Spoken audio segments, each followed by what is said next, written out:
The Biography of Yue Fei, author, Li Shoumin, produced by Liang Gu. For the first time, Li Shui listened to the sound of a book. Only a hero can endure hardship, draw his bow to pierce the wild goose feathers, and want to pass on his unique skills to others. It was a severe winter morning, after 3 consecutive days of heavy snow. It's getting colder. The northwest wind was strong, and 2 feet of snow in the fields had frozen into ice. When the strong wind blows, the flinging flowers on the branches far and near stir up puff after puff of snow and sand, flying down from the sky and hitting the ground with a rustling sound. From time to time there was a shrill whistle in the wind, which was harsh to the ear. The earth was pure white, with dazzling silver light. Not a single footprint could be seen, and not a single sound of chickens or dogs could be heard. The sun just came out and turned into a dull white shadow. This makes this rural scene even more desolate and cold. There are only a dozen or so households in the village, and most of them are in dilapidated condition, with their buildings in ruins. The thatch eaves are covered with snow, the cold stove is smokeless, and it looks very dilapidated. The Shisho family is also a mud house, with a thatched roof exposed under the snow. Due to years of rain and sun, most of them have turned gray-black. But the grass was laid quite thickly, and it was covered with a layer of half-new thatch, and 2 tree stumps were supported on the left and right wall bases. Although the earth color on the wall is different from old to new, it seems that it has been repaired many times. It is cleaner than other homes. The snow outside the door seems to have been cleaned many times, and only a thin layer has accumulated. At a glance, you can tell that this is a diligent family. Then he saw the door open, and a young boy about 12 or 13 years old walked out. Wearing an old cotton-padded jacket and trousers with both sleeves and knees patched, and an old felt hat on his head, he braved the cold wind and opened the door. Because the wind was too strong, I first grabbed the door with my hands and pulled it out with force. I heard the sound of the latch falling inside. He pushed in again and started to leave. His movements were deft and steady. Although he was small, he looked quite powerful. His bright black and white eyes looked very sharp. Once on the road, the action picked up speed. The snow is deep and the weather is cold. The northwest wind blew in our face in waves, making the road slippery. The child braved the wind and stepped on the snow, 1 foot high and 1 foot low, jumping and running forward. As soon as I left the village, a strong wind suddenly blew in my face, and the broken snow came with the wind. Hit all over the head and face. The cold was so piercing that one couldn't even breathe. He was not timid because of this. He just held his breath and turned his body sideways, paused for a moment, and continued to move forward against the wind. The wind behind him was too strong and it was really unbearably cold. Then he put his 2 little hands, which were red from the cold, and the cuffs of his sleeves over his ears, and walked backwards with his back against the wind. The wind was a little lighter, so I turned back and ran forward, following the heights and lows of the terrain, sliding and jumping. This is a rural area in Yonghe Township, Tangyin County, Xiangzhou, Hunan. The boy's surname was Yue Fei, and his given name was Pengju. He liked studying and practicing martial arts since he was a child, but his family was poor and he couldn't afford to teach him. In the past, it was his mother, Yao, who found a few old books to teach him how to read. Since he had no money to buy pen and paper, he drew words on the sand and taught him how to write. That spring, after helping his father Yue finish the work in the fields, he went to cut firewood again. When he came back, he passed by Folan village and found a school open behind the willow forest on the side of the village. I heard that the teacher's book was very good, so after asking around, I found out that the teacher, Zhou Tong, was from Shaanxi and was over 60 years old. He is very energetic. Not only is he good at teaching, he can also teach students how to ride horses, archery and various martial arts.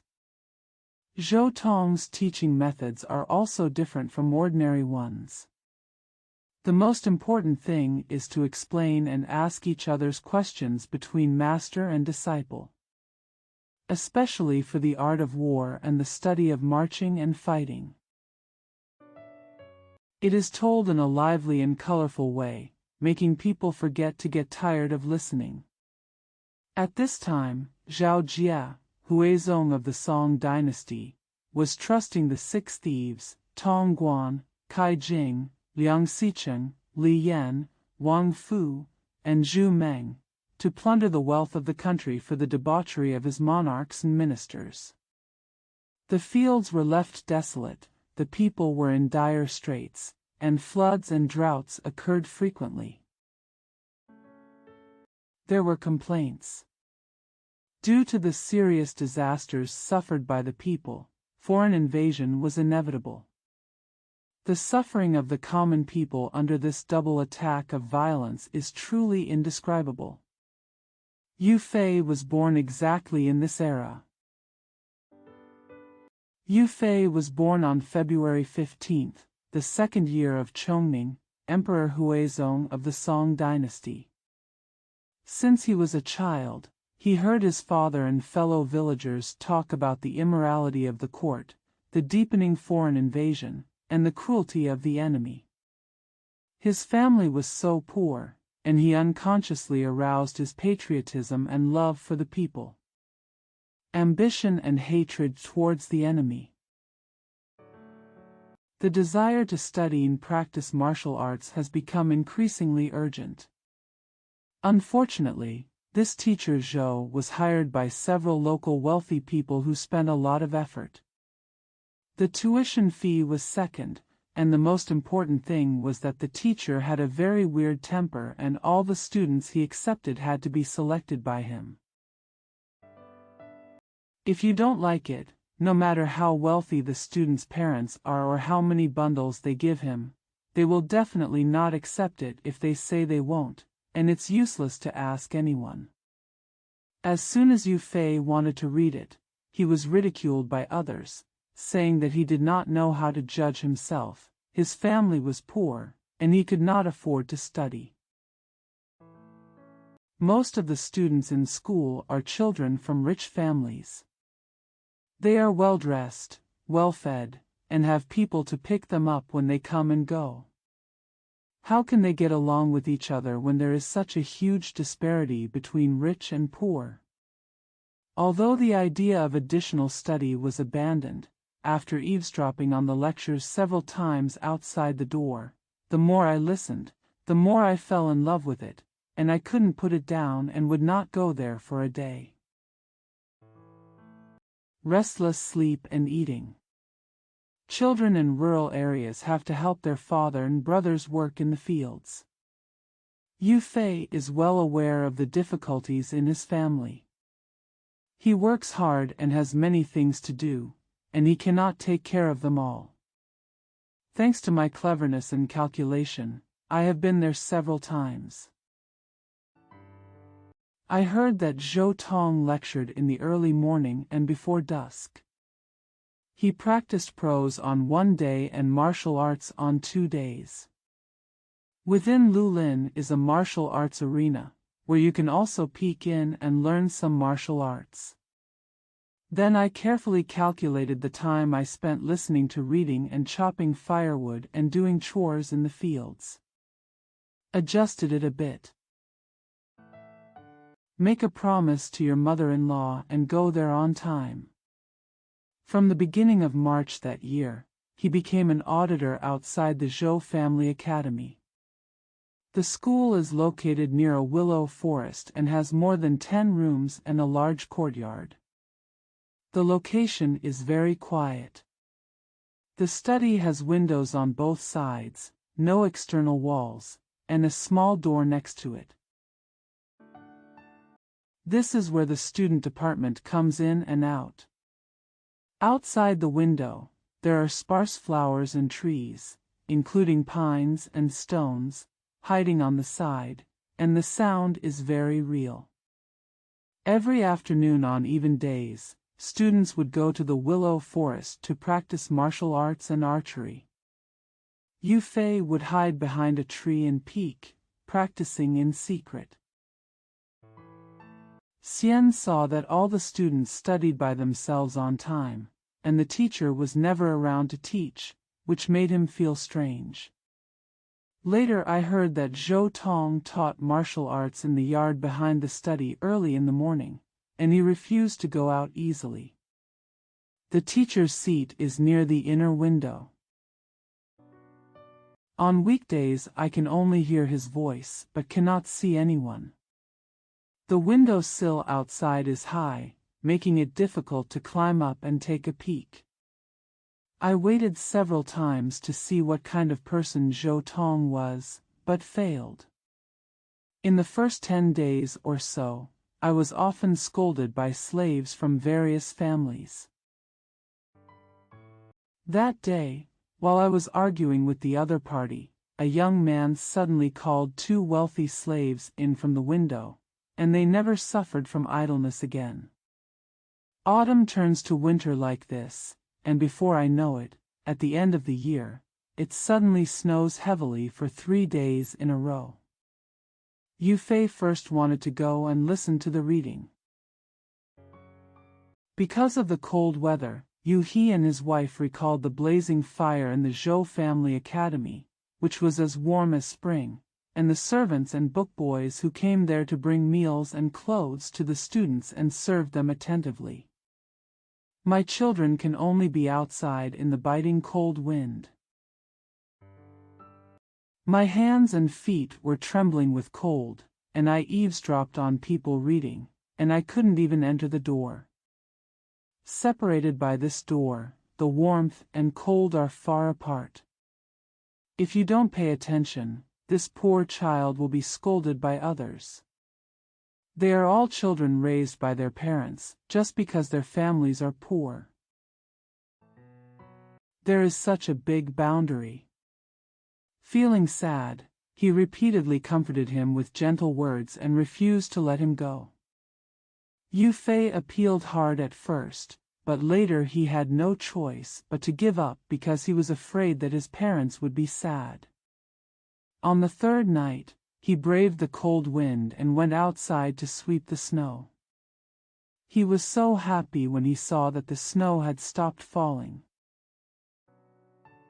After entering the house, I politely asked my parents for permission, and then I got permission.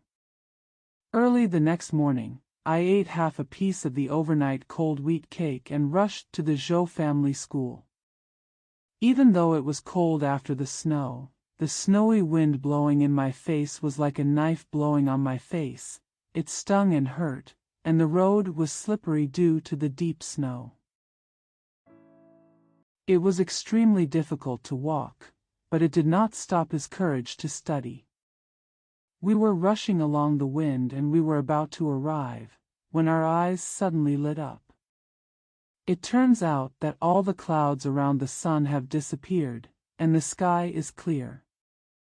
There are only a few white clouds, like silver flakes, floating in the air. The sun shines on the endless white snow, which is really like the world of silver makeup. Just as he blurted out, "Okay," another gust of wind covered a large area of snow and sand, hitting us like a heavy rainstorm.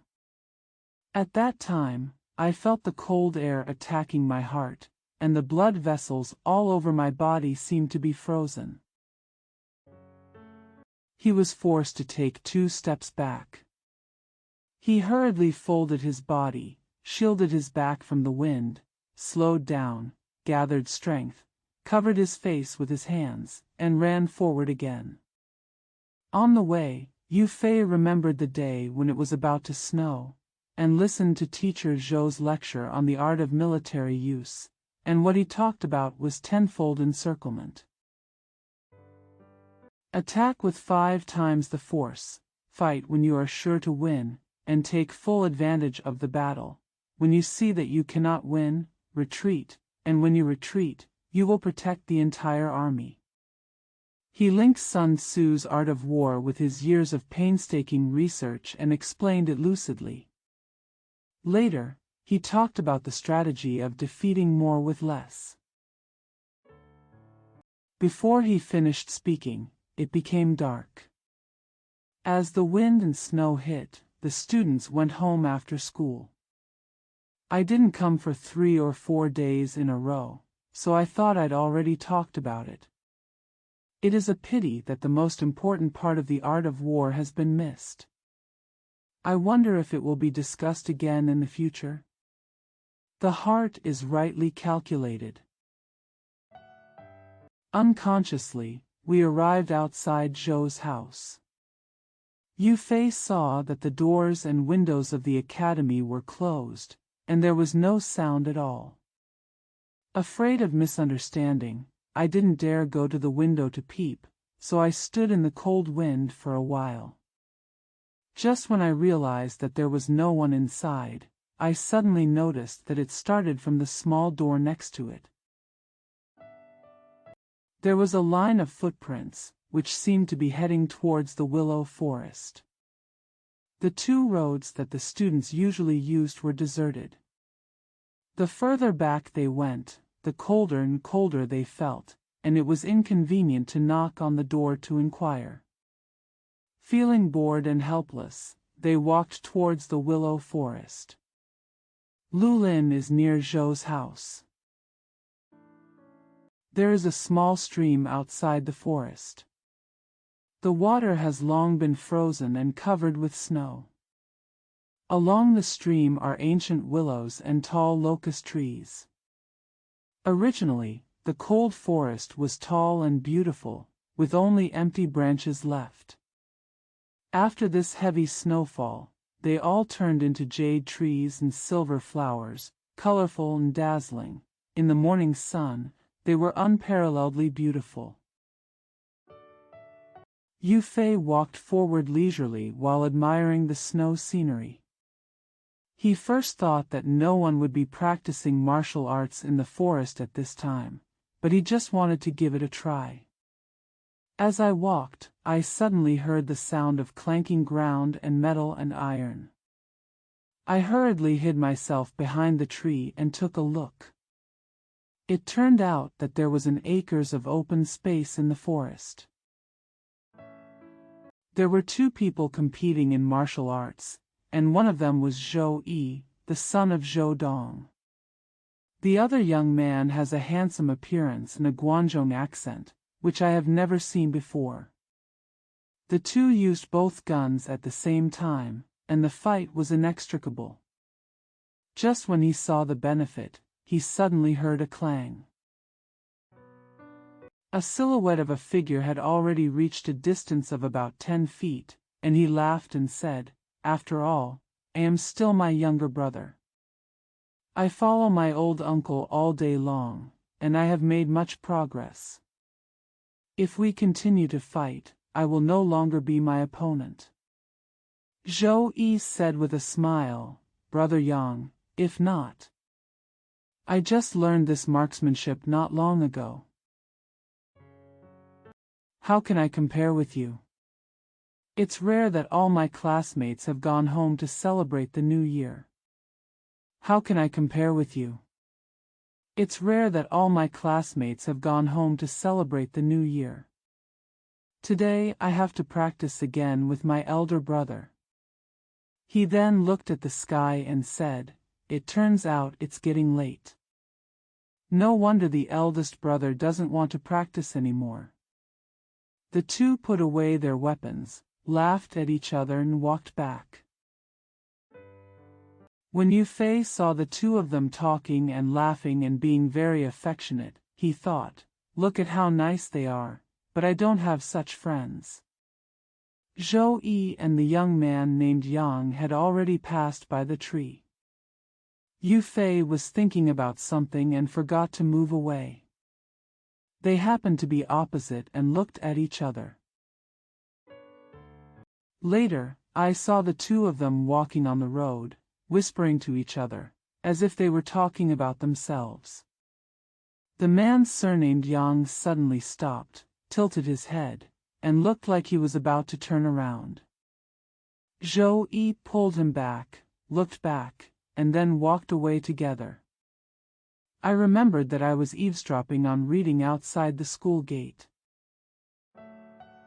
The 2 times I was angered by the evil slave were all because of this person speaking out, and no one else cared about him.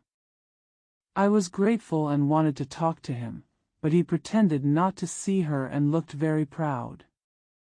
It seems like this happened twice, and I didn't think about talking. Today, the man named Yang was stopped by him again, obviously looking down on him. I was feeling stuffy when I suddenly heard a slight sound on the branches, and a snowflake hit my head, cold and cold. When I looked up, I saw a crow's nest in the tree. There was a crow lying in it. It looked like it was almost frozen.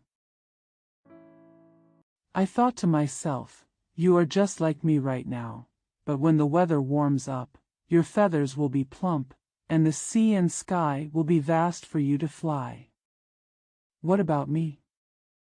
Just as I thought about it, another gust of wind came, and another piece of snow was sprinkled. Because all the students have gone home to celebrate the new year. From what they heard later, the 2 young men said they would not come back after dinner, so they had no choice but to walk back listlessly. More than half a mile away from home, I caught a glimpse of 2 pheasants lying on the hillside. The long tail of the one on the right was still covered with ice and snow. I know that the pheasants at this time are fat and tender. This thing cherishes its feathers the most. If there is snow on its tail, it will not fly fast, so it happens to be beaten back to honor its parents. Then he took out the soft bow and bamboo arrows beside him, stringed them, and shot the one on the left first. Just hit that one in the head. It only jumped up and down a few feet, without even opening its wings, before falling down. The one on the right had just started. Yue Fei had already made up his mind. As soon as he fired the first arrow, the second arrow also shot out one after another, and it passed through the chest. Both pheasants were shot. He hurried over, picked up the chicken and arrows, and ran home. When I got home, I saw that the large snow in front of the door had been swept away by my parents, leaving only 2 flat patches of snow untouched. As soon as I shouted, "Mom," my mother-in-law had already been driven out. He took the chicken and said with a smile, "Your face is purple from the cold. Why don't you go to the Kong to warm yourself up for a while? Look at those 2 patches of snow. I want to leave them for you to write on, but I'm reluctant to sweep them." Yue Fei hurriedly shouted, "Mom, my son is not cold. I have finished school today and haven't finished my reading. I just want to practice my calligraphy. After that, just ran to the house. He put down his bow and arrow and took out the pen he usually used to draw sand. When I met my father Yue, he handed me a cup of hot water and said with a smile, "It's too cold outside, I'll write tomorrow." My mother-in-law said with a smile, "Wu Lang, Yue Fei's nickname, is not afraid of the cold, so take advantage of the sun. Just let him write it." Yue nodded with a smile. Because the pheasant was particularly fat, he ate it reluctantly. The new year was approaching, so he wanted to pick 2 more and pickle them together for the new year. The 2 couples went to the back to clean up. Yue Fei took the wooden pen painting shui, practiced calligraphy and drew for 2 hours. Seeing that the sun was turning to the west, I was about to go to the back to light a fire and cook, when I suddenly heard someone laughing and saying, "It's really rare." Looking back, I saw an old man in his 50s standing behind him, wearing a coarse cloth, with a thick coat. Extremely neat. Yue Fei inherited his mother's teachings from an early age and was modest and knowledgeable about etiquette. He has always respected the elderly, so he stood up immediately, and just as he bowed his hands as a gift, he smiled and called, "Old man." Suddenly, he heard a call from the door called, "Fourth brother." Yue Heji rushed out, first let the person go home, and then he ordered Yue Fei to come forward and pay homage, and said with a smile, "This is your 4th uncle." I used to be in the teaching center of my village, but later I went on a study tour to catch the exam, but there was no news from me. The year I left, you were not yet born. The old man smiled and said, "Your father and I are close friends who share the same poverty and hardship. Last month I took your sister-in-law with me, and when I came back, I went to look for your father as soon as I arrived. I didn't expect that a flood would wash you away that year and you wouldn't be found. Yesterday I went to Folan village to look for a house, and I overheard someone talking about your family's evacuation, so I found it. Don't you want to study and practice martial arts? I don't know how to teach martial arts, but teaching is my old profession. After I broke up with your father, I worked as a minor official in Jiangnan for several years. Although I had nothing to do, I brought back more than a dozen boxes of books. When I have arranged my home, you can come find me." Yue Fei has long heard his father often talk about his friend Li Zhenghua from the same village. He was an upright and kind-hearted person. He was a close friend of his father and shared many hardships together. Unfortunately, they were separated for many years and there was no word from him. Hearing this, he was overjoyed and hurriedly came forward to thank him. Good friends on both sides reunited and were reluctant to part. Yuhi's family has no food left, so how can they entertain guests with food and wine? The mother-in-law had no choice but to cook the pheasant and bring out the only meal of barley rice. At first, I thought that Zhenghua had been an official for many years in the land of plenty in the south of the Yangtze River, so he might find it difficult to swallow such rough things. Unexpectedly, Zhenghua enjoyed his food as well as he did when he was a poor scholar. After eating and talking about getting dark for a long time, someone from the Li family picked him up. When leaving, I gave Yuhi 10 taels of silver as a gift. Yuhi didn't show any politeness and accepted it as it was. Early the next morning, Li Zhenghua sent people to send a lot of grain, meat, cloth, and Jiangnan native products. He also gave Yue Fei some pens, inks, paper and inkstones and more than a dozen sets of books. At this time, The Yue family was about to run out of food, and it was difficult to survive the next spring. Unexpectedly, a good friend of many years came to help him in the snow. Needless to say, he was grateful and relieved. Yue Fei was overjoyed to have a book to read. The happiest thing was that Li Zhenghua often came to Yu's house to watch Yue Fei study, and he was diligent in giving advice and never tired of asking for details. Yue Fei also made up all the broken pieces he read. He often called Yue Fei to his home to give explanations, while still ordering him to practice martial arts without interruption. Zhenghua often talked about Zhou Tong's versatility in both civil and military affairs. He accepted disciples regardless of whether they were rich or poor, and he did not care about cultivating students. However, those who wanted to learn should be talented, determined, and able to endure hard work. There is still room for discussion on whether to studying alone. If you want to practice martial arts at the same time, you must do it as close as possible, and you must not give up studying. Only then is he willing to teach. He patiently explains first and then teaches at the end. In daily homework, the older ones usually take care of the younger ones. Those who know how to teach the younger ones will be taught by the teacher, who will provide guidance and corrections. Focus on cultivating the shyness of young children, so that those who learn will feel ashamed of not being able to learn well, and will be eager to learn and study hard. It was all done voluntarily, and he was never harsh with his students. Therefore, even if the teacher sometimes travels and never returns, the students still work hard and make progress.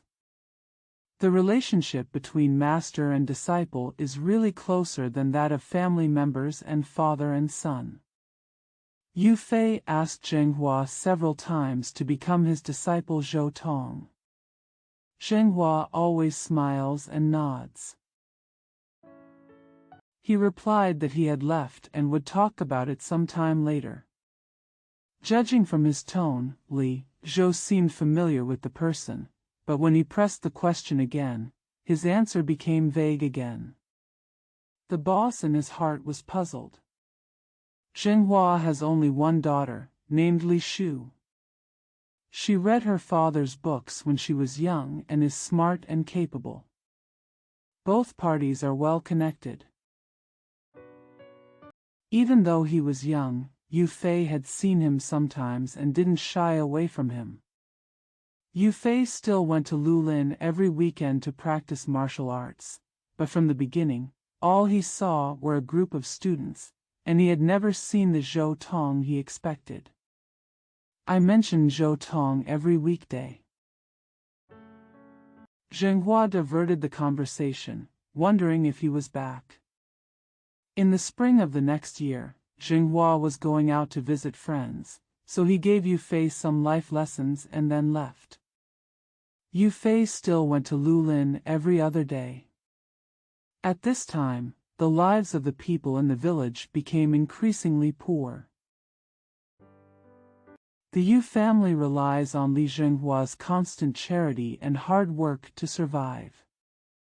Because Zhenghua repeatedly asked Yue Fei to concentrate on studying and practicing martial arts during his trip, he was not asked to go to the ground. On this day, Yue Fei went to the wild to practice bow and arrow. First, they caught up with a group of rich kids who came out of the city. They took slingshots and shot birds there, and then they hid. Inadvertently, we walked near Zhou's house in Kilagu. The willow forest is well equipped with several single archery targets and various weapons displayed there. Yue Fei was afraid of causing the other party's displeasure, so he never practiced with other people's things. Knowing that that day was not a day for martial arts training, I was about to move to another place, but unexpectedly, a line of wild geese flew in the sky. I'm feeling itchy and want to try my new shooting technique. He quickly took the short arrow behind him and shot it head on. He shouted in his mouth, "Shoot first, second, then third, both will hit the head." Someone behind the tree said with a smile, "It's a pity that it's still 1 meter short." The sound hit my ears, but before I could hear it clearly, the 2 geese had already landed with their arrows. I hurried over to pick it up and take a look.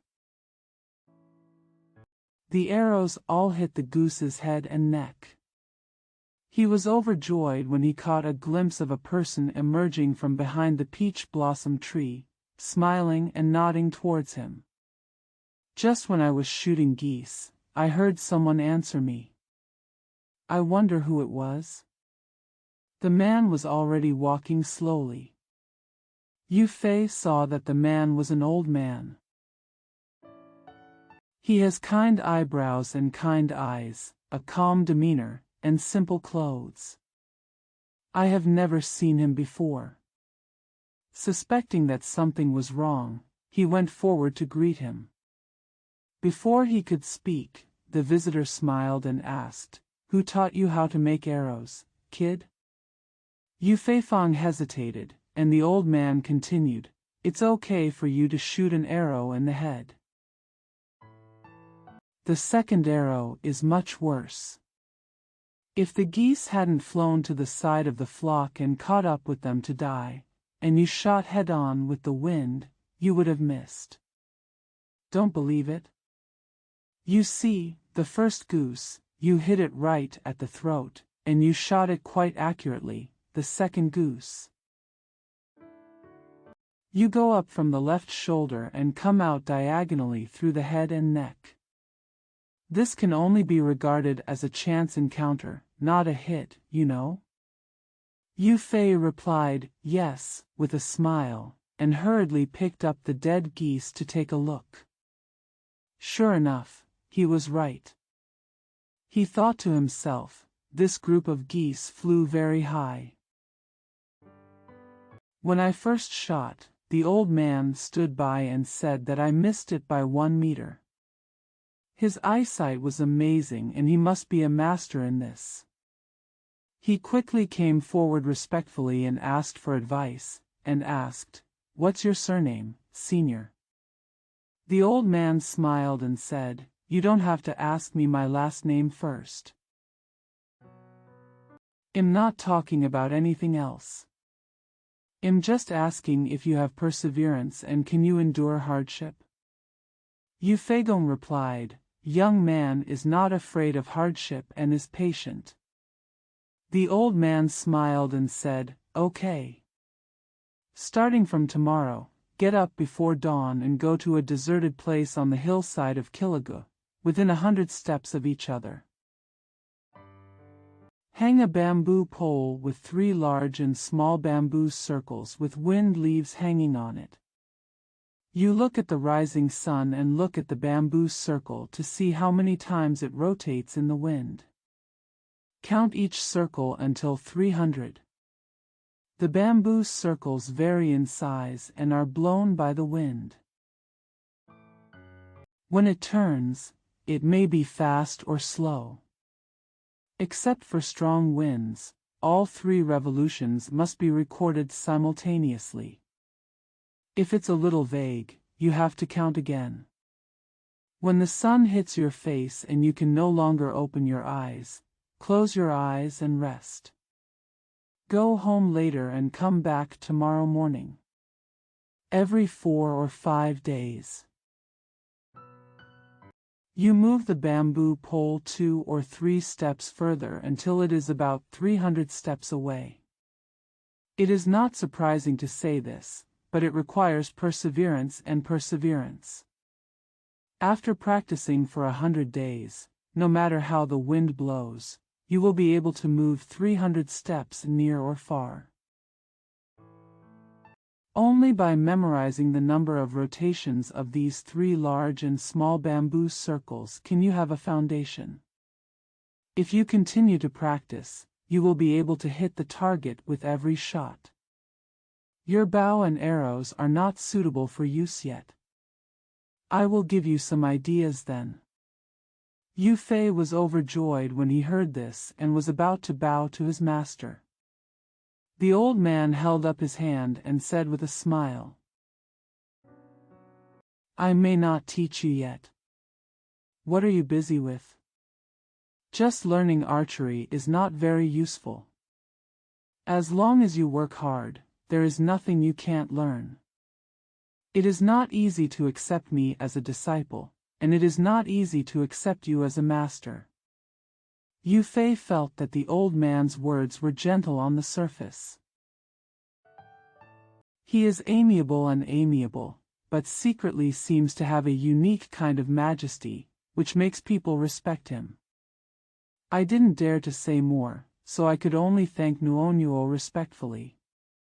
The old man said to Yue Fei again, You don't have to look for me. When the 100 days are up, I will look for you.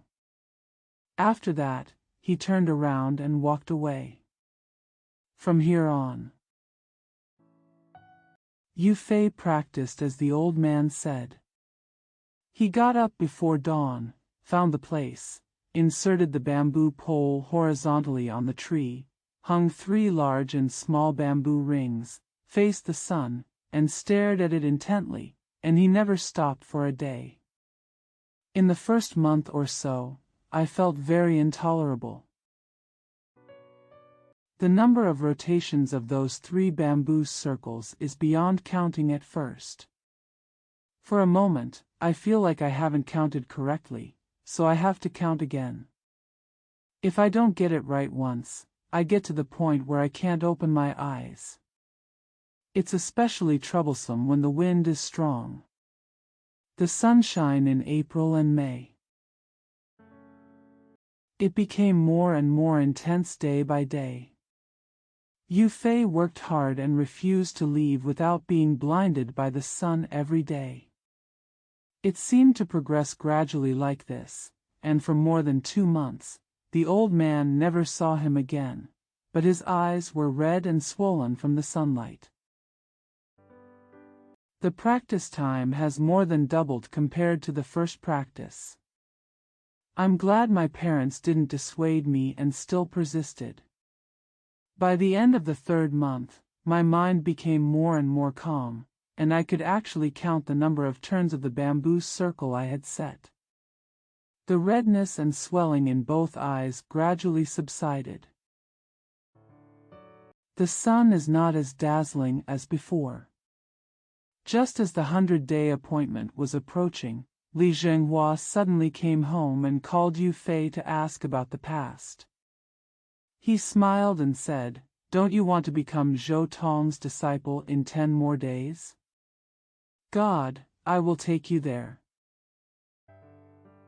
Although Yue Fei has admired Zhou Tong for a long time, because the people he met when he was shooting wild geese had talked to him face to face and expressed their condolences to him, he could see that he was a wise man. Especially after 3 months of hard training, it has produced results. First of all, my eyesight is much stronger than before. I can't help but feel admiration in my heart. Seeing that the 100 days were up, the date Zhenghua introduced to see Zhou Tong was exactly the 100 days promised by that man. It was not good to not agree, and I was afraid of breaking my promise if I agreed, so I told Zhenghua that I would not make any plans until after the date with that person, so as not to disappoint the other party's kindness. Zhenghua said, I have asked teacher Zhou to make an agreement to meet on this day. If he thinks you are a material, he can accept you as his disciple at that time. If you don't agree to go, this old man has a weird temper. I'm afraid it will be difficult to ask him in the future. Woolen cloth. Yue Fei generously replied, My nephew was unable to teach because his family was poor, so he eavesdropped outside Zhou's house for a year, and no one paid attention to me. Occasionally, I met this old man who I had never met before while shooting wild geese, and he was so attentive to my nephew. Give guidance and encourage again and again, if you break the promise. Not only did he live up to the old man's good intentions, but what his nephew said back then turned out to be false. In this world, the most important thing is trust.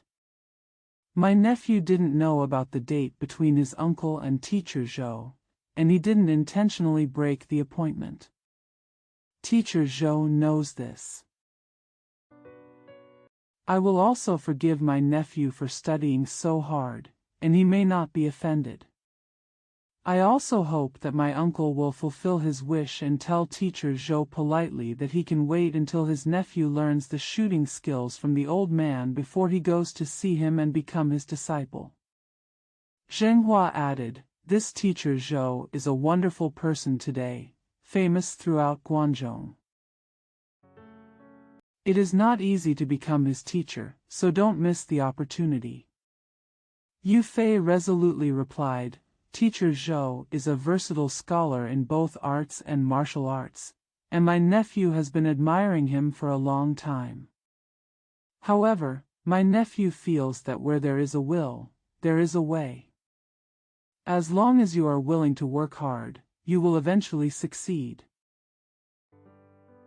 If teacher Zhou refuses to accept him as his disciple because he did not go according to the designated day, my nephew will never dare to break his promise to his confidant." Zhenghua smiled and said, "You are so young, but you have such ambitions. I won't force you anymore. It's just that it's hard to say if you want to reschedule. Give it up for now and make up your mind again in the future."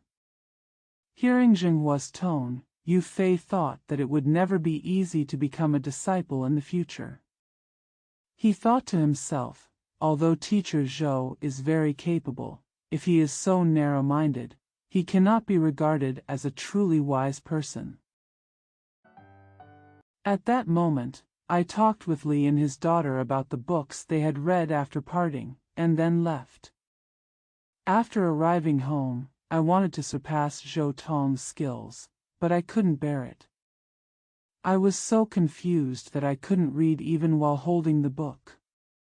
However, no matter how hard you think about it, you should not break your trust and decide to go to the appointment first. After learning archery, look at things and do them before you fall asleep. The next day, I went to the hillside next to Kilagu to practice my eyesight in front of the rising sun. By then, it was still dark, and the sparse stars and the fading moon still dotted the vast sky. Only a little red shadow appears on the eastern horizon. Then, the sun disk gradually emerged from the ground, and the morning glow dispersed, which was extremely beautiful. This is when the air is the freshest and coolest in summer. Yue Fei squatted in a riding position as usual, facing the rising sun. Silently count the bamboo circles rotating in the wind. At first the sun was not dazzling at all, but within a few moments, the red sun gradually rose from the horizon, emitting thousands of rays of light, turning the entire eastern half of the sky red. Yue Fei is used to seeing this, but it still doesn't matter. The 3 bamboo circles had already counted 300. At the end of the day, the sun in the dog days was like billions of silver needles, slanting towards me. Its rays of light were dazzling and extremely intense. After many days of hard training, Yue Fei gained experience and knew that he should not force himself when practicing. If my eyes feel a little stinging, I avoid looking directly at the sun, or close my eyes for a while and count again. Although it is not as random as before, but because the 100th day is approaching, I am extra careful. After counting the bamboo circles for the last time, I felt that I had made progress again that day.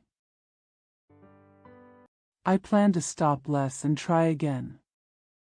Unintentionally turning his head to the side, he first caught a glimpse of two long and large figures appearing on the ground not far away, moving in front of him. He looked up and saw two people walking from the fields to the east, still 10 feet apart.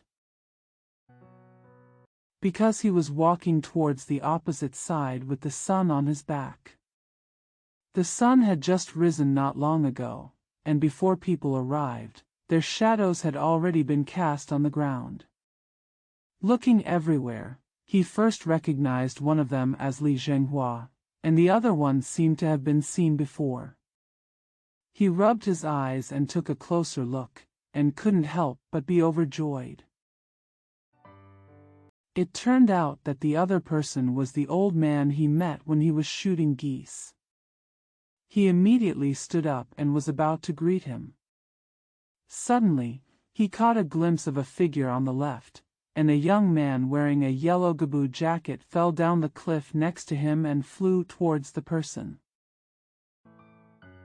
Another common acquaintance, Zhenghua shouted, "My nephew, come quickly." When he got closer, he just saluted, and before he spoke, Zhenghua smiled and said, "This is the old Mr. Zhou Tong you have longed for and want to become your disciple." Yue Fei's surprise was really no small matter. When he was busy, he knelt down and called him teacher. Zhou Tong held up his hand and said, "You can teach me," and then ordered him to meet the young man. Yue Fei had long recognized that it was Zhou Yi, the son of Zhou Tong. He quickly saluted and called senior brother. Zhou Yi said with a smile, "Junior brother is really willing to endure hardships. I am following my father's orders. I have deliberately ignored you when I met you for more than a year. It's really weird. Don't be offended." Yue Fei already understood that not only Zhou Tong and his son were interested in tempering his ambition, but in the past 6 months, even Zhenghua had also participated in it. He was happy and grateful. "I was so anxious that I didn't know how to answer." Zhou Tong said to Zhou Yixiao, "We'll talk about it when we get home. Your junior brothers are still waiting to meet him." After that, the 4 young and old turned around together, walked along the cliff slope around the willow forest, and walked towards Zhou's house. Yue Fei agreed with Zhou Yi. Following the 2 elders, after walking only a few steps, Zhou Yi suddenly pulled him secretly. He stopped and wanted to ask what was going on. Zhou Yi whispered in a low voice, "Junior brother Yu, I love you so much. When you go to my house to listen to readings regardless of rain or shine, even in heavy snow and cold weather. We wish we could have taken you in at that time. Because my father said that a person who can achieve great things must first work hard on his mind, work hard on his muscles and bones, and then endure more hardships and hardships before he can hope for it, so it was more than half a year late. He looks middle-aged. In fact, I am already 65 years old, and I have not accepted many apprentices. You are the first one to accept me after secretly examining for the longest time. Don't think that this old man is cruel and has no pity for an underage child. If he doesn't value it very much, he wants to learn what he has learned in his life. He wouldn't be like this even if he taught you everything he knew about the dangers of mountains and rivers and the situation of river crossings. At the end of the 12th lunar month last year, I competed with senior brother Lu Lin of Yang Zixing in a gun competition. Not long after we returned home, my father returned home. We begged you again and again. My father knew that your family was poor and had planned to meet you, so he gave you some silver rice. Fourth Uncle Li came to visit just at this time. After discussing it, the two old men changed their minds. First, Uncle Li will teach you how to read and test your character at any time. Wait until your father tests your perseverance and then accepts you as a guest. I also go to the cliff over there to practice Qigong every morning, but the method of practice is different, and you can't see the hiding place. How you are practicing, I can't tell. I see you never slack off at all. Sometimes I see that your eyes hurt a lot and it is inconvenient to meet at this time, so I feel really worried for you. I went back and told my father again. His old man came over early the next morning and didn't leave until he saw you finished practicing. I saw a happy look on his face, and I felt relieved knowing that it was okay. My father taught me archery, and I had to practice my eyesight for a year. These 100 days are just the beginning. You have endured hard work and are not afraid of hardships. You have not yet entered the door. In just less than 100 days, it is really admirable to have perfected the eyesight of 100 steps. Yue Fei was very grateful to see Zhou Tong and his son being so enthusiastic towards him. The four young and old had not yet reached the door of Zhou's house. The students have already welcomed him out. Zhou Tong waved his hand and walked in first with Zhenghua. When he arrived at the study, Zhenghua first asked Zhou Tong to sit down, and ordered Yue Fei to formally worship the master and meet everyone at the same door. The second time, when you are faced with a powerful enemy, you have to be careful about your chances of winning and worry about the dangers ahead. The powerful men of the close alliance prepare for difficult times. Yue Fei saw that the incense candles had been lit on the table, and there was also a gift for the teacher. He knew that this was the proper etiquette, and Zhenghua had arranged everything on his behalf. I think of Zhenghua's help in times of need last year. Always cherish the passing. I couldn't help but be moved to tears. Just as he respectfully bowed to the master's throne and paid homage to Zhenghua and his fellow disciples, a large number of firecrackers suddenly went off outside the door, making it so noisy that no one could even hear what was said. Zhou Tong just frowned and followed someone into the room. It is Wang Ming, a wealthy family in this village. There are 2 long-term workers behind, carrying the banquet and 4 large jars of wine.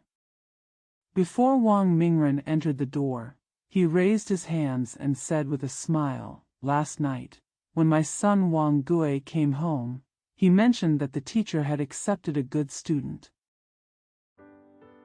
I prepared several course dishes and 4 jars of water and wine overnight and came to congratulate him. Fortunately, things are readily available at home, otherwise, based on the friendship between us old brothers, it would be a joke to be disrespectful." Zhou Tong replied calmly, "It's nothing to accept a disciple. Even these festivals organized by Fourth Brotherly feel superfluous to me. He sincerely wants to learn, and I am willing to teach him. This is a matter between the master and the apprentice. Whether he will succeed in the future depends on himself. There is absolutely no reason to accept gifts from others. Why are you bothering?" Wang Ming said with an apologetic smile, "This is not a gift. We brothers haven't gotten together for a long time, and you, a student, are the nephew of Fourth Brotherly. Let's take this opportunity to have a few drinks. Because the weather is hot and there is a lot of fat. Too boring, I specially prepared 8 cold dishes. Some fresh fruits. There are only 6 stir-fried vegetables and 5 large bowls at the bottom. Finally, there are mung bean dumplings and steamed buns. Cold noodles and rice can be used as you like. I really like it when you accept a good student. Are you willing to return it to me? Turning around, he said to Zhenghua again. Fourth brother, please help me to persuade you. I'm asking you, Mr. Zhou, to accompany you. Isn't that okay? When Zhenghua saw that Zhou Tong didn't speak again, he smiled and replied, You might as well take this opportunity to drink from the mortal cup and let the little brothers gather together. Wang Ming then asked, Is it just a cold? Go under the pergola in the backyard and start drinking? Zhou Tong then replied, Anything is fine. Yue Fei felt that Zhou Tong had always been so amiable and sincere to others. At this time, he was so happy that he didn't know how to show his boredom. Suddenly hearing that Zhenghua wanted to pay homage to Wang Ming himself, he respectfully called out, Wang Yuan Wai, and stepped forward to salute. Wang Ming pulled Yue Fei up with one hand and said with a smile on his face, My nephew. You are so good. I heard that the teacher values you very much. I want to pass on all my skills to you. Although your senior brother Wang Gui is willing to work hard, he is not as smart as you. From now on, if you are a classmate together and you go out to seek fame in the future, you should take more care of him to show the loyalty of brothers. Following that, he asked Yue Fei how his family was. Farmers are having a hard time. If there is a young man who is in short supply, ask your father to come to me. It's a pity that he refused to share my land in the first place, otherwise your father and son and your whole family wouldn't have suffered in the past few years. He and his wife are always afraid of inheriting love from others. In fact, when you were just born, there was a flood in Tangyin, and I helped you and your mother and your son when they were washed ashore. Yue Fei used to go to Wang's house with his father Yu He to help with some chores. Later Wang Ming wanted to ask Yue Fei to herd cattle for him, but Yu He refused because he had few people at home. Therefore, no one is allowed to come to the door. It's so strange to be so intimate today, and I don't know how to answer. Zhou Tong suddenly said, The king wants to drink outside, so let's drink. They will still practice kung fu later. Wang Ming said with a smile.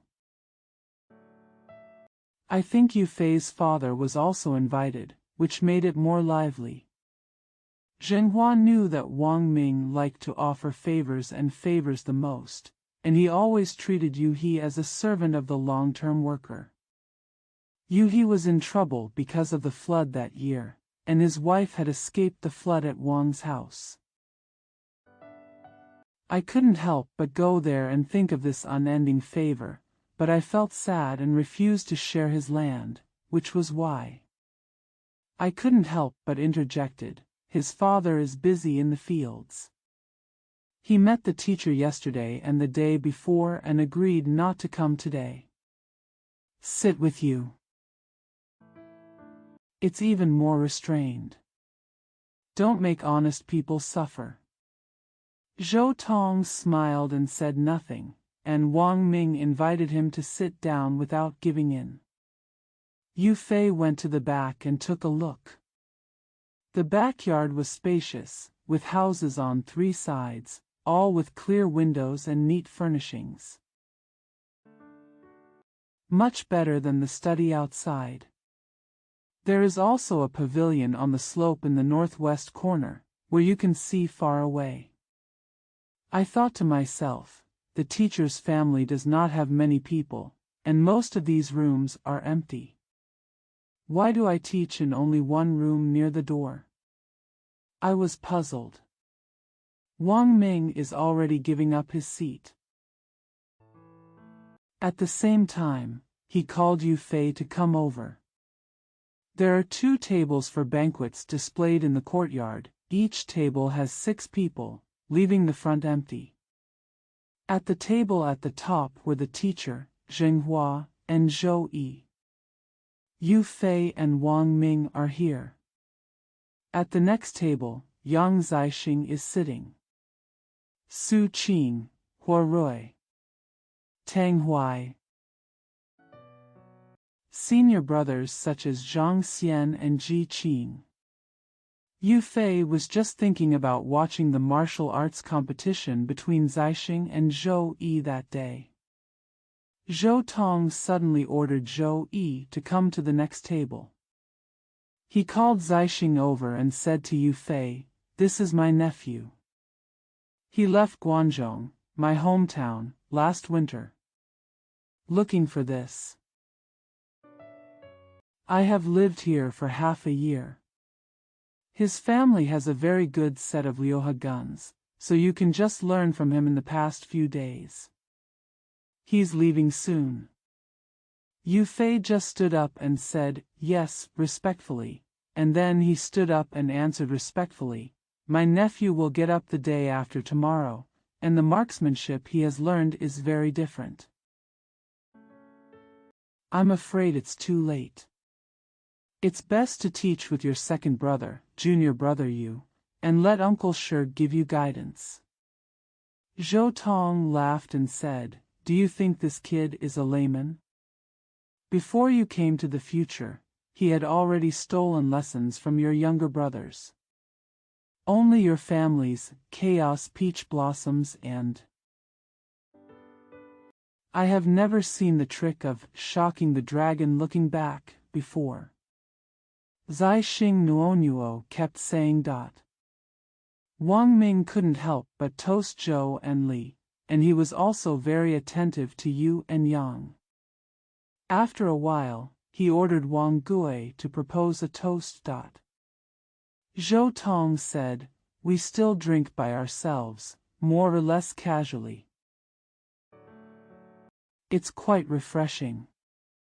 The courtesy from your father and son made my 4th brother and I feel uncomfortable." Wang Ming knew that Zhou Tong did not like vulgar etiquette, so he stopped giving in. He also asked Yue Fei to call him Shibua, and was not allowed to call him outsider. This meal was very sumptuous. We ate until noon.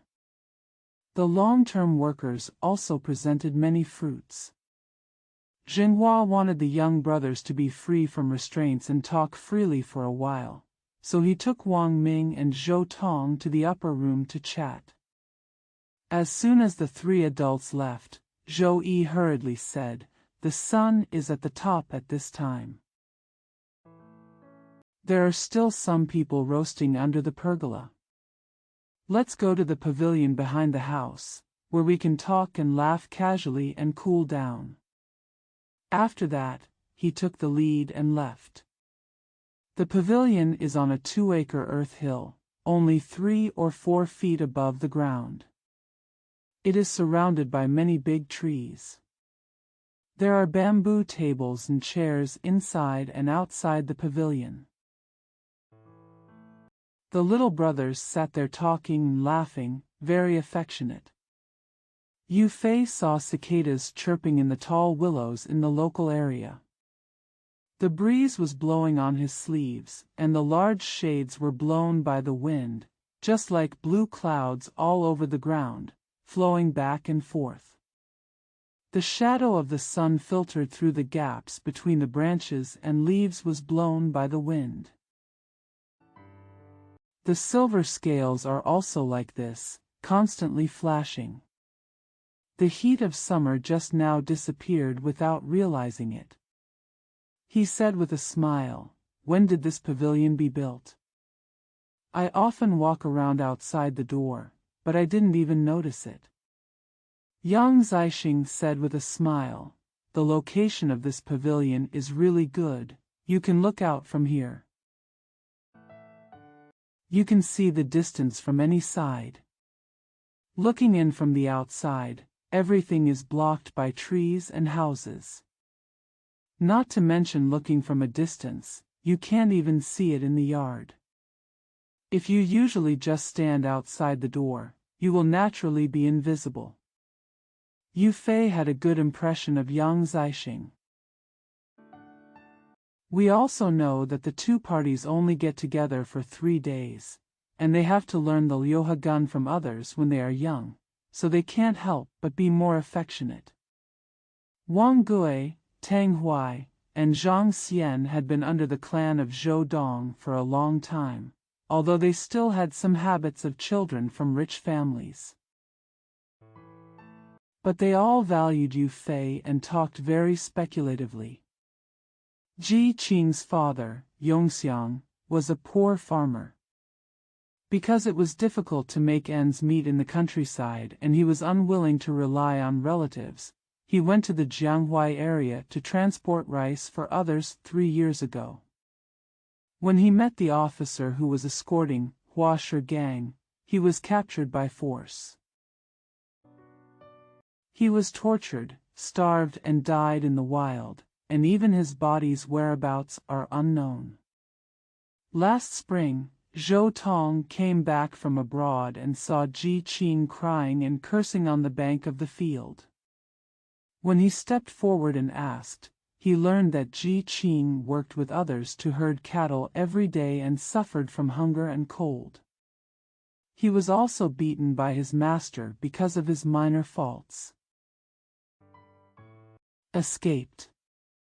Feeling pity for him, he took him to that house and found out that he was a helpless orphan who had been taken away by the owner of the land.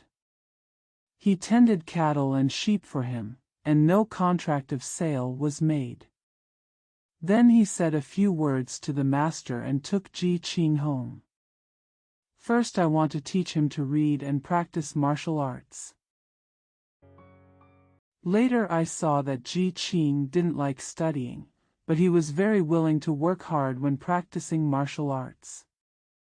Teaching by one's own means measuring materials and using them according to the needs of the people, without sticking to the rules.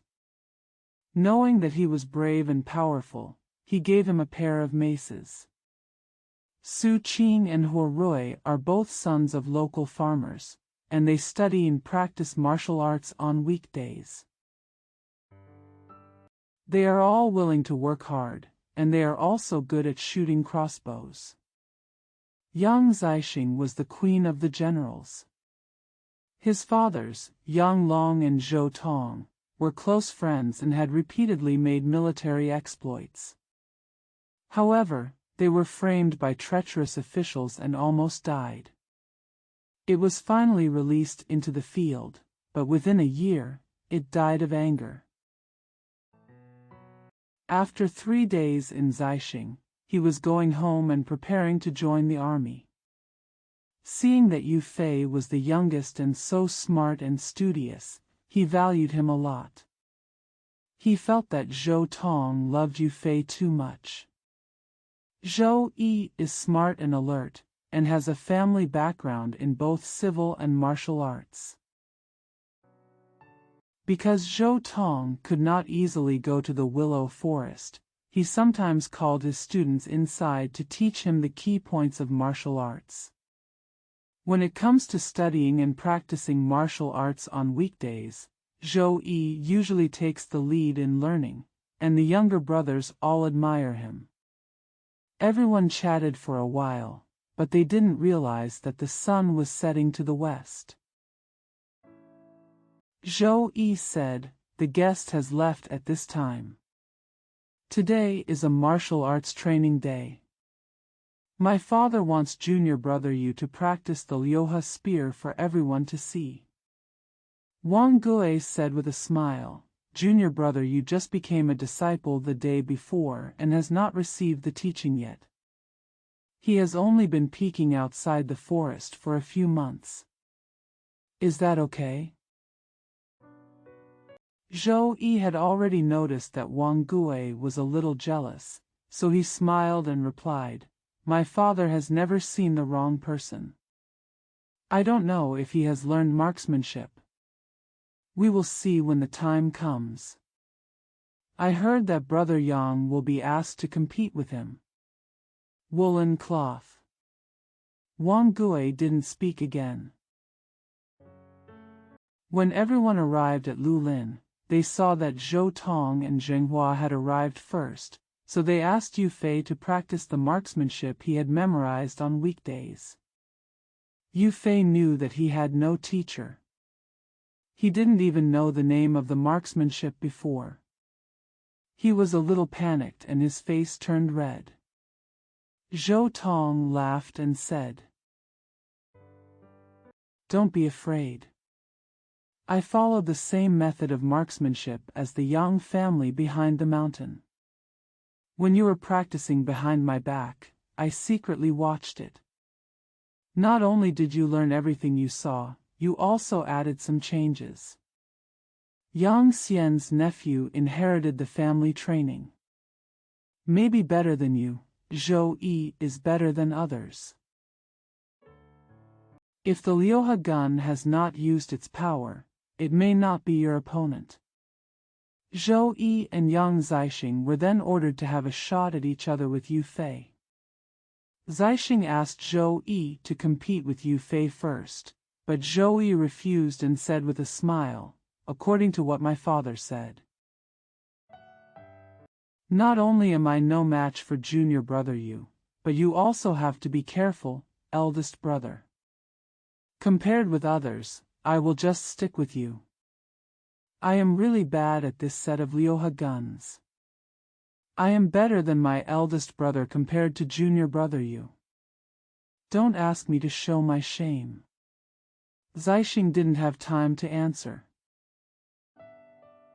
Suddenly I heard Zhou Tong laugh and say, "Wazi actually has self-awareness today," and retreated when he saw the difficulty.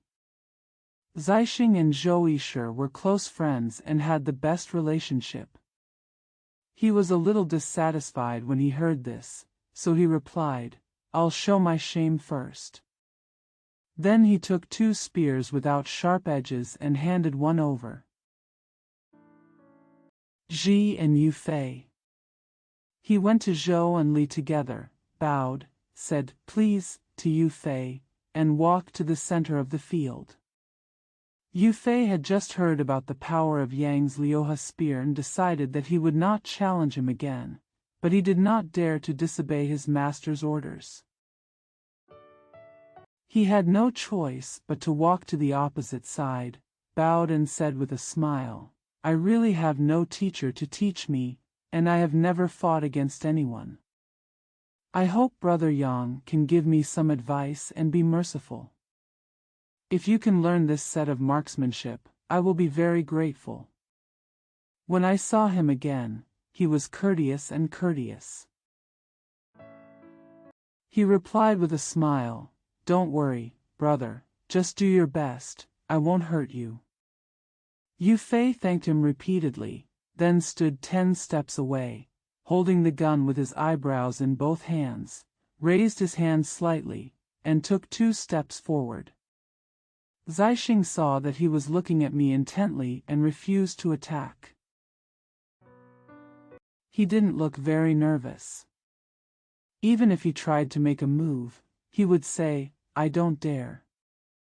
Looking sideways, Zhou Tong and Zheng Hua were pointing and joking with Yue Fei, as if they were praising them, but ignored him. He felt a little bit more unhappy in his heart when he saw Yue Fei holding the handle of the gun tightly with his right hand, and holding the barrel of the gun with his left hand. The tip of the spear drooped slightly, looking at himself, moving back and forth, as if he didn't dare to take action. Zixing thought to himself, "Although this kid will not be my opponent, seeing how light his feet are and his movement is more stable than Wang Gui and Su Qing. No wonder Zhou Shishu takes him seriously. I'll try teasing him first, he said with a smile. Brother is so humble. Brother Yu has no choice but to take the lead. After that, he took 2 steps, and a phoenix nods 3 times, turned into a solution of, a long snake comes out of the hole, and stabbed Yue Fei in the chest. Zixing's shot was originally intended to be both virtual and real. Moves.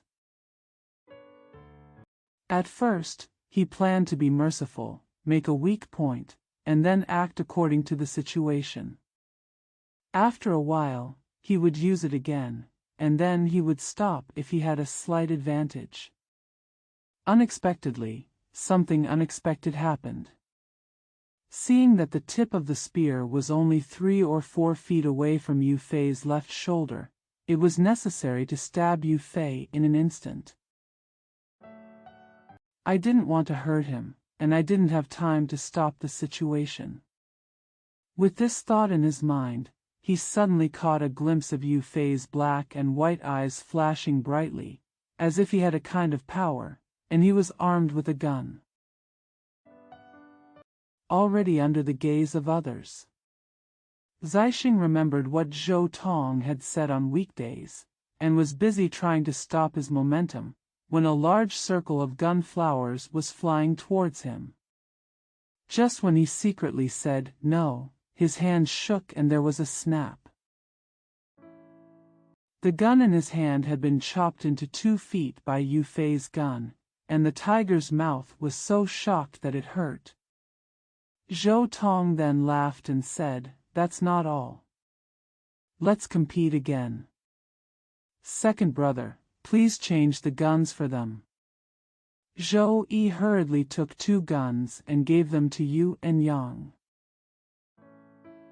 Yue Fei didn't pay attention at first, but he felt that the length of the original gun was suitable for his hand.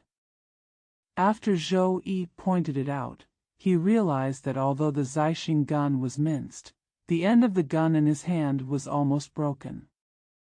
He quickly took the new gun and asked quietly, "I didn't expect to break the gun. Will Brother Yang blame me?" Zhou Yi smiled and replied, "How can this be true?" Zhou Tong had already called Zixing in front of him and said, "You two are about the same strength, but you are still more skilled in marksmanship. But Yue Fei is calm in the battle and has sharp eyesight. You are under his full attention, and you shouldn't look down on someone's young age to suffer a loss. This time we compete again, but you can't be careless," Zixing promised repeatedly. Seeing Yue Fei's face red and a little embarrassed, he hurriedly said, "We brothers often compete. It doesn't matter who wins or loses. I didn't expect your hands to be so strong. Let's compare this time." "I'm afraid I'm still going to lose," Yue Fei hurriedly replied. "How can the younger brother compare to the elder brother?" Before he finished speaking, Zixing was facing each other, and said 2 words of "please" in a row. He heard Zhou Tong sigh, but ignored him. Because Zixing was shouting, "Please," again, he just said, "Please." He raised his hand. Zixing had already raised his spear to stab him, so he had no choice but to move forward with his gun in hand. One of these 2 people has family skills and is very competitive. He had previously underestimated the enemy and suffered a small loss. He felt embarrassed and wanted to save face. The other was smart, hardworking and willing to work hard. Although he learned without a teacher, every move was derived from daily careful experience and hard practice. He also determined that he would not challenge the opponent again, so he paid attention to every step and made sure his shots were in vain, so he took advantage. The second time he came on the field, Xingxing was still very confident. Later he saw that although Yue Fei was more defensive than offensive. However, there are countless changes and I can cope with it easily. What I have learned is clearly taught by Zhou Tong, but there are many unexpected solutions. The ups and downs are unpredictable. If you neglect even a little bit, you will be defeated. If your heart tightens, you will try your best to use all your abilities. The two had an inseparable fight, and even Zhou Tong praised them. The two sides fought for more than half an hour. Zixing saw that Yue Fei was becoming more and more courageous. He tried his best to gain the upper hand, but he couldn't. In a moment of urgency, he fired a false shot and turned back quickly. With both feet a little closer, he flew out into the diagonal stab. The original intention was that the carbine this time was a family hurt killer. As soon as the enemy got close, he would suffer a big loss. Unexpectedly, as soon as a person gets up, he hears the wind blowing in the back of his head. In the setting sun, a figure had already followed him and said secretly, "Okay." When he was about to return his spear and stab it, it was too late to say, but it was quick. Zixing just turned the gun in his hand to the side. Yue Fei's gun was already behind him, the head of the gun was lowered, and there was a click. Zixing gun, the head hits the ground first. If you are really close to the enemy will be ready to shoot again. It has to be injured. Zixing knew that the victory was decided, so she could only blush and said with a smile, "I really lost." Yue Fei didn't attack again, but replied with a red face, "Brother, let me." Zixing walked up to Mr. Zhou and Mr. Li and called Uncle Shi. Zhou Tong's face darkened slightly and he said, "Your marksmanship should be better than his. Why did you lose?" Zixing did not dare to answer. Zhou Tong then said to everyone, "According to Zixing's marksmanship, anyone who is even worse is definitely not his opponent, but he is eager to win and is a little angry." Although Yue Fei didn't learn all the marksmanship in Liuhe, he had a quick mind and quick hands, and he could use the strengths of other weapons to make changes. The most gratifying thing is that he is always calm, his eyesight is sharp, and he takes advantage of it. This is because he works hard every day and is not afraid of hardship. Come with your heart. As soon as he came to visit, I asked him to compete in public, just to show everyone that nothing is difficult in the world, as long as there are people who are willing. The more effort you put in, the more you will gain. No matter what happens, never rely on yourself. Contemptuous and careless. They all have to cause trouble for themselves. If he encounters an enemy and becomes arrogant, his anger will rise first, but the opponent will deal with it with all his strength. If he focuses on his shortcomings, he will be 100% sure, and he will have to fight in half. If you don't know others' depth, you will suffer a big loss. Know yourself and your enemy. The art of war must first be self-aware. If you don't even know it yourself, how can you know others? I always feel that I am still not good enough, and I have to do things and learn things, so that I can face things without fear and succeed in my plans. No matter how big the pot is, it has a certain capacity. Add a little water and it will overflow. But most of all the water in the world flows into the sea. When have you ever heard that the sea is too full to contain the water? Therefore, a person who is complacent is like alienating himself from others, and there is no mention of the word improvement. To be fair, Zixing's skill was actually stronger than Yue Fei's. He lost twice in competitions because he underestimated his opponent and was complacent. Yue Fei, on the other hand, felt as if he was facing a formidable enemy.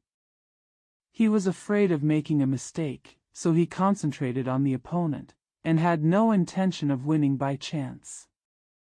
Victory or defeat was already decided.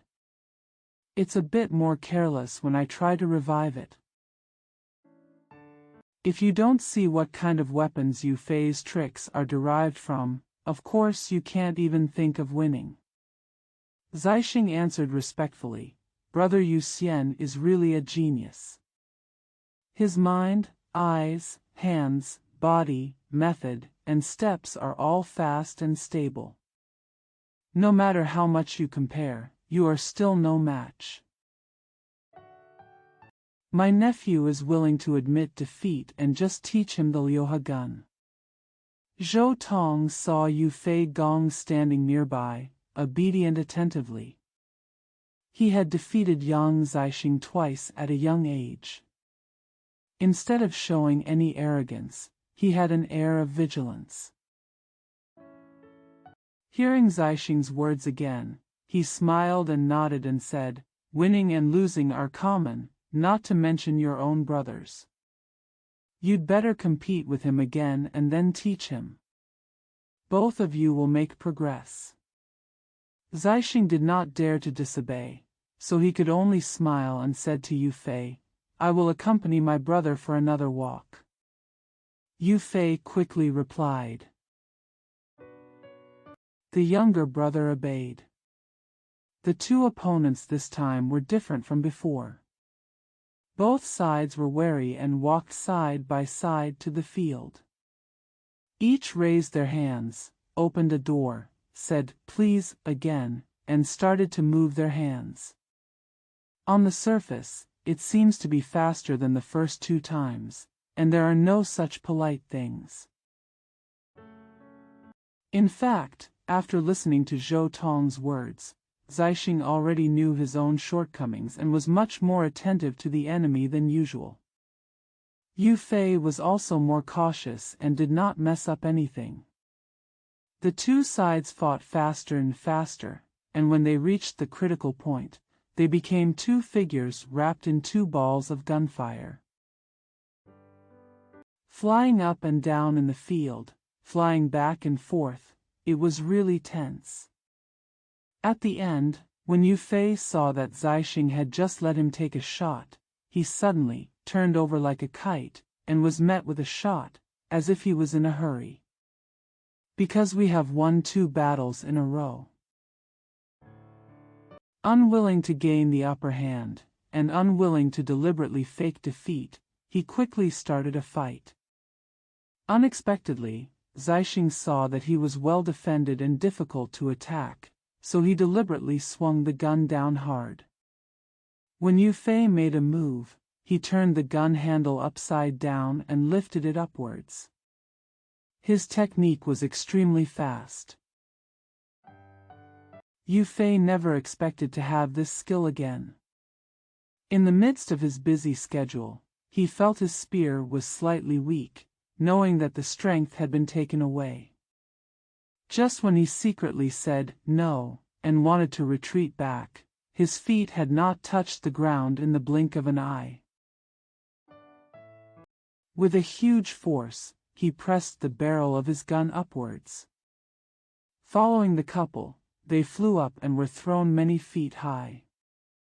There was only a whistling sound, and a strong wind passed by.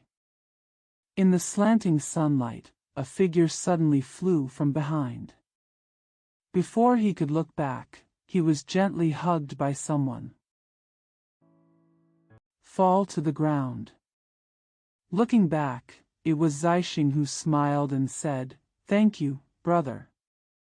When I saw Yue Fei again with a smile on his face and an innocent expression, He couldn't help but feel fond of him, so he hurriedly asked, "Are you scared?" Yue Fei replied, "No," and Zhou and Li had already passed by. Zhou Tong asked Yue Fei,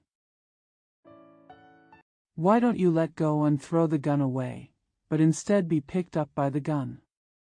Yue Fei replied, "Brother Yang is coming too fast. If he lets go rashly, he will lose control even a little bit and he will fall over. Secondly, weapons are for self-defense and you should not let go of them casually. I want to borrow a little bit of his strength. Take the disciple out and talk about it later.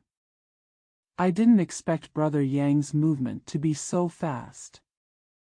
If they were really enemies, the disciples would be in danger."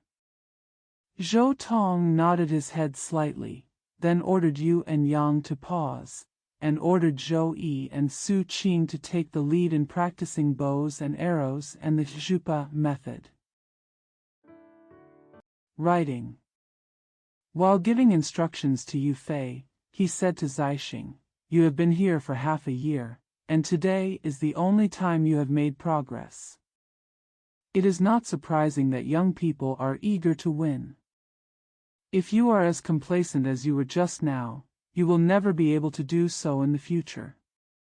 Zixing said, "Yes," repeatedly. "Wait until everyone has finished practicing." He also passed on the entire set of Liuhe guns to Yue Fei. Zhou Yi, Su Qing, and other students also practiced together. After practicing, Yue Fei realized that what he had remembered before was incomplete, and there were some differences from Zixing's family hurt marksmanship. Because he got up 3 days later. The disciples also asked him to teach the Yang family hook and Lian Chang, and he continued to practice until the first night when he set off again. After Zixing left, Yue Fei came early and went late to study and practice martial arts with his classmates. After the Mid-Autumn Festival, Zhou Tong ordered Yue Fei to move to the Zhou family. Teach him the art of war and formations. Yue Fei was gifted and enlightened, and his peers loved him very much, but they would never forgive him if he made even the slightest mistake. Yue Fei respected and appreciated Zhou Tong. The master and apprentice were as close as father and son. Zhou Tong lives in seclusion on weekdays and rarely interacts with the students' parents. I occasionally visited Li Zhenghua and Yuhe at night. But every 3 months, I have to go out once, and I always go away for a month or 2. When I come back, I often have a sad look on my face, as if I am very heavy on my mind. Chang said, "The country is in a troubled period. Soon there will be a war. Hebei will bear the brunt, and Hunan will not be spared. You must take advantage of this time, study hard, learn your skills and use them for the benefit of the country. If you are afraid of difficulties and stay calm, you will spend the good times in vain. By then it will be too late to regret." When Zhou Tong taught before, he originally paid equal attention to both literature and martial arts, and there were very few outsiders visiting the school. From the 3rd year after Yue Fei arrived, he gradually stopped talking about the study of poetry and prose, and only focused on the dangers of guanhe and marching. The method of formation. But he explained it again and again, trying to be detailed. Writing, shooting, and practicing martial arts are also more important than before. When you encounter students who can come up with new ideas and create new ideas during the exam, you will definitely be delighted and rewarded. The number of visitors gradually increased. Most of the visitors are young warriors, who come after night school. They stay for one night at most and leave early the next morning. Some of them came and went in a hurry and left after talking. Yue Fei had been taught by Zhou Yi and never interfered. I came back today because of something. Returned to the school at dusk the next day. As soon as he entered the backyard, he heard Zhou Tong laughing, saying, "You will know this person as soon as you see him. It would be great if you can be together in the future." Yue Fei heard that there was a foreigner in the teacher's room and was about to leave when he heard Zhou Tong calling, "Pengju, Pengju." Yue Fei's number, "Come in," and hurriedly walked in. Zhou Tong smiled and pointed at the young man in the room and said, "He is my old friend, but he wants to talk about being equal to your second senior brother, so you should also treat him as an equal. Let's meet." After Yu and Huang met politely, Zhou Dong ordered him to sit down. He said with a smile, "The secret is that I am going to Taihang to visit friends. I was about to leave, but I wanted you to meet him first and stay with him for a few drinks. Most of the secrets involve Guanhe. A scholar with great ambitions, not an armchair scholar. You ask him for advice first, and I will write a letter to him. Say that and walk out. Yue Fei is about 20 years old, and he looks quite stable. He speaks in an organized manner, thinks carefully, and has traveled to many places. Knowing that the teacher never gives permission easily, he started to make friends. The two sides are having a good conversation. Tongyi has come in with food and wine. Yu and Huang hurriedly picked up the table. As soon as they had set their seats, Zhou Tong walked in, handed over the secret letter he had written, and then drank together. The four people, old and young, ate and talked without restraint.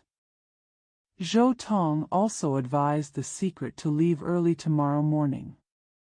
Confidentiality complied. After hearing what Zhou and Huang said, Yue Fei realized that there were many strong men gathered in the Dahang Mountains. They cultivated some mountain fields, and under the name of loyalty and justice to the people, they formed strongholds to protect themselves, specifically to fight against corrupt officials and bullies. There are two leaders, one is Niu Gao and the other is Liang Xing. Each occupies a hilltop, so they are basically the same. Mi Ming and Niu Gao felt that it would be difficult to separate. Knowing that Liang Xing was a close friend of Zhou Tong, they came to discuss with them, hoping to get the two of them together. Zhou Tong had long seen that internal and external troubles were getting more and more serious, and he felt anxious every time he thought about it. On weekdays, he likes to cultivate talents and make friends with people with lofty ideals, which is also to reserve talents for the country. After hearing the secret, I agreed at that time. After drinking and talking for a while, they both fell asleep. It was not bright yet the next day, so Zhou Yi sent the secret and got up. Yue Fei saw a future for his classmates. Also sent. The three of them talked and walked, and after seeing each other 10 miles away, they shook hands politely and said goodbye. In the third episode, the people are so angry that they are still drowning in carnival. They don't know where they will die. How can they be flattered by a strong enemy? They invite insults on themselves, and they are even more determined to be ruthless. Time flies by, 4 or 5 years pass by. Yue Fei is 16 or 17 years old. He studies hard every day, endures hardships, and makes great progress in his art. Under the upbringing of his parents and teachers, he has laid a very good foundation in both literature and martial arts. Li Zhenghua came to appreciate Yue Fei and betrothed his daughter to him. The time after marriage is very harmonious and beautiful. But Zhao Jian said that Zhao Jia used the treacherous ministers Cai Jing and Wang Fu as prime ministers, and the eunuchs Tong Guan and Liang Xicheng, one as a general and the other in charge of imperial edicts. Li Yan was in charge of the public fields, and Zhu Meng was in charge of the flowers and stones. These 6 traitors formed a party and used clever names to rob the people. He embezzled military merit, betrayed his rank, acted arbitrarily, and committed all kinds of evil.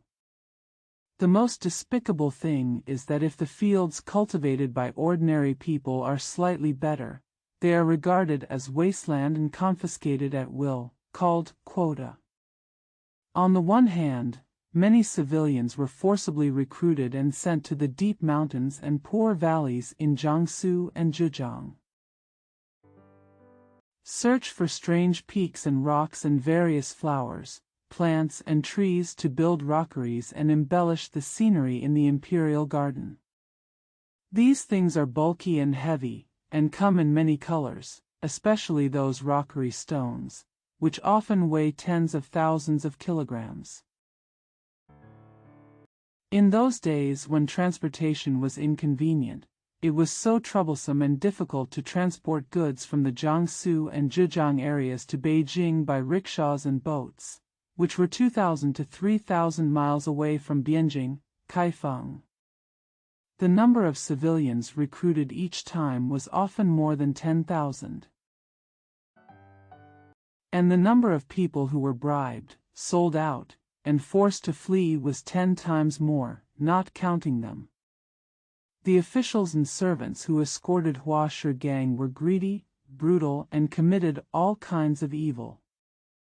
These poor people who carry flowers and stones all bring their own dry food. Regardless of the heat, rain, snow, wind, or frost, they had to grit their teeth and endure it, struggling to move forward. If they made the slightest difference, they would be severely beaten by the officials. The escorting officials just relied on the situation to show off, and local officials everywhere greeted him and enjoyed themselves as they pleased. This large number of civilians can only sleep in the wilderness, exposed to the sun and night dew, and exposed to the cold, hot, wind and frost. Those who were slightly weaker died of torture on the way, and no one even buried their bodies after death. As for the families of these victims, their fields are in ruins. Adding to the misery of hunger and cold, looking forward to a husband and a child, and wailing in the wild, there is no end to the story. The blood of tens of millions of people was used to provide the emperor and the dignitaries with temporary entertainment, and naturally the resentment among the people became deeper and deeper. Finally, many kind-hearted people had no choice but to rebel when they could no longer bear the situation. Although the arrogant and powerful generals raised by the imperial court were afraid of foreign enemies, they considered the common people who resisted the imperial court to be greedy for merit and risking rewards. It was a good opportunity to seize civilian property, and the war was very brutal. This group of common people who had just started to rebel did not know the battle formations, their power was relatively weak, their foundation was not yet solid, and they were often defeated at the beginning. Countless good people were massacred in various places. Later, officials everywhere forced the people to rebel, one after another, and the officials everywhere panicked. Zhao Ji, deceived by Cai Jing, Tong Guan and other 6 thieves, continued to be extravagant and lustful, and was willful and dissolute. He did not expect that the country would be destroyed and the family would be destroyed soon.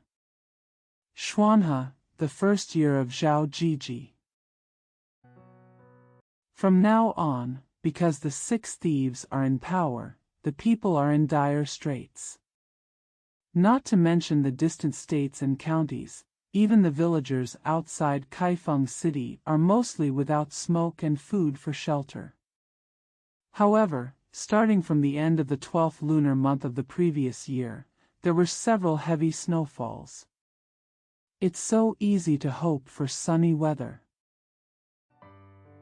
The snow has not yet melted, and the monarchs and ministers of the Song dynasty held the annual day and night lighting of lanterns very grandly.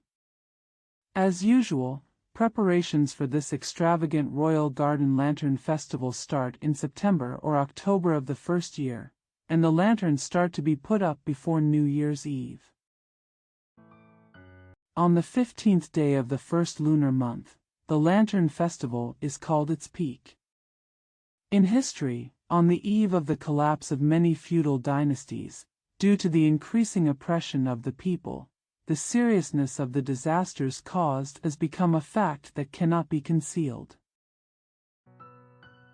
The more he dreams of using prosperity that is absolutely contrary to reality as his comfort and exaggeration, the more foolish, cruel, and crazy his actions will be. This is the nature of feudal rulers. This is what will happen before he dies. At that time, Zhao Ji issued an edict allowing all officials, soldiers and civilians in the city, regardless of gender, to go to the imperial garden to watch lanterns and play, as a sign of having fun with the people. These words sound nice, but in fact the people who went there were either officials, gentry, or wealthy businessmen. The real common people are suffering from hunger and cold. Their children are crying and their daughters are crying. They say they are not in the mood to enjoy the lanterns. There is a person who plans to see the royal wealth and the scenery of the royal garden. I am afraid that he has not yet reached the end gate. Judging from the shabby clothes he is wearing. Clothing. First, he was beaten to death by the imperial guards guarding the door. The people who went to the royal garden to view the lanterns were all extraordinary people.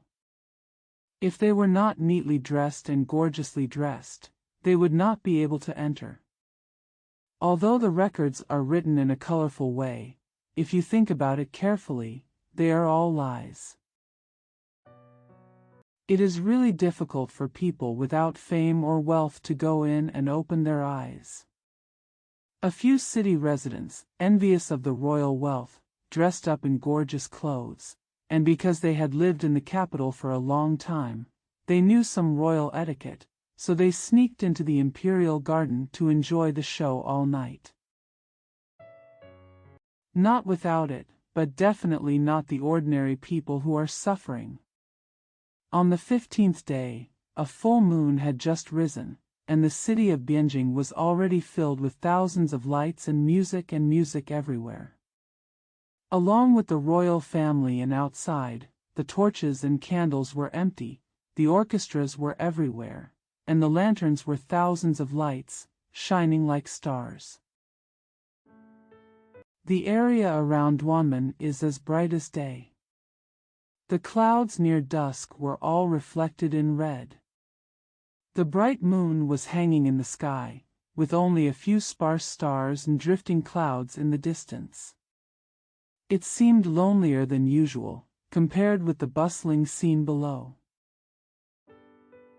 There is a feeling that the clear light in the sky is far inferior to the burning fire on earth.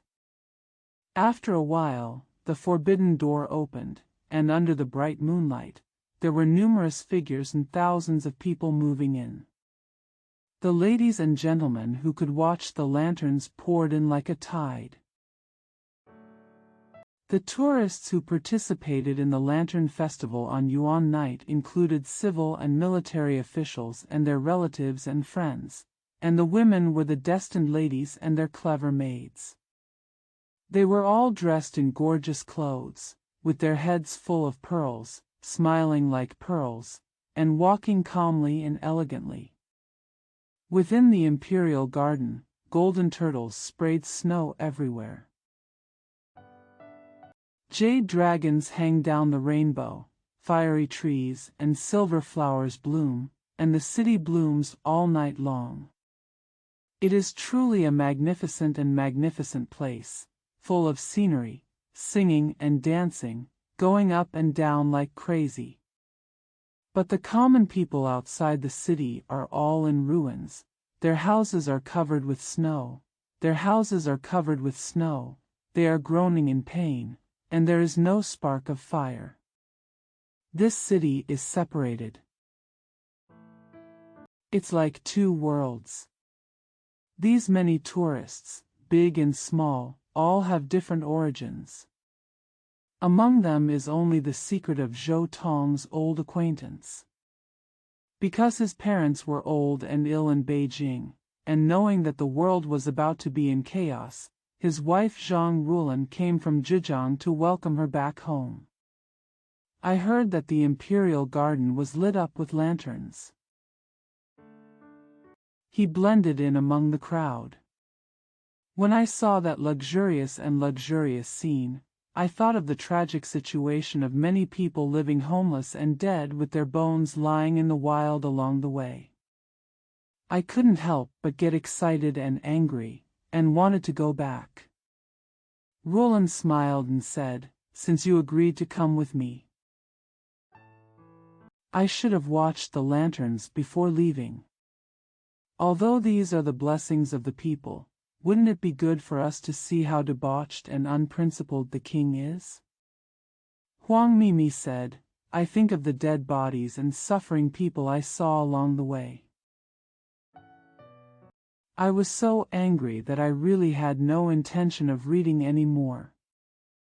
I heard that Inua lanterns are the most popular, and there are also artificial waterfalls and Aoshan lantern sheds. You can leave after seeing them, okay?" Although Roland was greedy for looking at the lanterns, she knew that her husband hated evil, so she could only nod and smile. The couple were talking quietly when suddenly there was a loud noise and people fled. Following the flash of colorful flowers in front of us, two teams of lanterns emerged from both sides of Xuanda Tower. The lantern dancers are all handsome children and beauties, some dressed as Luan, phoenix, peacock, crane, deer, unicorn, fish, clam and other figures. Some are dressed as plums, orchids, lotuses, chrysanthemums, peonies and other seasonal flowers. Some are holding various musical instruments.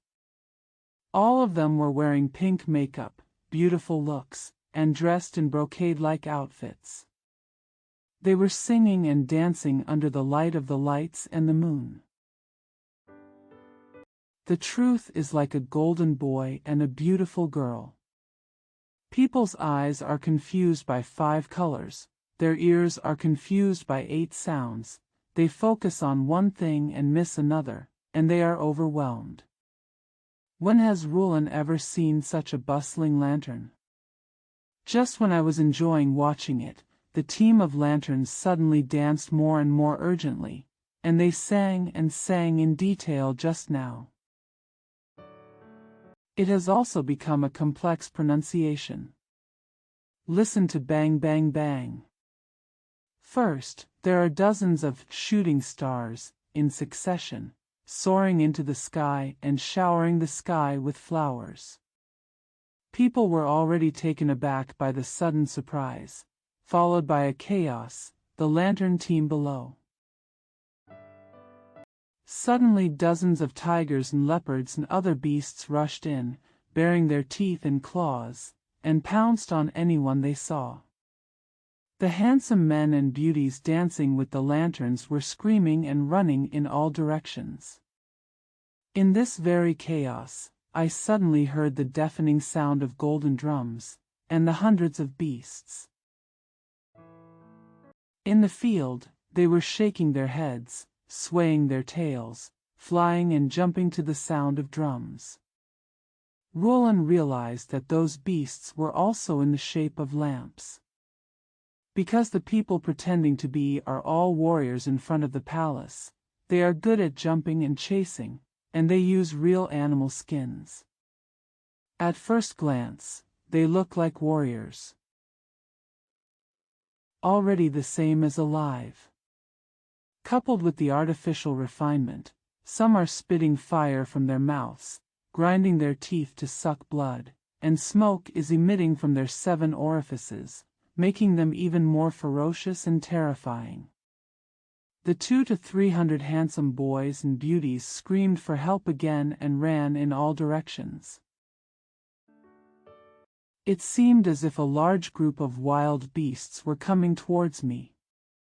Visitors all know that there are many strange birds and beasts in the imperial garden.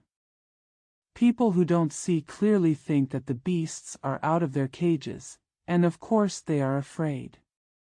When the music starts again, the hooves of the beasts fly together. I see the truth and wipe away my tears. I was so scared that I broke into a cold sweat. There were countless tourists and women who squeezed out their hairpins and jewelry in the panic and injured themselves and fell down. On the other side of Schwanda Tower, there was a burst of cheers and laughter from afar. Roland was squeezed out by everyone. Feng Shi realized that it was the emperor's whims, and he deliberately pretended to be some wild beast to scare people, in order to make him and his surroundings laugh. When I moved, I looked for my husband again, but there was no trace of him. Roland and Mimi are cousins and childhood sweethearts. They grew up together and have a deep relationship. He was originally well versed in literature and history, and had studied martial arts for a few days. After marriage, he often traveled to famous mountains and rivers with his husband. He was brave, intelligent, and informal, so he didn't take it to heart. I first wanted to go back to the original place and wait, but unexpectedly more and more people were watching the lights, and the previous place was already crowded. Unable to get over, I had to find a higher place to watch and wait. Before I knew it, it was late at night, and I started to panic. The Imperial Garden is a forbidden area, and it is inconvenient to shout loudly. While I was in trouble, I suddenly heard the roar of a real wild beast on the other side of Inu. Then there were a few more faint crows of chickens. At this time, the singing and dancing stopped, and the thousands of lights on all sides were still competing with the snow and the moon, but when I closed my eyes and listened, I felt as if I had been walking deep into the mountains at night with my husband and heard the howling of tigers and wolves. Looking up at the sky, the remaining stars are shining brightly, and the slanting moon has not fallen. It seems a little darker than the scene in the first half of the night when the moon was like water and the white clouds were clear. Roland thought to herself, anyway, I have to wait until dawn before I can go back. I have heard for a long time that Han Jun has collected the blood of millions of people. Provided for the enjoyment of his monarchs and ministers, tonight in this gorgeous and prosperous lantern shadow, there are countless millions of souls who have died unjustly. I was probably angry when I saw the secret and was crowded by tourists, so I couldn't be found. Although he knows that I often travel around the world with him. It doesn't matter, so we each go back first, but we don't want to think about the fact that the parents-in-law are in the house, and the young woman alone has not returned from a night trip. If she feels strange, why should she be merciful? Now that things have come to this, and I heard that Duanmen has been closed early, I have no choice but to endure it and continue reading. My heart is thinking about something. Suddenly, I heard another shout of "Long live" coming from all directions. As soon as the singing and dancing stopped, the tourists in the imperial garden dispersed. The light fur belts of the wealthy gentry and the shadows and hairpins of the official family members were intertwined among the trees and flowers, making it very lively. It's like mosquitoes and thunder gathering in Guan. When the tide rises, this large area of noise becomes even more powerful and deafening. The countless lanterns of various colors also seem to be shining back, which is particularly bright. At this time, two eunuchs, suddenly appeared on the platform at the head of Xuanda Tower. It seemed that he was shouting there, the flow of people from all directions, like the tide of crucian carp crossing the river, rushed towards the front of the building. Roland had long seen that on the jade platform in front of Xuanda Tower, there were pairs of feathers, palace flowers, incense from the stove, and peacocks in full bloom. Countless palace maids and eunuchs each held fragrant flowers as ceremonial guards, and the brocade screen was also arranged on both sides. At the four corners of the platform, there were also 4 large pots of burning charcoal. There was a person sitting on the throne, and his face could not be seen clearly, as if he was surrounded by beautiful packaging. The gold, jewels and jade adorned on the head and body glowed in various colors under the bright moonlight. Looking from a distance, it looks like many guards holding golden melon axes. They all have peepa legs, thick thighs, axle bodies, wide shoulders and thin waists, and are tall. He put on a majestic and murderous look, standing left and right. Roland didn't want to be scolded by these royal minions, so she never came close. Later, I saw everyone rushing towards the building. Out of curiosity, I followed him among the crowd. Keep an eye out and listen secretly. Only then did I know that the Zhongguan, the title given to the emperor by the internal eunuchs and ordinary soldiers and civilians of the Song dynasty, saw the auspicious snow and the bright moonlight, and the 400,000 residents of the capital came to the imperial garden to enjoy the lanterns. I don't know how many people came from afar, but they haven't been counted yet. Want to see? The weather is good, the grain is plentiful, the sage is righteous, and the people are happy. Therefore, the officials are very happy, and they send jade sounds to spread the word that the common people will gather in front of Xuanda Tower, and they will be given wine from gold cups, so that everyone can take it home drunk. To enjoy the joy of Yuanyue. A place for giving wine has already been set up in front of the building, and there are many gold cups and jade inlays displayed on several tables that are tens of feet long. Then a group of officials and guards led the tens of thousands of tourists to line up in several rows, from left to right, and drink one by one. While drinking, people first toasted to express gratitude and shouted, "Long live." This was different from the shouting and noise just now. It was very chaotic. Because people watched the lanterns in the snow all night, even though they wore heavy furs, they were still unavoidable from the cold night. What's more, this group of rich and powerful people usually take good care of themselves. Although they are attracted by the royal wealth and are proud to participate in the Lantern Festival, their fragile bodies cannot be supported by snobbery. There are many people. Some people long live. Before he finished shouting the two words, he sneezed first, then picked up the cold golden cup and drank the cold imperial wine. The heating effect had not been achieved at all. First, an air conditioning hit his heart, making him tremble 36 times. Teeth chattering. The sounds of people coughing, choking and sneezing, combined with the soft blowing and blowing from upstairs and downstairs, merged into an extremely unpleasant symphony. Roland was among this group of tourists, and she realized that the noisy sound was so harsh and unpleasant.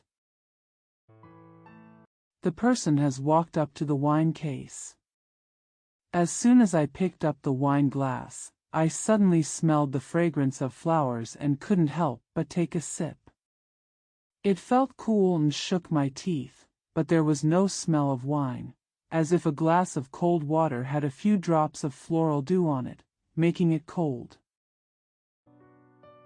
Only then did I realize that it was most likely cold water.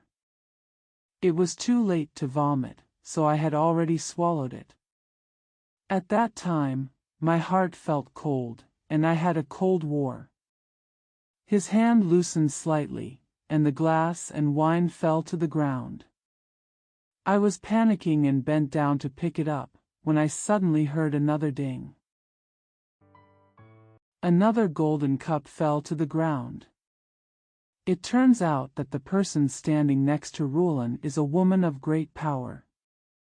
Because her husband is a high-ranking official, she participates in every such palace event. She has accumulated many years of experience and wears a lot of clothes. People are born fat and stupid, and then they run away with everyone. Many people were shivering secretly due to the cold, but her head was steaming, and her underwear was soaked with sweat.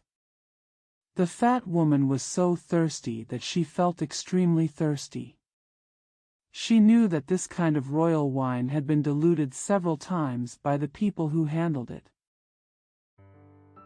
But I didn't expect that I would mix so much wine that even the taste of the wine would be lost. I drank a little more vigorously, and just as I raised my neck to finish the big gold cup of wine, I felt a chill in my heart. I was still thirsty, and I suddenly felt that I drank a glass of cold water, and cursed secretly, "Damn it! Is this also called wine?" Angrily, she put the cup on the table and accidentally rolled it to the floor. Roland was picking up the cup at this time and saw another golden cup falling to the ground. She suddenly remembered that the fair day was the most important thing about etiquette. This time watching the lanterns, if it weren't for her husband, please try again. I'm afraid my parents-in-law will not agree. If I wait until dawn and go back alone, I will inevitably be criticized by him. Why don't you take this golden cup back as a certificate? My thoughts moved slightly, and I saw people in a mess. After the fat woman threw the cup, she didn't even look back, and there was no one left. He quickly picked up his original cup, hid it in his sleeve, and put the other gold cup on the table. Suddenly I remembered that although the Hunjun is hateful, he shouldn't steal from others. I was startled, and I was about to pick up the gold cup pretending to be someone else and put it on the table, but I got flustered. As soon as he raised his hand slightly, the golden cup fell from the cuff of his sleeve. Before he could pick it up again, he heard a loud shout and his arms had been grasped tightly. Looking back in shock, it was two deacons and palace supervisors who rushed over, followed by the wolf-like guards. It turns out that every year when lanterns are put up on Yuanyi, many royal objects are lost in the palace.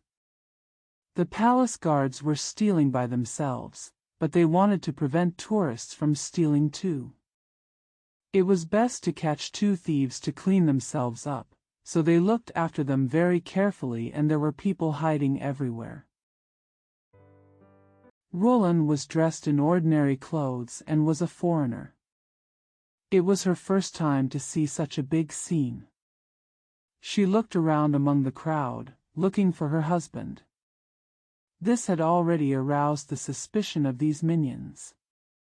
Those palace guards and palace guards had issued decrees because of Zhao Ji. It is believed that lighting up lanterns on Yuan Yi is a happy event to celebrate the Lantern Festival.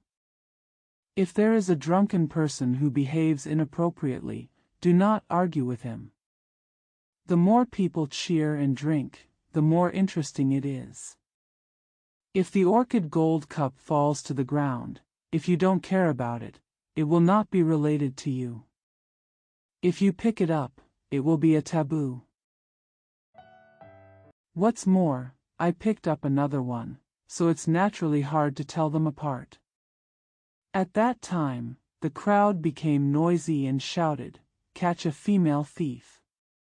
Zhao Ji was sitting on the throne on the platform and heard the noise below. He ordered his servants to ask about what happened, and then ordered the female thief to be escorted to the platform for trial. The wolf-like guard took the rope and was about to tie someone up. When he heard the order, he shouted, "Female thief, leave quickly."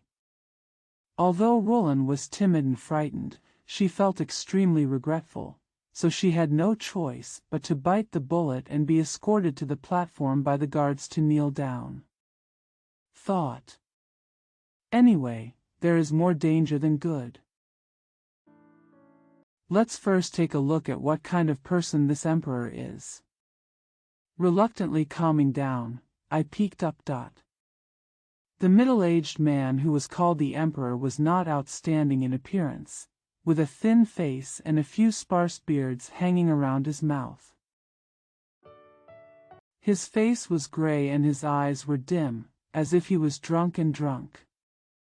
With such a thin body, he was sitting on the Kowloon imperial couch, which was several times larger than a human being.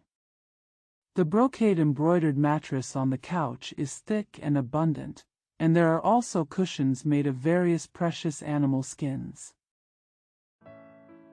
Almost half of the person was buried, making the emperor who ruled the world look more and more small and inconspicuous. Roland was lying on the ground taking a peek when she suddenly heard two buzzing sounds from above, like flies coming through the window. He didn't hear what was said, and then he heard the eunuch standing nearby shouting, "Whose family does that woman belong to? Why did you steal the gold cup so boldly? Let me tell you from the actual report." Roland thought for a while and replied, "People are ignorant, and they are afraid that their language will be inappropriate, and they will violate the palace etiquette and be in trouble with the law.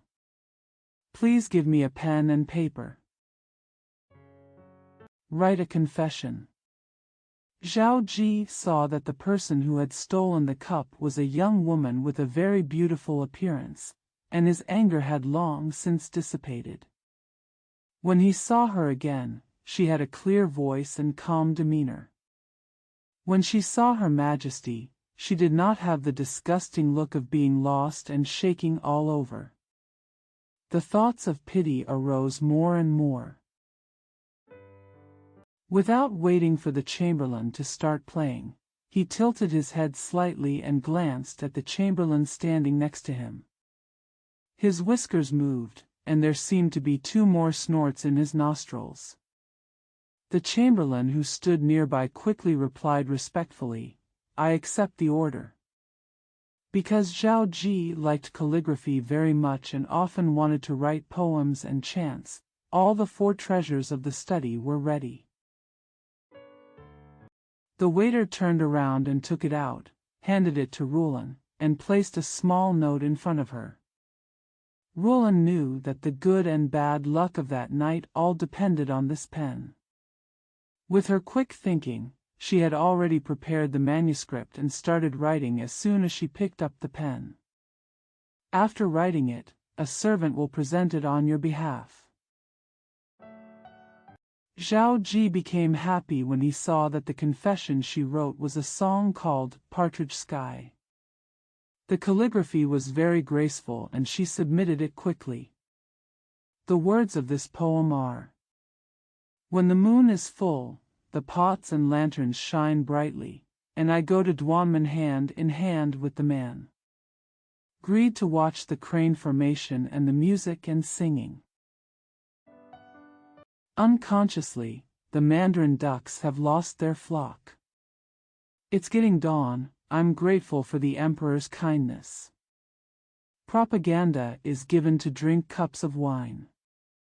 When I return home, I am afraid that I will be scolded by my aunt and steal the gold cup as a proof. Zhao Ji laughed loudly after reading it. I asked that eunuch Rulan was a college student and the wife of a scholar from the south of the Yangtze River. When I heard about the great display of lanterns on Yuanyi, I went with my wife to enjoy the palace, and I thought it was a peaceful event and a good story. At that time, a decree was sent to reward Rulan with a golden cup, gold, silver, and colorful silk, and he was ordered to escort him back with a palace carriage. Rulan Xie stepped down and just walked to the front of the building. Then I heard the voice of the officials returning to the palace. Looking back at the Xuanda Tower, amidst the sound of drums, the Zhao official family, who looked like a king, was being helped into the warm room by the palace eunuchs on his left and right, and was taken away like a patient. As the end gate opened, large groups of tourists came again like a tide. They rushed out. At this time, it was getting brighter. The Fajia, the emperor's carriage and ceremonial guard, had just returned to the palace, and the sound of drums and music gradually faded away. Most of the millions of lanterns have been extinguished, leaving only a few unlit candles here and there. The dying flames flickered in the morning wind. The fireworks, trees, and silver flowers last night have also lost all their brilliance and revealed their true colors. The remains of paper and silk, torn to pieces and trampled by tourists, are scattered all over the ground. There were piles of wax tears and ashes scattered everywhere. Although most of the snow in the palace garden had been cleared a few days ago, the slightly higher areas and some flowers, stones, and trees were still covered in jade and silver. There are many towers, pavilions, and strange peaks and rocks in the imperial garden, and the scenery after snow is very magnificent. Unfortunately, although the place is big, there are more tourists. After the large group of tourists climbed and trampled last night, people's footprints are everywhere. In some places, because of the strong lights and strong fires, the snow melted and the ground was covered with mud. Many tourists passed by here. Take the traces of mud and dirt directly outside the palace gate. Within hours, the ugliness and the splendor merged into one. Before the tourists dispersed, Duanmen area was crowded, and suddenly the sound of shouting and shouting started again. Then I saw hundreds of men in short clothes, being taken by a group of officials and jailers to dismantle the lamp sheds and clean the gardens. Most of these people have dove-shaped faces and tired faces. Some of them had bare legs of clay, and looked gloomy as the officials shouted at them with their whips. Climb high and low, sweep and demolish. I saw embers flying together with the remaining snow, silk ribbons and gray smoke swept away together. The infinite prosperity was all gone for a while, leaving only a smoky and broken scene, making people recall the grand scene of last night as if it was a lifetime ago. Ruo Lanfang sighed secretly. A palace carriage with a small white horse with a purple rein has arrived at high speed. The palace eunuch who accompanied the carriage arrived in front of Rulan and asked him to get on the carriage. The 4 guards in front had already taken the lead in clearing the way, pushing away the tourists and making way for people. Rulan was sitting in the car. I felt that the emperor was moody, and the people's fortunes were unpredictable. I finally escaped from an unreasonable disaster. I was deeply impressed by the emperor's cup appreciation, but I was not lucky, I just felt lucky. Thinking in my heart, the car is light and the horse is fast. Unconsciously, he drove out of Duanmen and walked to the Imperial Street. Suddenly I caught a glimpse of a person walking back and forth in front of the road, looking left and right. Taking a closer look, it was her husband's secret. Busy opened the embroidery curtain slightly, stretched out half of it, waved his hand, and then retracted it. It turned out that Huang Mi was tapped on the shoulder when there was a crowd last night. Looking back, it turned out that it was Liang Xing, the righteous man he met when he went to Taihang Mountain with Zhou Tong's letters.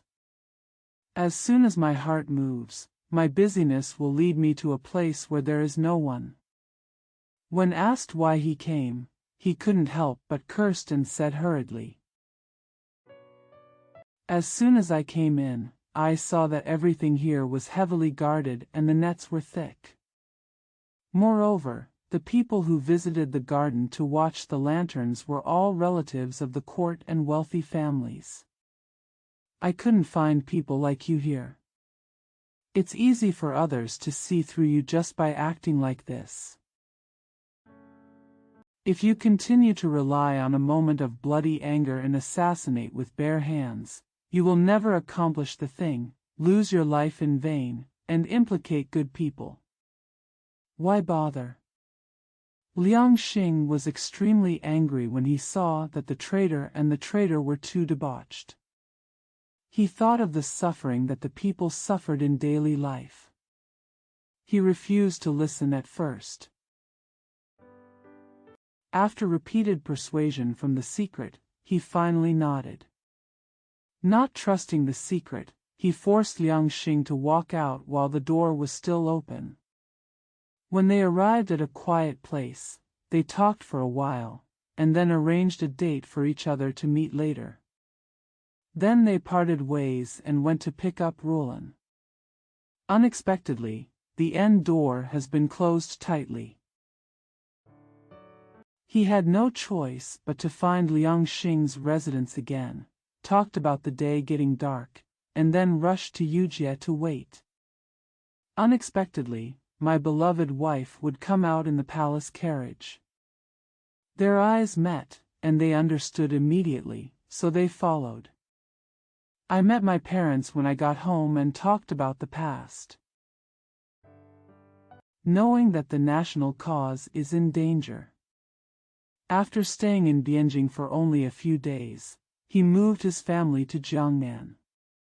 After secretly settling his parents and wife, he traveled around the world alone, rarely going back.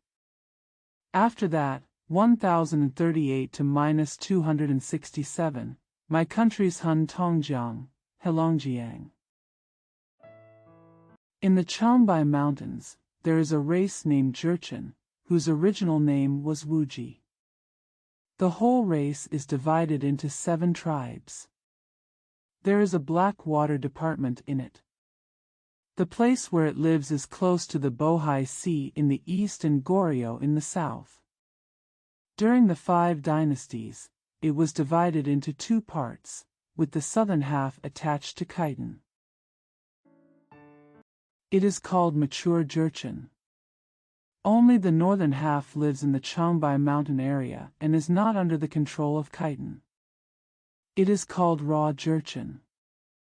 The Jurchen people all live in caves in the wild, move around erratically, and like to eat raw meat. Drink rice wine. After being drunk, he often kills people. There are no words and no country title. They live scattered among the deep mountains and poor valleys. Large tribes have thousands of households, while small tribes have hundreds of households, and each elects a strong and brave person as their chief. Due to environmental factors, all Jurchens are good at horseback riding and archery. There is a tribe named Wanyan. Stronger among tribes of the same race. This year, a Korean man named Hanpu joined his subordinates. Because of his outstanding intelligence, he gained the trust of everyone. He married a wife and had children locally, and officially became a member of the Wanyan tribe. Soon he was elected as the leader by everyone, became a chief, and changed the system of everyone to elect a chief to a hereditary one. It was the fourth-generation chief named Swike who began to cultivate land, build houses, and settle down. Swike's son Shirlu. Some laws and regulations began to be established. Shirlu's son was named Wuginai. In order to prevent his tribe from producing iron and to establish prestige among various tribes, he proposed to Khitan, Liao dynasty, as a vassal. The Khitan made him the governor of the Jurchen tribe, and he began to buy iron. He made armor and weapons, established officials and subordinates, and his power gradually grew stronger. Wuginai had 3 sons, who successively became Jedu envoys.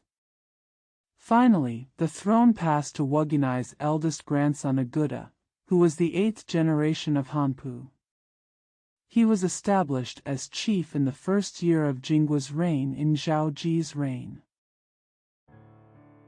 At first, the Jurchens had to pay tribute to Khitan every year with northern pearls, mink skins, famous horses, good dogs and haydonking, a small eagle, which could catch swans. The Khitan loved haydonking very much and were greedy for it, and Yelu Yanshi, the lord of Liao, blackmailed her even more. The Jurchen tribe was in unbearable suffering and the people were very angry. They all want to resist. Aguda took the opportunity to unite the tribes and raise troops to fight against the Khitan. Although there were only 2,500 people at the beginning, because of their bravery and skill in fighting and their deep grudges, they actually defeated the Khitan soldiers. As a result, the army became stronger and stronger, and they fought against the Khitan many times and won great victories. In the first year of Xuanhe, the benefactor Aguda sent Li Shanqing, from Bohai, and Suadu, from Wanyan tribe, to take letters of credence, beiju, raw gold and other gifts, together with Ma Zheng, the envoy sent by Zhao Ji in February of the first year. In the name of good communication, to test the strength and weakness of the Song dynasty. Zhao Ji did not expect that his rulers and ministers were idle, the people were in dire straits, the world was in turmoil, and chaos was everywhere. Internal troubles had led to foreign troubles. He still had no idea of the seriousness of the interests, and pretended to be a foreign country. First, he ordered the treacherous Prime Minister Kai Jing and his envoys to say that he wanted to invite the Jin people to attack Liao together. Li Shanqing. Suadu saw that the kings and ministers of the Song dynasty were dissolute and debauched, and that the national power was too weak to take care of themselves. They were also arrogant. Zhao Ji and his ministers still didn't know what was going on, so they ordered Ma Zheng to bring the imperial edict and gifts with them. Apply to Jin for employment. When I walked to Dengzhou, I heard that the benefactor had been appointed emperor. Zhao Ji also issued an edict to stop Ma Zheng, and sent Huqing, the naval commander of the Ping dynasty, to send envoys back to Jin. A Buddha said to Huqing, "If your emperor really wants to reconcile with our Jin state, he will send an envoy to get the certificate of credence. If you treat me as a small country and use that edict to send down orders, you will never be able to do it." The kings and ministers of the Song dynasty were very unhappy when they heard that Hu Qing had come back, but there was nothing they could do. Tong Guan was so greedy for merit that he did not know what he could do. He wanted to regain Yanyan, Ying, Ping, and Luanzhou and Ji, Jing, and Tanzhou, with all his heart, Shun. Peck. And others in the 6 prefectures and 24 counties of Yanjing all lost land that was occupied by the Khitan in the 5 dynasties, but their delusions still persist. In the 2nd year of Xuanhe, Zhao Liangxi and Ma Zheng were sent to see a Buddha, demanding that after the Liao dynasty was destroyed, the Han lands that had fallen into Khitan during the 5 dynasties were returned to the Song dynasty. A Buddha said, "The land is still in the hands of the Liao people and cannot be obtained with just a word. If both sides send troops at the same time, it is only reasonable that whoever captures it first will get it. These are all things that must be exchanged for lives and money. It can neither be cheated nor given away for nothing. If you plan to do so, send troops quickly." Zhao Ji and his ministers realized that their prestige had been lost and empty words were useless. They sent Zhao Liangxi to negotiate with the Jin people to attack Khitan from both sides. It was agreed that the Jin would take Zhongjing, northeast of Pingquan County, Rihe, and the Song dynasty would take Shijing, Datong County, Shaanxi. Zhao Ji and his ministers also gave the Golden Man 500,000 gold. Use the country's useful money and the people's blood and sweat to please the Jin people, hoping to get some convenience in the future. A Gu didn't take care of it. Following the defeat of the Liao soldiers, he captured many prefectures, counties, and counties. Zhao Ji and his ministers still wanted to take advantage, and ordered Tong Guan to be the Xuanfu envoy on Hebei and Hedong roads, and Cai Yu as deputy envoy to lead the generals to attack in separate routes. As soon as the battle took place, the Song soldiers retreated one after another. Zhao Ji's monarchs and ministers became frightened and hurriedly ordered to withdraw their troops to protect the territory. As a result, the Jin people regarded the Song army as rotten and the country of the Song dynasty as something in their pocket.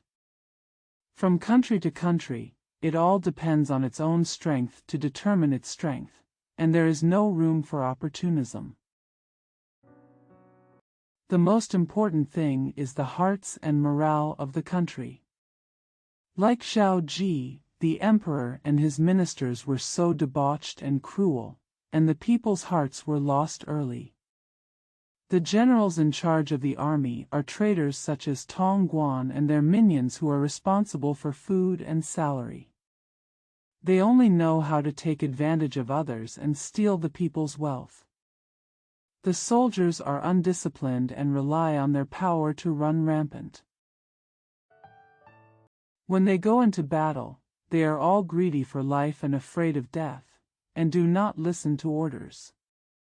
Most of them are untrained recruits who are recruited by force to fill up the empty quota for time.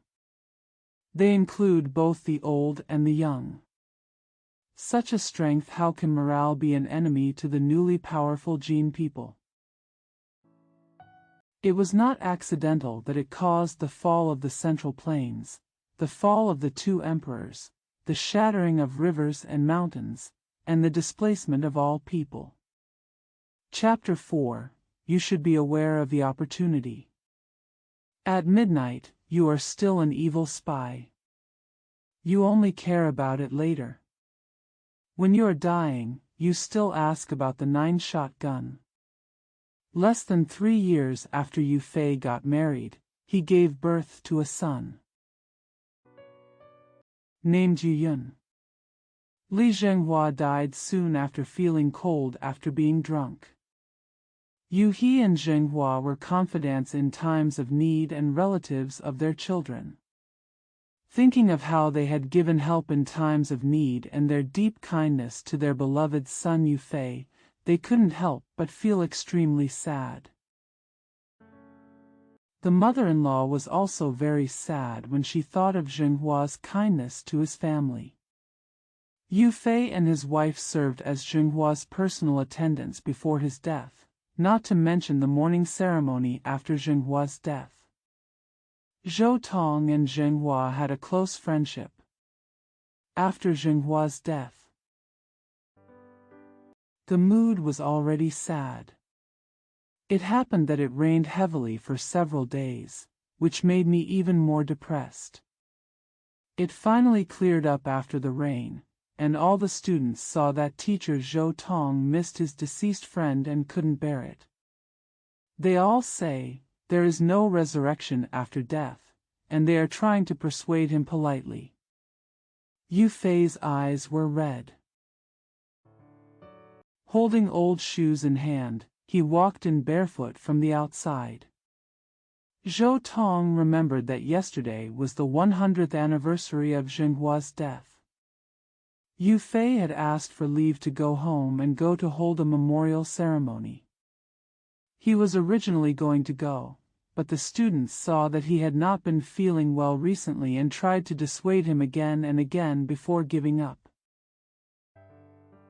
Feeling sad, Yue Fei rushed to the west wing. After washing his feet and putting on his shoes, he walked over and shouted, "Teacher," with a forced smile. Zhou Tong asked and knew that there was a lot of mud and water outside, and said with a wry smile, "After your father-in-law died, I realized that he had nothing to save." The remaining 110 taels of silver were used for his funeral expenses. In recent years, grain rent has been too heavy, coupled with floods, droughts and natural disasters. Farmers' lives have become increasingly difficult. It was rare that the weather had cleared up, so I wanted to take a walk outside. So I went to your house to visit. Unexpectedly, I caught a bit of cold the night before and it was difficult to walk after the rain. Everyone persuaded me to stay and sat in the house for a few days. It was really boring and uncomfortable. The sun is in the west at this time. You go to the kitchen to get some food and wine. Fortunately, it's not too cold yet.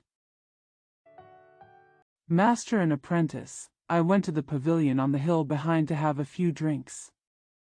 Put on your old shoes and run a few times in the nearby mud and water to see if your ability to make light weight has improved recently. After dinner, we will discuss the art of war. All the disciples agreed with one voice. Wang Gui should run first.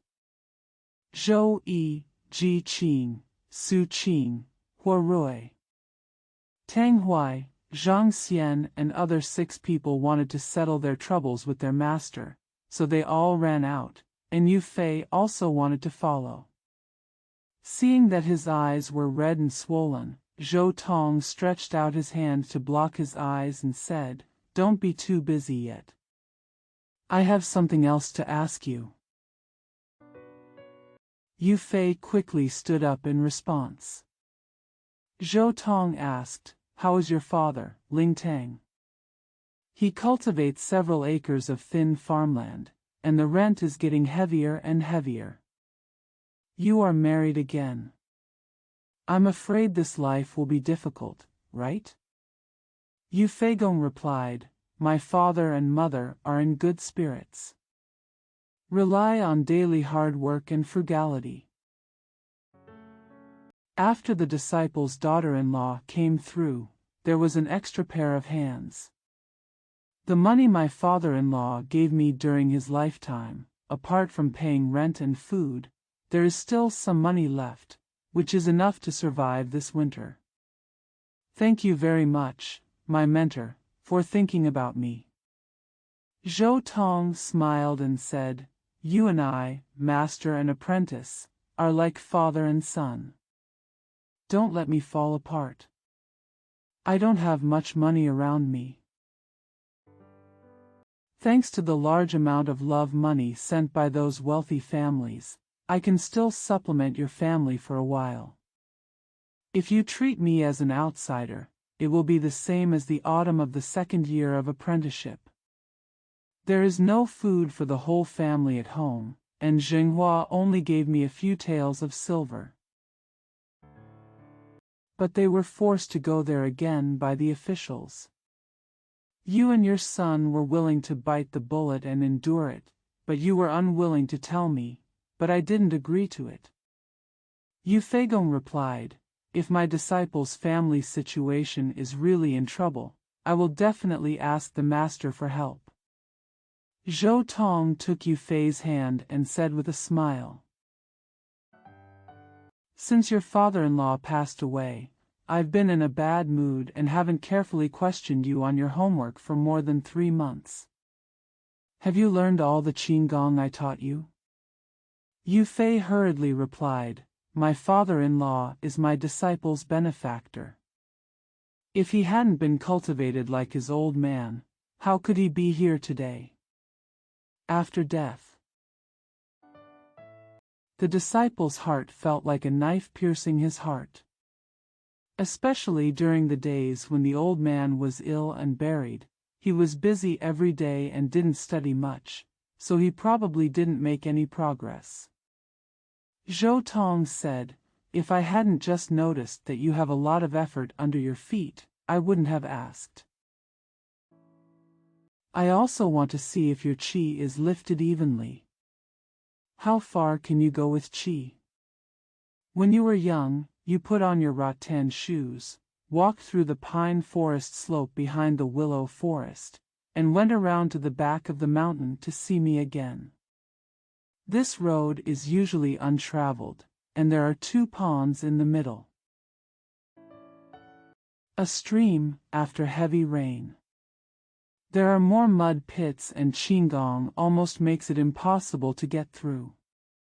I will first watch how you walk on the mountain pavilion. When the road is dry, I will check your footprints and then I will know how good your kung fu is." Yue Fei felt that it was difficult to be confident in the Qigong he practiced. Master's advice can be taught even to the brothers who have not learned it. I feel happy and agree repeatedly. Zhou Yi walked in with Wang Gui and saw Yue Fei taking a pair of rattan shoes to go out. He asked with a smile, "The wine and food are ready, where is junior brother Yu going?" Zhou Tong said, "I want to test his Qigong. Let's all go to the pavilion and wait for him." After that, he got up and left. Yue Fei felt that winter was short and he was afraid that he would not be able to teach in time, so he hurried to the willow forest. Zhou Tong brought many students with him. When I walked up the hill from the back of the house, I saw that the wine, dishes, cups and plates had been laid out in the pavilion. There were 2 stoves, large and small, one for tea and one for scalding wine. He said with a smile, "I originally intended to wait for Yue Fei to come back and have a drink with him. Since the food and wine are already on the table, we might as well start eating first. Wait until he arrives. You can take turns practicing outside the pavilion again and show me." When the students saw that Zhou Tong was in high spirits, which was very different from his dull demeanor just now. They were afraid that the teacher would teach him that day. They all became excited and invited Zhou Tong to take a seat. Zhou Tong ordered the hot dishes to be served slowly. After just 3 drinks, he suddenly stood up and walked outside the pavilion. Everyone stood up and planned to follow. Zhou Tong looked back and said with a smile, "You eat what you have, don't be restrained. I'll take a look at the wild scenery. Come in when the hot dishes are served." Everyone saw that Zhou Tong wanted to wait for Yue Fei to come back and have a drink with him. Knowing the teacher's temper, he didn't dare to violate it, so he hurriedly returned to his seat in response. It was mid-October weather. Tushan is to the northeast of Lulin. This large area is full of ancient willows, tall locust trees, and many trees. Zhou Tong stood on the rockery outside the pavilion. First, take a look around. You can see the cold forest towering everywhere and the fallen leaves swaying in the wind. In the shadow of the setting sun, she looked particularly Xiao. In the nearby fields, there are pieces of yellow soil. Although it was sunny after the rain, there were many clouds in the sky, which obscured the setting sun. One after another, the cold wind blew the declining willows and cold pines flying like the tide, making a rustling sound. The farmhouses scattered on the plains all have their firewood doors closed, and their chickens and dogs are silent. The few roads leading to the countryside are rarely visited by people. It looked like a desolate and cold scene. Zhou Tong thought to himself, the imperial court is unjust and single-minded in imposing excessive taxes. In addition, the year is bad, either drought or floods. The government only knows how to plunder people's wealth and does not care about the lives of the people. As a result, the farmers' lives are becoming more and more miserable. There were groans and lamentations everywhere. The kingdom of Jin is eyeing us again, intending to annex our great mountains and rivers. If this continues, what will happen in the future? After feeling depressed for a while, Yue Fei estimated that he would rush back from Lulin, so he looked towards Lulin and watched carefully.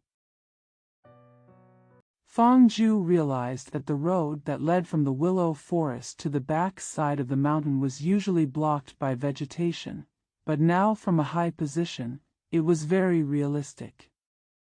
Suddenly he heard the strong wind in his ears and knew that someone was plotting against him. He hurriedly turned his body slightly and raised his left hand slightly.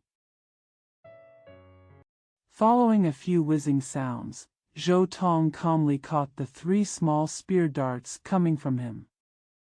Zhou Yizhen picked up his wine glass and was about to drink with Su Qing. He suddenly caught a glimpse of a few cold stars in the slanting sunlight, flying toward Zhou Tong from the slanting rays. He couldn't help but be shocked. He didn't even bother to say anything, he was busy going out. Everyone knows that the teacher usually hates evil and has many enemies in the world, and they have all attacked him before he left the pavilion. Suddenly, Zhou Tong was heard shouting, "Go back, don't move rashly." He turned sideways. He smiled towards the earthen hill diagonally facing the pavilion and said, "Why are you here today? I've been waiting for several years and I'm already impatient." Then someone on the hillock opposite shouted, "You don't have to boast, Zhou. There were just 3 swallow shuttles flying to bring you good news. Do you think it's a secret plan?" Zhou Tong smiled and said, since you are not willing to come to see me openly, I can't force myself to be the master. When and where, you tell me." The man on the hill answered again, "Today is 14th, and the moon is just right. We are preparing some wine at Guanwang Temple, 15 miles away, waiting for your visit." When Zhou Tong heard this, he raised his long eyebrows slightly and sneered, "How about I come to visit you before dawn tomorrow morning?"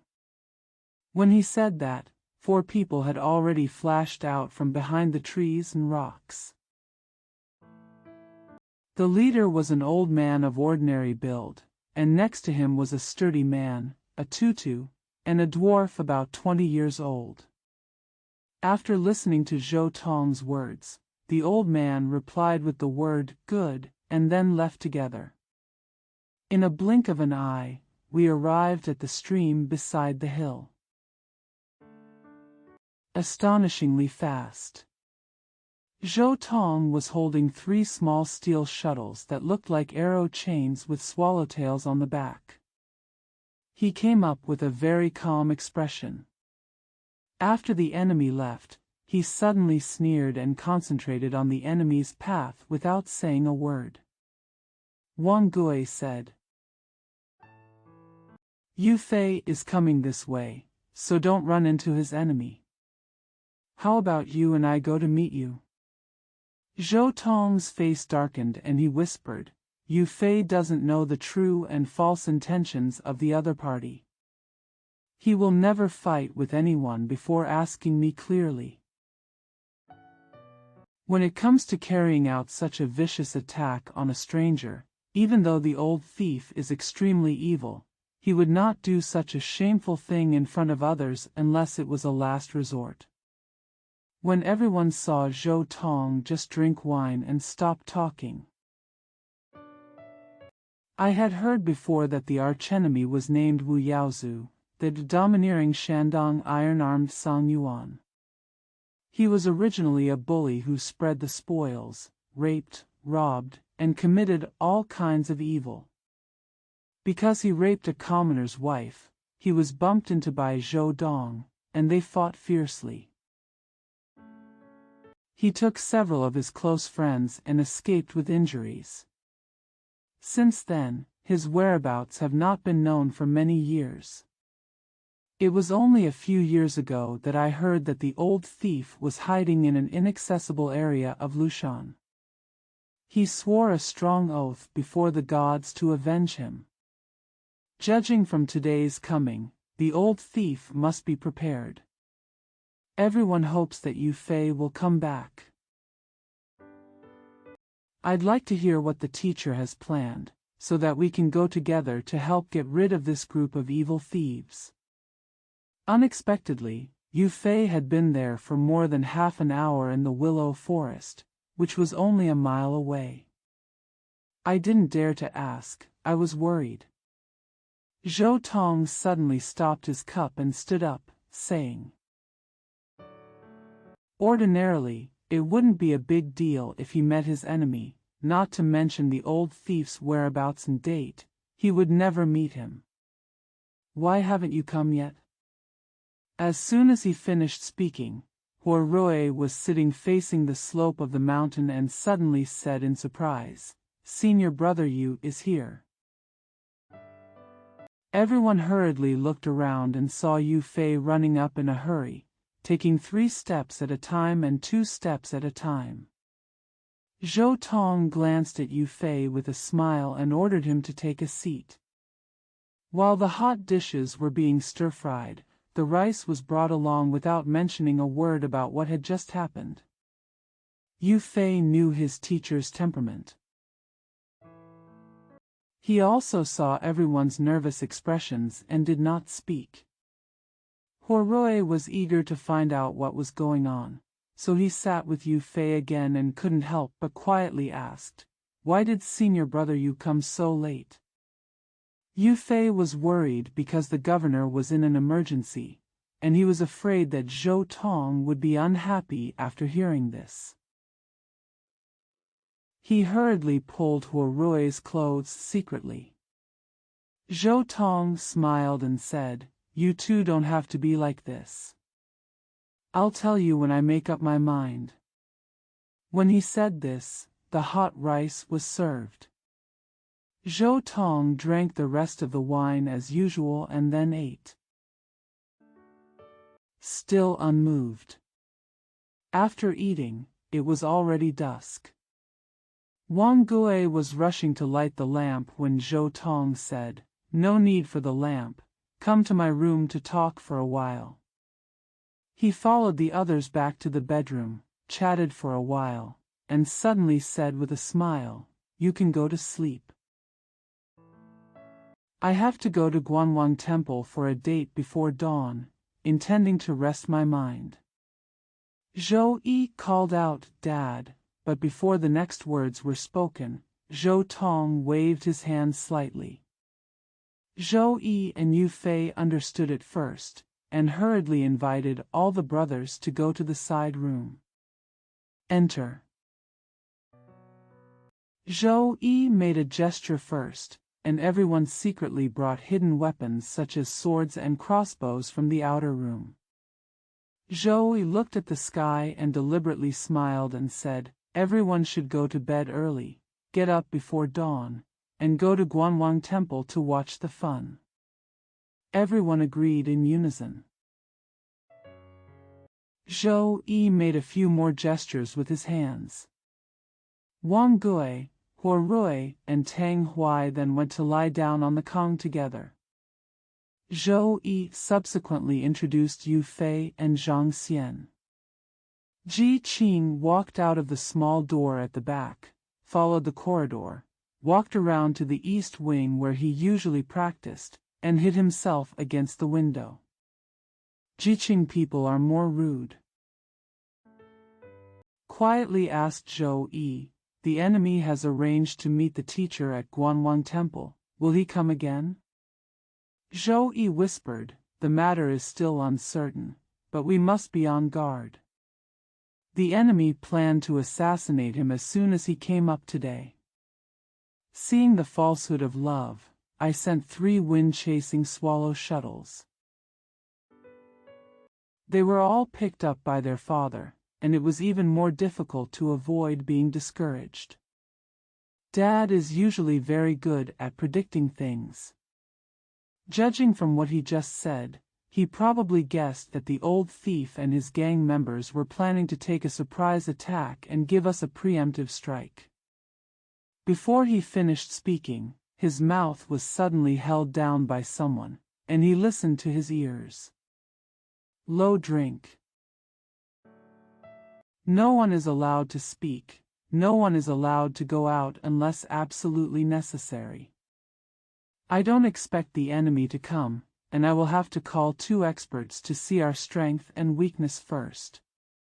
The old thief has a vicious heart and dirty hands, so we need to guard against his plot. Everyone recognized Zhou Tong's accent. When he was busy, he turned around and saw that Zhou Tong had already pulled Yue Fei away. Zhou Tong led Yue Fei to the main room. Yue Fei saw that someone seemed to be sleeping on the master's couch in the outer room, so he didn't ask. When he arrived at the back room, Zhou Tong had already opened a row of windows at the back, and asked Yue Fei to hide aside and quietly asked, "How many people did you meet on the road?" Yue Fei replied, "There were only 4 people at first." The disciples saw that they were acting suspiciously and that they came from behind the pavilion and the mound, so they followed them secretly. Not far away, 2 more people came with a bulge on their waists, as if they were hiding weapons. Their tone was extremely fierce, and they openly stated that there were many people ambushing Guanwang Temple, and they wanted to lure their mentor into an ambush before dawn for revenge. Zhou Tong said, "It's just as I expected. Do you know your enemy's intention?" Yue Fei quietly replied, I thought the thieves seemed to be asking their disciples to speak to them. With the exaggeration he spoke, there might be a trick behind it. Zhou Tong smiled and said, as expected, "It's almost time. Your eyesight is stronger than mine. Did you see anything happening in the Tugan area at this time?" It was nearly midnight, and the moon was as bright as day, illuminating the trees in the backyard as if they were immersed in water. The lights in the room had been turned off early, and the moonlight was shining on the room, making it dark. Outside the window is a vegetable garden on Su Lai's land, and to the west leads to Tushan Pavilion. Facing the row of earth hills in the northeast, there are earth mountain pavilions and some trees in the middle. The distance between the two is about 10 feet, and the hill is covered with dwarf trees, thorns, and some large and small stones. Yue Fei followed what Zhou Tong said, looked forward and quietly replied. There seemed to be a few people on the hill. Zhou Tong asked in a low voice, "Just now I have seen that the old thief has many tricks and tricks. I am afraid there is still another trick. You can take a look again." Yue Fei replied quietly, "I have seen that the people ambushing in those places are all fake.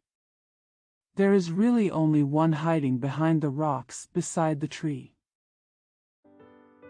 It seems to be a tutua." Zhou Tong tightened Yue Fei's hand and said with a smile, "You are such a good boy, your vision is correct. There are probably only two most powerful enemies tonight. I guess the old thief wanted to lure me into an ambush before dawn and rely on the crowd to carry out the murder. Now I am thinking of something unexpected. Assassination in advance. It would be better to kill me. Otherwise, they would lure my master and disciples to pursue me to the hilltop. When I found out that the top was filled with dummies in clothes and hats, when I was distracted for a moment, the real ambush expert suddenly appeared and struck a vicious blow to plot against me. I thought I fell to the ground. You are by no means his enemy. I didn't expect that I would see through it. Last year, I heard that there was a tall man wearing a gold hairpin who specialized in dealing with the government on the pretext of selling aphrodisiacs. He was nicknamed Happy Bodhisattva, Fa Guang, and was a spy sent by the Jin state. His appearance and figure are exactly the same as those of this Tuchuo. We are only 10 feet apart. Why not give him a try with 2 arrows first?" Yue Fei stood up, picked up the iron bow that Zhou Tong had put aside beforehand, attached 2 arrows, and shot towards the hillock. The fierce monk was hiding on the hillock. Relying on his superior ability, he was a bit careless, and because the thieves were about to attack, half of the front yard was blocked by a big tree, so he couldn't see it. He was leaning forward to look forward, but he never dreamed that these 2 arrows would suddenly fly. Come. When I caught a glimpse of the 2 o'clock cold stars shooting towards my head, I couldn't help but be shocked. I quickly dodged and reached out my hand to catch it. Unexpectedly, the bow is strong and the arrow is urgent, and the attack is fierce and fast. The first arrow did not dodge, and passed through the right neck. The second arrow cut off the right middle finger, took the hand and nailed it to the face. The arrowhead pierced diagonally, straight through the back of the head. The ferocious monk roared angrily, then tipped over, and his whole body rolled down from the mound and fell into the mud pond below, splashing mud and water in all directions. After Yue Fei shot the fierce monk with his arrow. I was checking whether there were other thieves lurking on the hilltop. Suddenly I heard a few snatching sounds in the outer room, and it seemed like something was nailed to the couch. Immediately afterwards, a figure flashed in front of him with a gust of wind.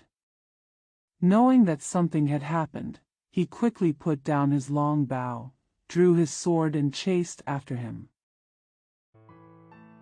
The moonlight was shining in through the front window, and there was no one under the bed, but there were many hidden weapons nailed to the bedside and the quilt, and Zhou Tong was nowhere to be found.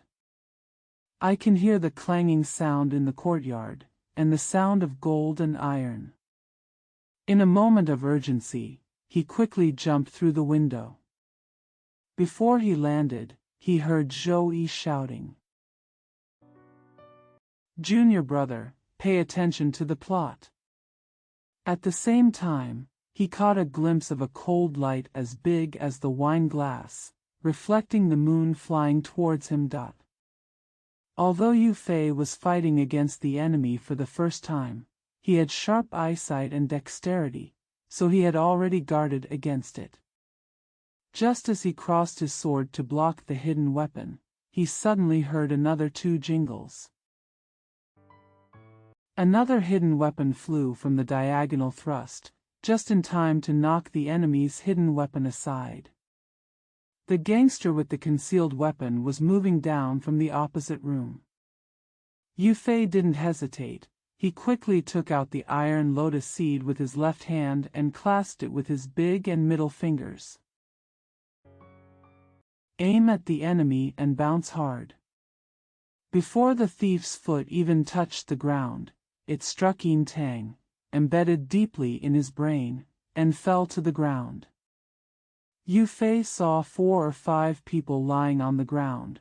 There were also about 10 thieves, including Zhou Yi, Wang Gui, and Su Qing. Tang Huai, Zhang Xian, Ji Qing, Huo Rui and others split up and fought fiercely. Because of seeing Zhou Yi, Su Qingdu was fighting 1 against 2, and the enemy was fierce and fierce. His mentor didn't know where he was going, and he was afraid that he would pursue the enemy lightly and fall into the enemy's plot. I felt anxious. Then he took out all the 10 or so iron lotus seeds he had been practicing with on weekdays, aimed them at the heads of the thieves, and struck them one after another, injuring 3 more. The group of thieves were shocked and they saw this, and they roared angrily. One of the thieves among them, relying on his quick movement, flew towards him with his sword. Yue Fei used the strength of his right arm to block the attack with his sword. The knife in the thief's hand was knocked away first, and the tiger's mouth was also cracked. Just as he screamed, Yue Fei hit his head with an iron lotus seed with his left hand, then jumped up and kicked him several feet away, and fell to the ground dead. Another thief is rushing forward. Zhou Yi took a dart from behind and was beaten to the core.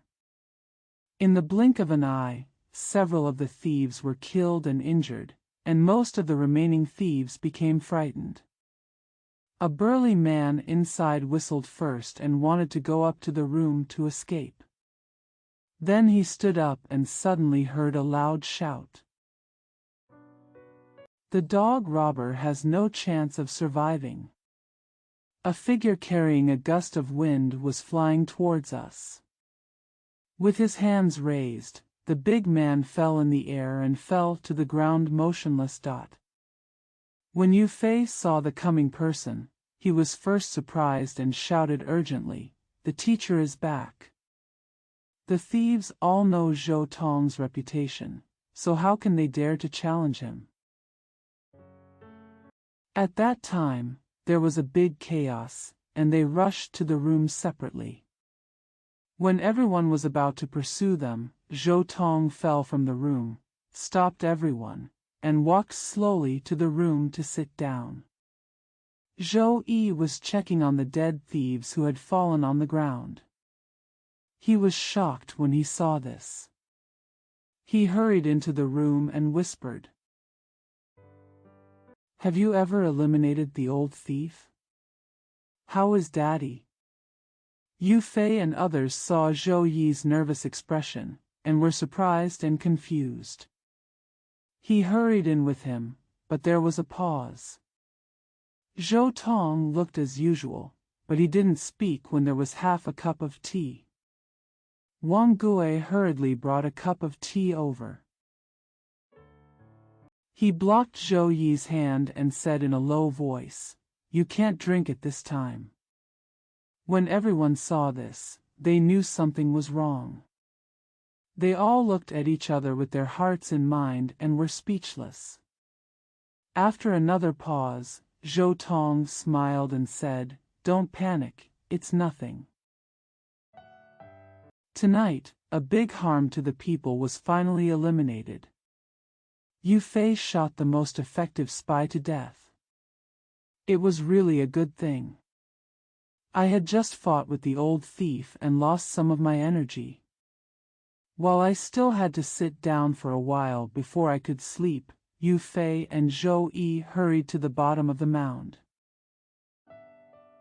Search the murderous monk's body. If you find the belt map and confidential letters, keep them well for future use.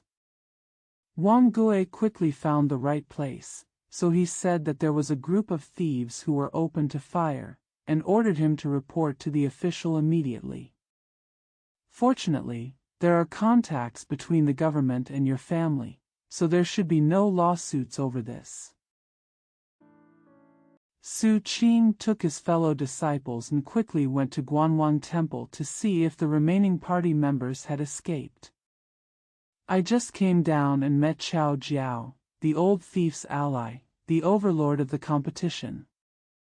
This thief goes around killing people and setting fires, causing harm to the people. He is also the old thief's best friend and the disciple of the fierce monk, so naturally he cannot be tolerated." Although he was beaten to death with one palm, his remaining strength was exhausted and he could no longer say anything at this time. "I won't sleep until you come back. Let's go separate ways quickly."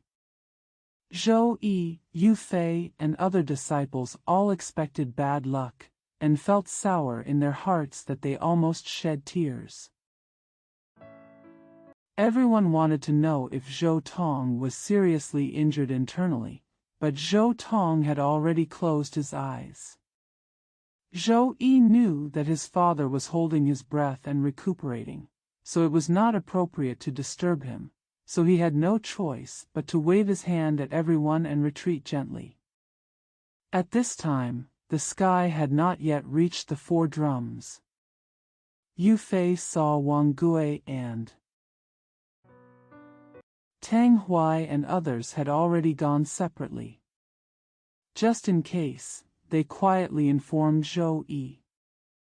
"How about you go search for the corpse of the vicious monk, and my little brother is waiting for you here." Zhou Yi was originally worried about his father staying alone in the house, but Zhou Tong had no choice but to change his words and did not dare not listen. "I am also afraid that there is no one in the room. If the thieves come to assassinate me again, there will be no one to resist me and I will be in trouble." When I heard what Yue Fei said, it was exactly what I wanted. He hurriedly replied, "You really can't leave me at this time. Junior brother, stay here. No matter how good it is, I'll just go to the back and come. After that, go in a hurry." Yue Fei quietly stood guard outside the door, thinking of the relationship between master and apprentice in the past few years. If his mentor had any evil intentions, wouldn't he avenge him for the rest of his life? His heart felt uncomfortable. Suddenly he thought of the enemies who had just been injured and fell to the ground.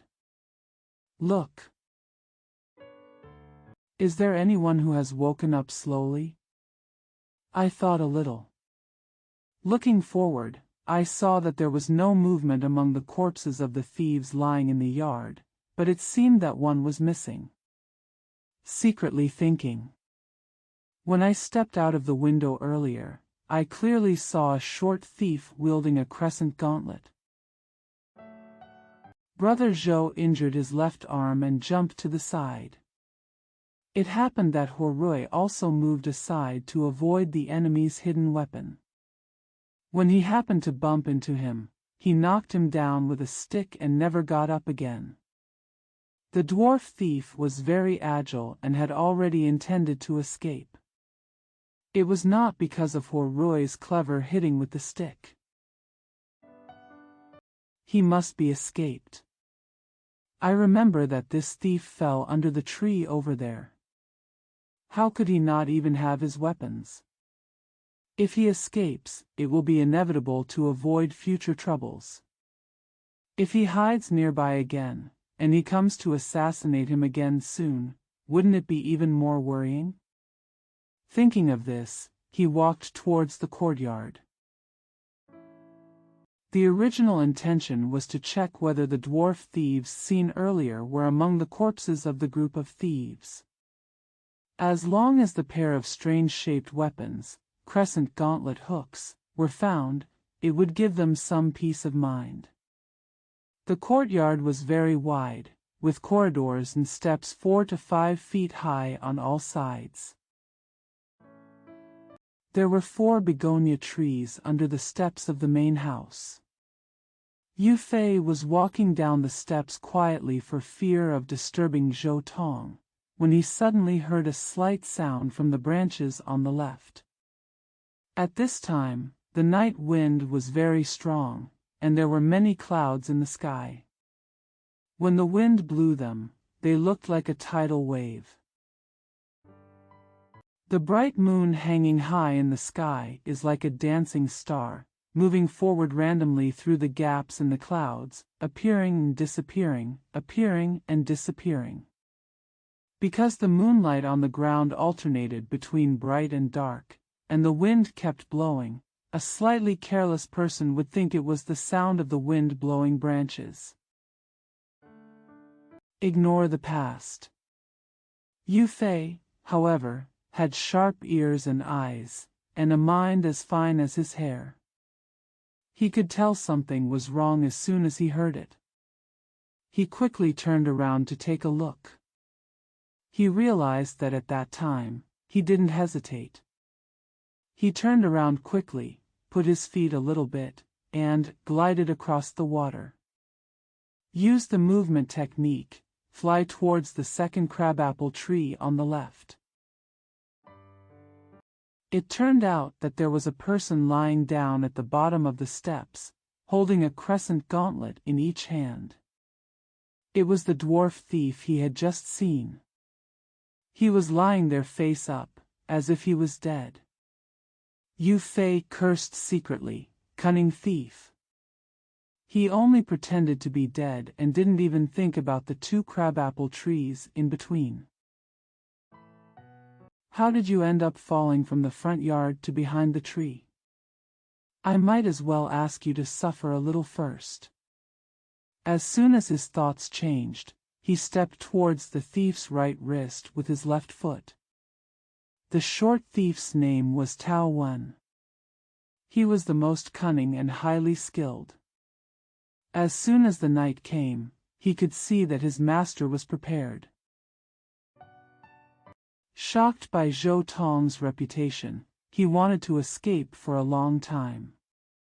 Unexpectedly, he was slightly careless and was injured on the left arm, and received an iron rod. Knowing that the enemy was powerful and that it would be difficult to escape, he suddenly became desperate and fell to the ground. He peeked secretly and was planning to escape. Suddenly, he saw Zhou Tong fall from the room and beat Chao Jiao, the overlord of the race, to death with just one palm. His heart was filled with fear and he was secretly crying out in endless pain. After Zhou Tong's master and apprentice returned to the front room, they heard the tone and said that the old thief Wu Yaozu had been beaten to death. Zhou Tong also seemed to have suffered serious internal injuries, and he was secretly happy.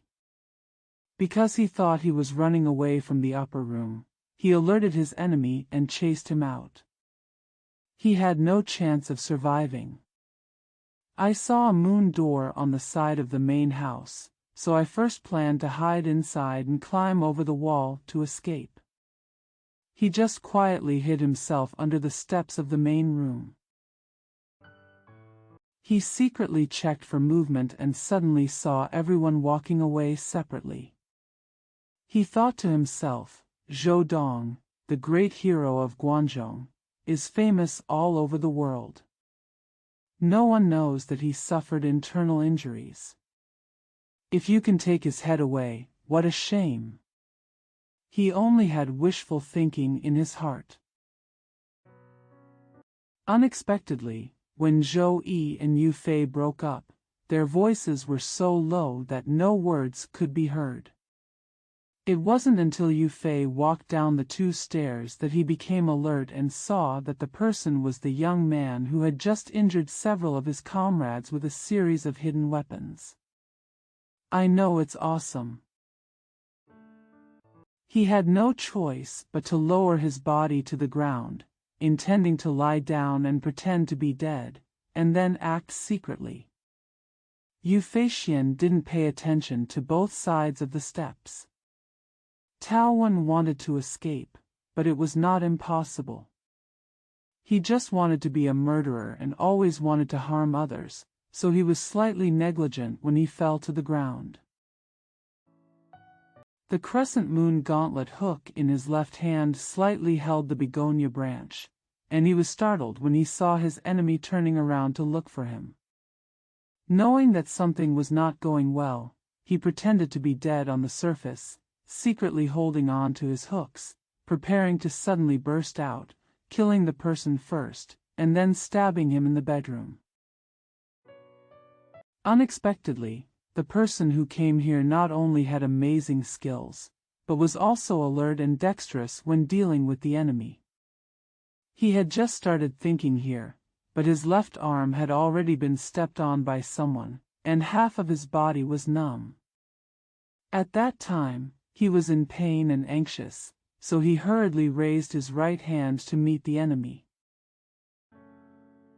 Yue Fei hit him hard twice, hitting an iron lotus seed in it, which broke 2 bones in the back of his hand.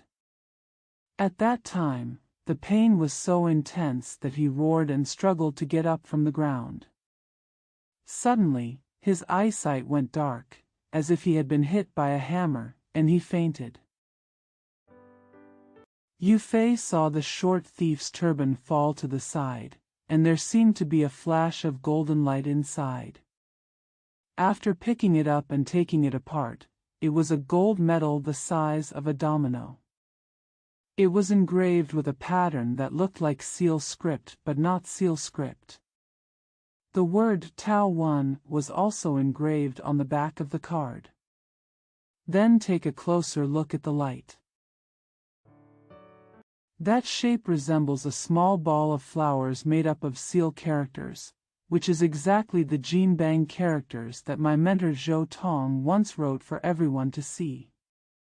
My heart skipped a beat when I suddenly heard a shout, and at the same time I saw 2 cold stars flying past me, followed by another voice, "Oh!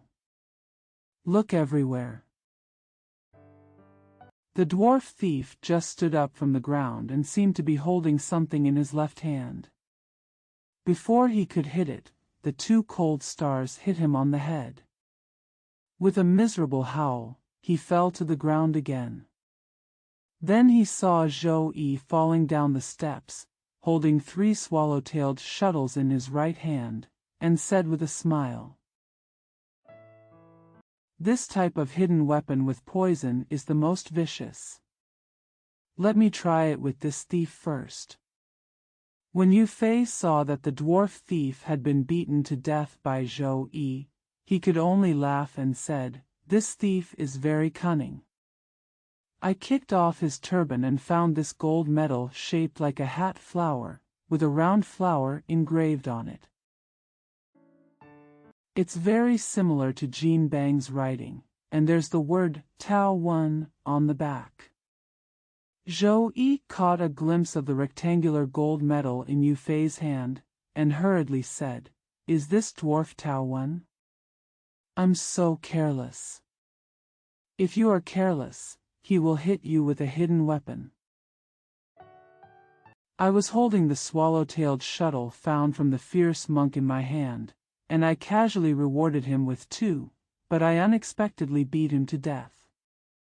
This thief and the fierce monk are both the most powerful spies of Jin's state, and the gold medal is their secret talisman, so don't tell outsiders. I'm afraid that you may not have seen all the thieves here tonight. I found several maps and letters reporting on the strength of our country's military strength from the vicious monk's body, as well as a small gold medal hidden behind a golden hairband. I thought there might be something else on this thief. We did a quick search and found that there was one missing person alive, so we couldn't ask him for a confession. It was a pity. After that, the two of them started working together. The dwarf had a silk handwritten note and 2 confidential documents and kept them close to his body. Looking through the corpses of the thieves in the courtyard, apart from their personal weapons, there were only some scattered silver. Zhou Yi said, "With the gold medal talisman of these 2 enemies, it won't matter how many more bandits are killed in the future." Before he finished speaking, someone suddenly heard someone say, "You two, come here quickly, I have something to say." The 2 turned around after hearing the sound. It was Zhou Tong standing on the steps. His voice seemed weaker than usual. They couldn't help being surprised. They walked up in a hurry.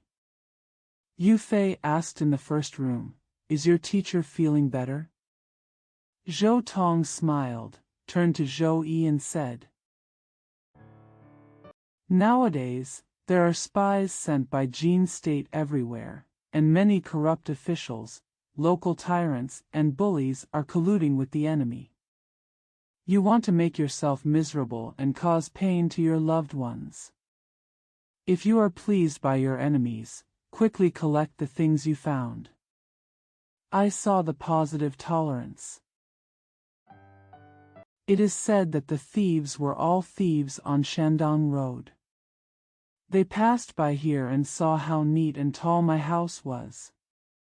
They thought it was a rich man. They robbed me over an open fire, and my master and apprentice beat several to death. The rest of the thieves escaped with the injured ones. Nothing else needs to be said. Zhou Yi agreed repeatedly and hurriedly took the map, talisman, and other things he found into the room and put them away. Zhou Tong said to Yue Fei again, "Go inside, take out a chair, and practice your newly acquired marksmanship for me to see." When Yue Fei heard this, he felt sour in his heart. He didn't dare to say that Zhou Tong shouldn't work too hard after being injured, so he forced a smile and replied, "This disciple is facing the enemy for the first time and has been fighting fiercely. I am a little tired for some reason. Let's practice again tomorrow to show the master." Zhou Tong burst into tears when he saw what Yue Fei said, knowing what he meant. He laughed and said, "Why are you so weak today?" "I don't want people to tell lies to me. Come quickly and get the gun and show me how to practice." Yue Fei did not dare to disobey, so he had to act as he was told. He brought a chair and asked Zhou Tong to sit down, and then he started practicing in the courtyard.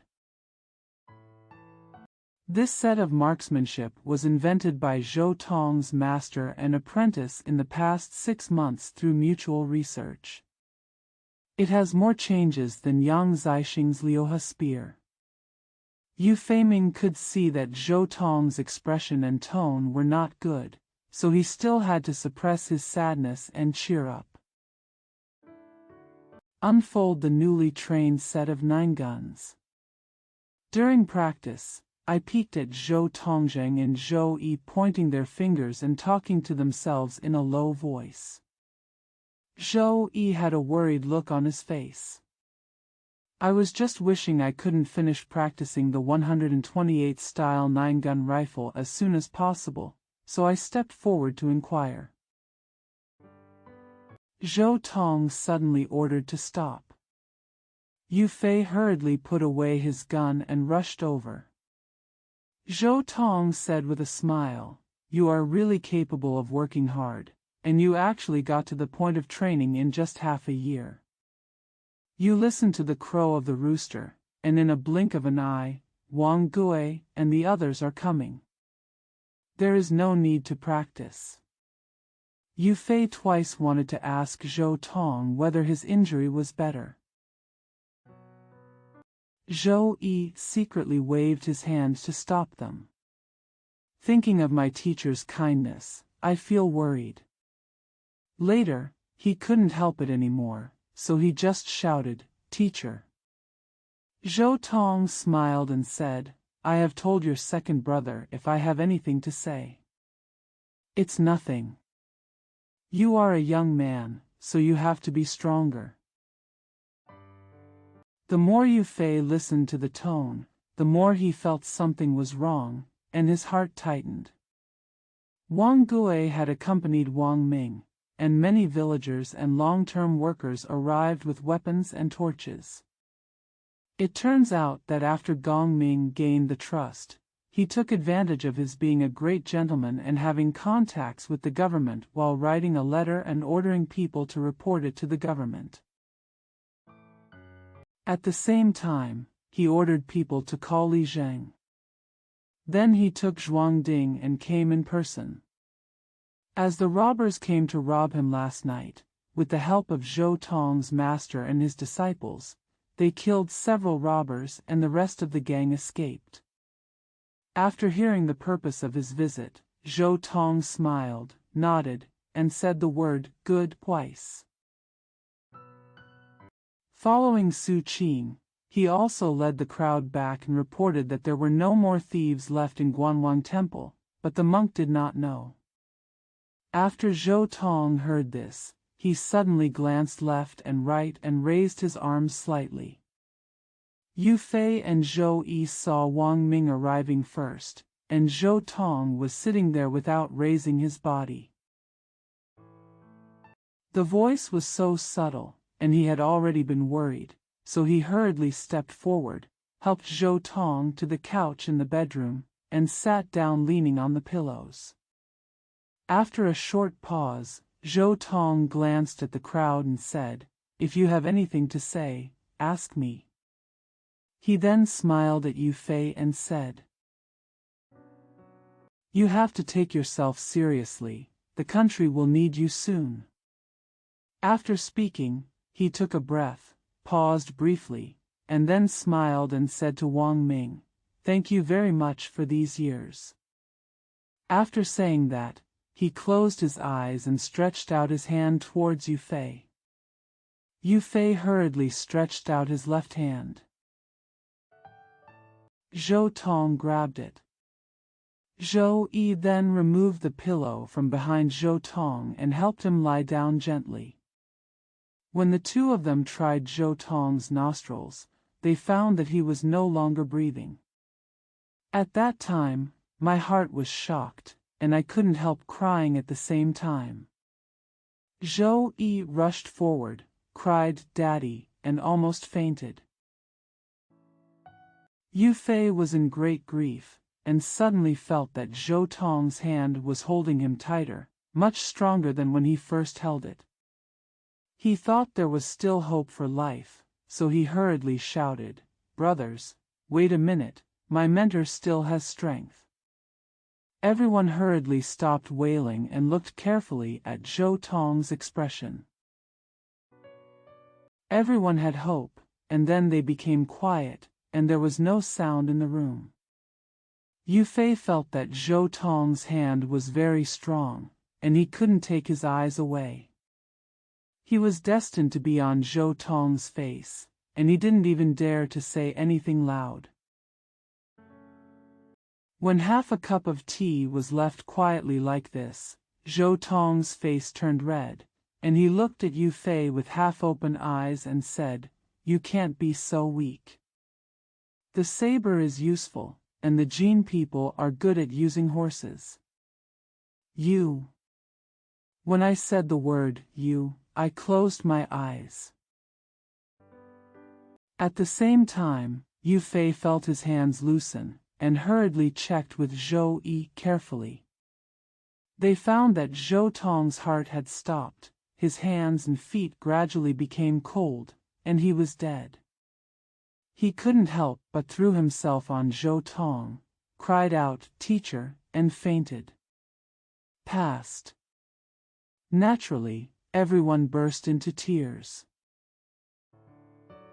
Yue Fei had just woken up and was coming to report to the government for an autopsy. Zhou Yi was about to go out to meet him. Wang Ming said, "Take care of yourself, my dear nephew. Don't worry about it. I'm here for you." Zhou Yi was in great grief. When he thought of his father's will, he saw that most of his fellow disciples were crying hoarsely. He was extremely sad. "If you are busy, please stop." Then, Wang Ming walked in and said, "The matter is over, the government still wants to hunt down the remaining thieves."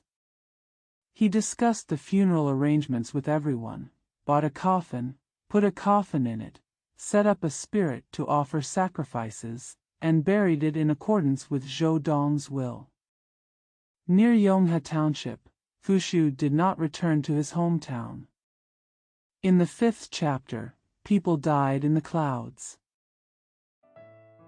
The lonely army sleeps in the grass in sorrow, the world is in trouble, and the people everywhere mourn the victims. Everyone followed Yue Fei to guard the tomb in the canopy next to the tomb, offering incense and offering sacrifices every morning and evening. After Chi-Chi, everyone went home, but Yue Fei was reluctant to leave.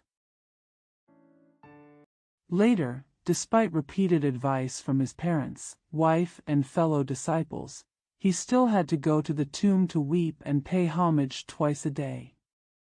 Zhou Yi originally planned to return to his hometown in Guangzhong after 100 periods to arrange some trivial matters after his father's death. He would go to the tomb every day and stay with Yue Fei. Ji Qing, Huo Rui and Su Qing also kept visiting. There were only 3 sons of a wealthy family, Wang Gui, Tang Huai, and Zhang Xian. Because the weather was extremely cold that year and the spring had not yet thawed, their parents were afraid that they would catch the cold and said that people could not be resurrected. The reed canopy was too cold and Yue Fei's house was too small to accommodate many people. Yu He and his wife were poor and hospitable, so they should not disturb others often, so they met Yue Fei less often. This day was already the end of the first year of the second year, and there was another heavy snowfall, and the spring cold was severe. There are several inches of snow, and when the cold wind blows, everything freezes when you step on it. There was a rustling noise. The wind hit my face like a knife, biting and hurting.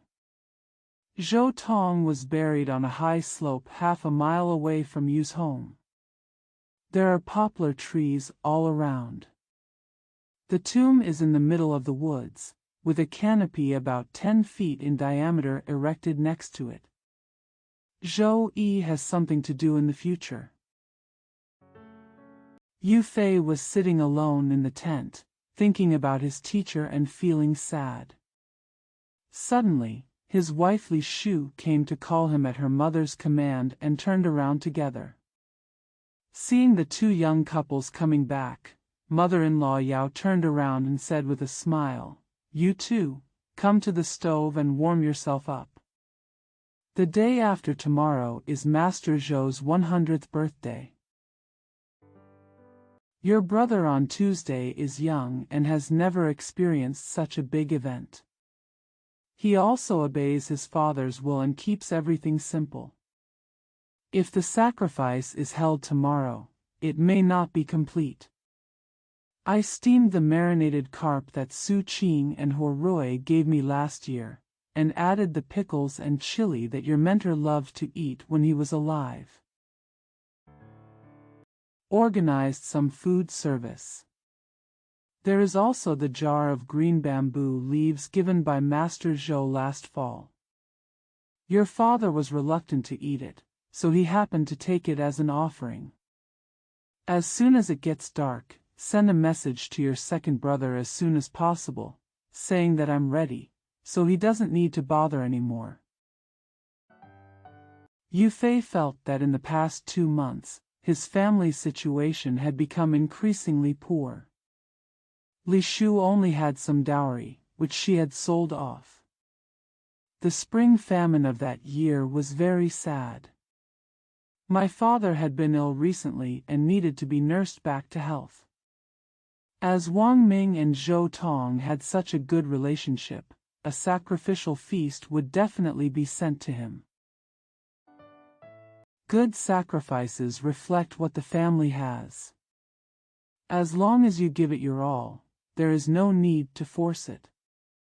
If all the few annual gifts saved at home are used up, and my father wants to eat some meat when he is ill, but has no money to buy it, he will say, "My mentor by period, Wang Gui." Tang Huai. Zhang Xian is determined to come to offer sacrifices, and he will definitely not be able to finish the leftovers. How about keeping these things in my house for daily sacrifice? The mother-in-law paused and said with a smile, "This is just about doing our best. With such heavy snowfall, if there are places we haven't thought of, how can we do it in time? Your brother Tuesday was with us in the tomb this morning. There must be a reason for crying so sadly. You'd better go and discuss it with him and just give him a few words of comfort." Yue Fei knew that his mother acted in a measured way, so he kept saying yes. He ate 2 pieces of wheat cakes randomly and hurried away. When he arrived, he saw Zhou Yi sitting alone in front of a lamp. There is a look of sadness and anger on his face.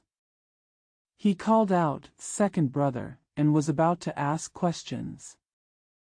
Zhou Yi had rushed over, held Yue Fei's hands tightly, and asked with a smile, "Why do you come to see me again in such a windy, snowy and cold weather?" Yue Fei told him his purpose. Zhou Yi smiled bitterly and said, "Thank you Aunt and Shitty for your kindness. I'm preparing to go find you tomorrow morning. We 2 brothers are going to break up in a few days. How about having a long night talk tonight?" When Yue Fei heard this, he was shocked and asked why.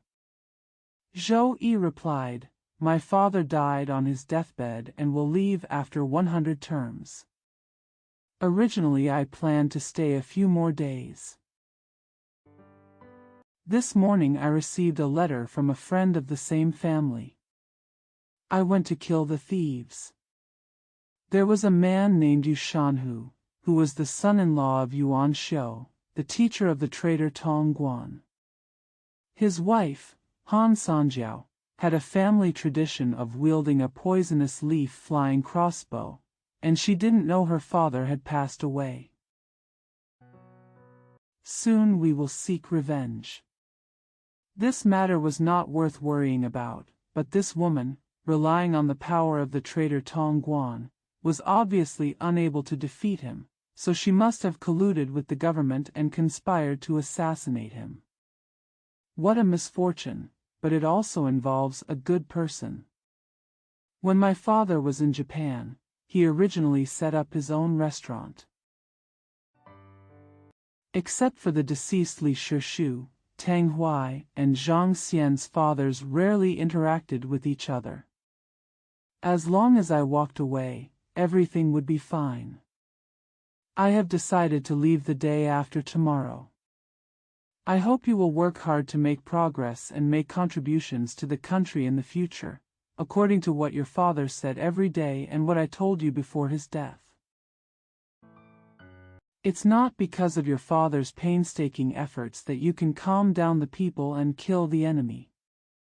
After talking about it, I came back from the tomb house that day and had gone to Zhang and Wang's houses on the way. I was going to see Su Qing tomorrow to say goodbye. When Yue Fei came, I happened to go with him early in the morning. Yue Fei heard what Zhou Yi said. There was a slight look of anger on his face, and he knew that he was never a bad person behind his back. When he went to Wang's house, he would definitely receive a cold reception and no questions asked. The next morning, the two went to visit Su Qing and other disciples, but they didn't meet any of them. It turned out that Ji Qing came back from the tomb 3 days ago and was asked away by an outsider. Whereabouts unknown. Huo Rui was taken out by his uncle. One of the two people, Bo Zhouyi and Yue Fei, knew about it and would not let him go. The other was busy and wanted to come back in a few days, so he did not notify him in advance. Although Su Qing has not gone far. Because Wang Gui persuaded him to go to the Wang family to study, he knew that Wang Ming was snobbish and invited a rotten scholar who talked about morality. He refused to agree, so he had an argument with Wang Gui, and his parents said a few words, so he was forced to go to find Wang Ming. Sorry, I just left not long ago. The two had no choice but to rush to the tomb. I gathered some pine meal branches and arranged them overnight. Then, Yu He and his wife, together with their daughter-in-law Li Shu, sent incense, candles, food, water and wine utensils, as well as the food and drinks for that night. After the 5 people, old and young, preliminarily offered sacrifices in the canopy, they lit a fire on the spot. Sit together until dawn. When talking about Zhou Tong's life and deeds, everyone feels sad. The weather suddenly turned warm the next day, and the snow in front of the tomb gradually melted. Dozens of tall and large poplars were surrounded by trees. The branches that were originally covered with ice and snow began to make a sound when the sun shone. Snow water flows down. The spring breeze is blowing slightly, not chilling the face, and bright yellow new buds have appeared on many branches. After the morning service, Zhou Yi saw that Yu and his wife had stayed up all night, and the ground in front of the grave was covered with mud, so he repeatedly urged him to go back. Yue Fei also persuaded his father to return first because his father was old and sick. Yu Hejian saw that the situation that day was very different from when Zhou Tong first died. Not only did the 3 wealthy families not send any sacrifices, but no one came. Although I didn't say it with my mouth, I was very emotional in my heart. Because of Zhou Yi's repeated persuasion, he had to go back first with his wife and daughter-in-law. Zhou Yi originally planned to get up at noon that day, but Yue Fei repeatedly kept him there. Even after talking until noon, no one from the group came. The two knew that these young brothers were as close to Zhou Tong as father and son. He is very loyal on weekdays, so he said that some people went out and there were 2 or 3 children of wealthy people. His father was a bit snobbish, so why didn't he even meet Su Qing and other poor fellow students? No one understands. Zhou Yi had to leave that day, so his luggage and horses had already been brought to Lupeng.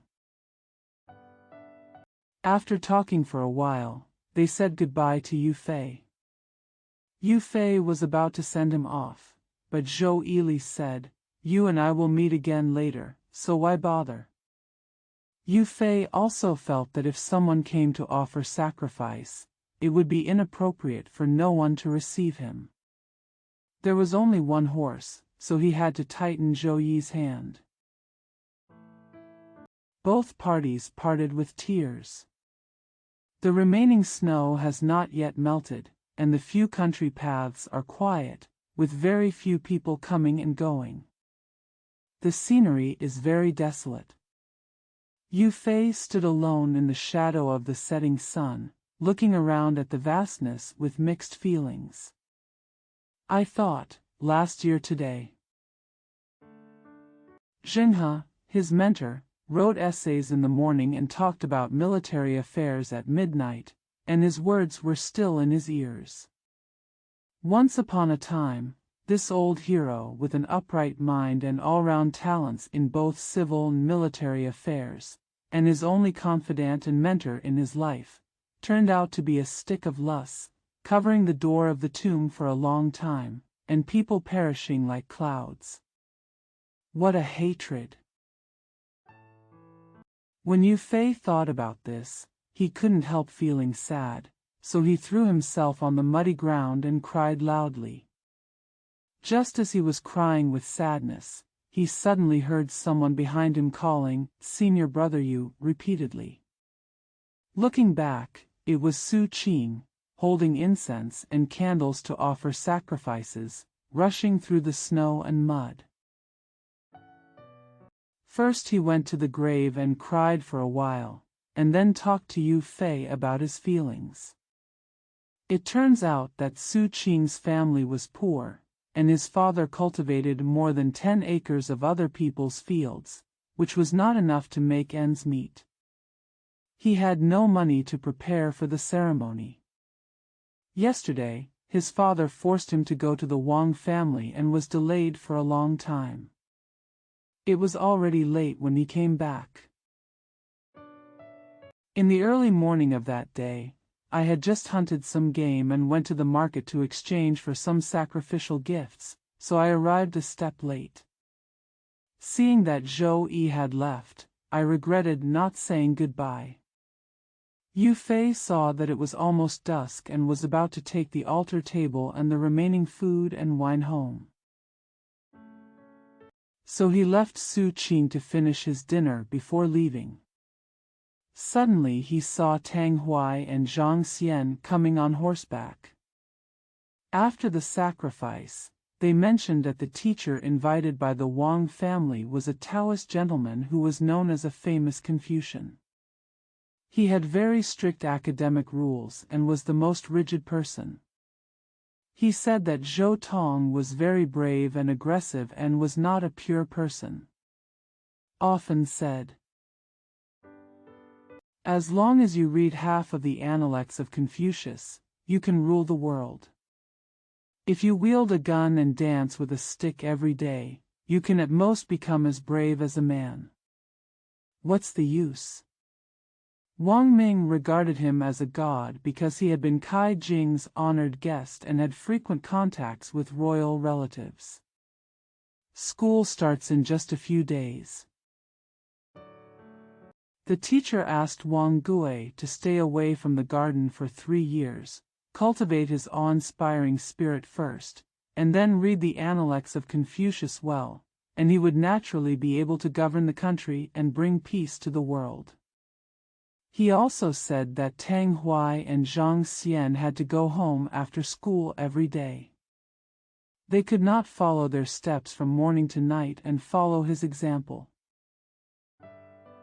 Shen Shen Ruyi, Yao Yao Ruyi, the sages Rong Ji and the mind of Yin Feng Nong Yu are the most regrettable things. In the future, the career will not be as noble as Wang Gui.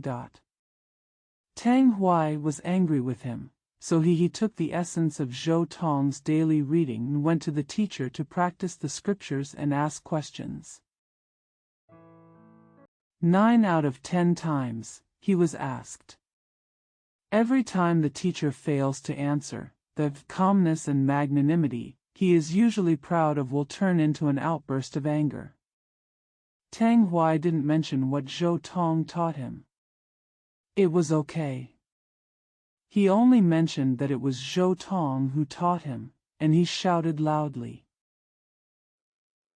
He denounced it as heresy, and his anger could not go straight to the door of Zhou Dong's tomb and knock on his shins. Wang Gui only took his teacher into the city the day before yesterday to look for Su Qing. In addition, he sat down and studied every day. He couldn't even practice martial arts. He couldn't even think about going to pay homage to Zhou Dong's grave. Teachers finish school late, and when they are happy, they often make students study hard until late at night. The students who attend the attached studies are often not allowed to go back, saying that only men who are determined must experience the taste of lights at 3 o'clock and chicken at 5 o'clock, in order to achieve great success. The teacher, on the other hand, was sleeping 3 times a day and could not sleep. It is said that this kind of behavior that follows one's heart is exactly the demeanor of people in the Wei, Jin, and 6 dynasties.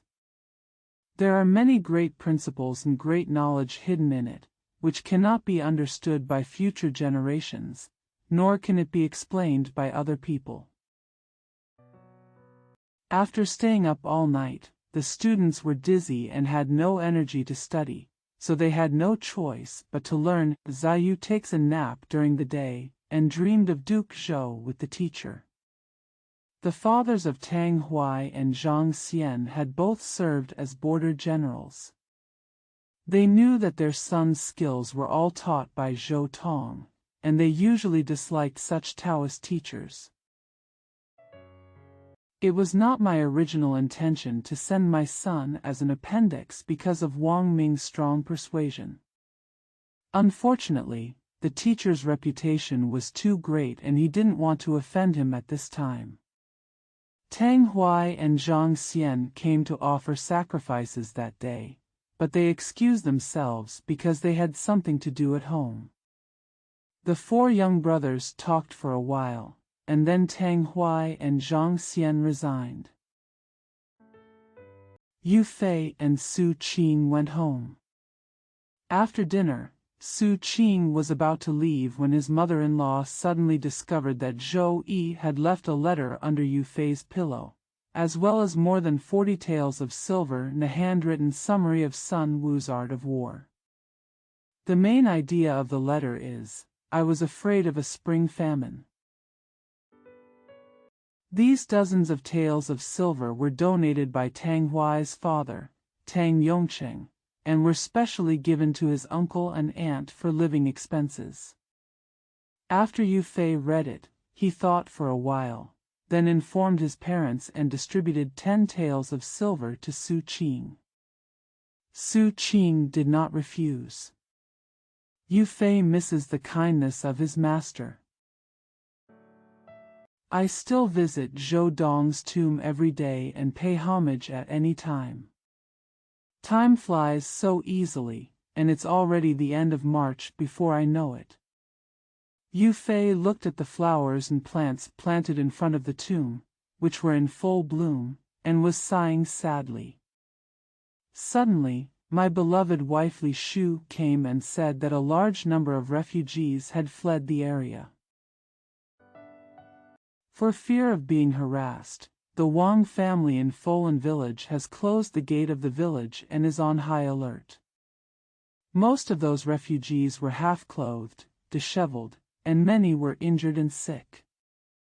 There is a spring famine in various places, and the people in the countryside are very poor.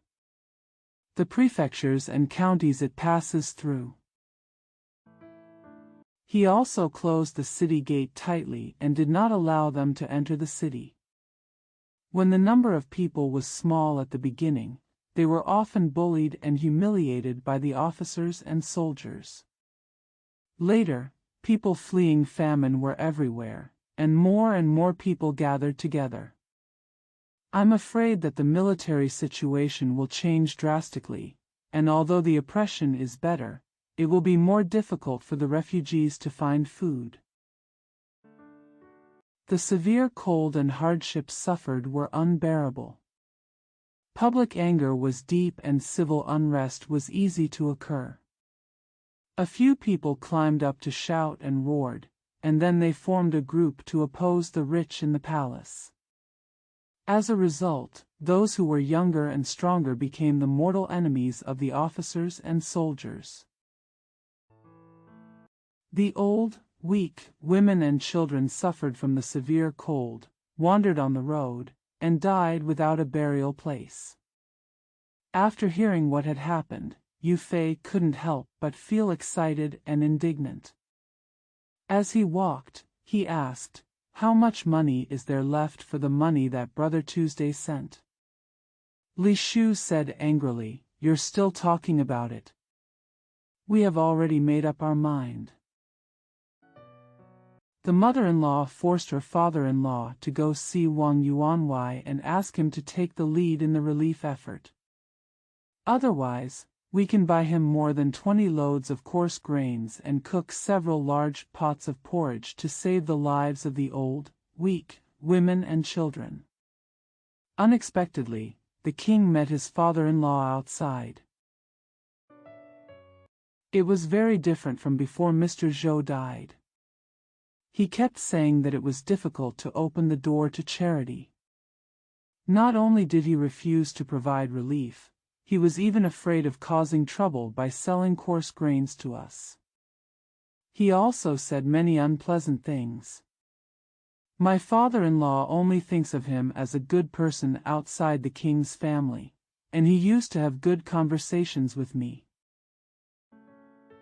I would never give up a cent, and I didn't expect that I would be ridiculed in vain. My mother-in-law has always been reluctant to ask for help.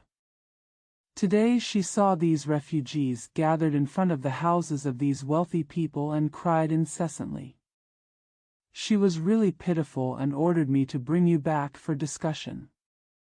She wanted you to find Wang Gui and Wang Gui. Tang Hui, Zhang Xian and others tried again on behalf of their classmates.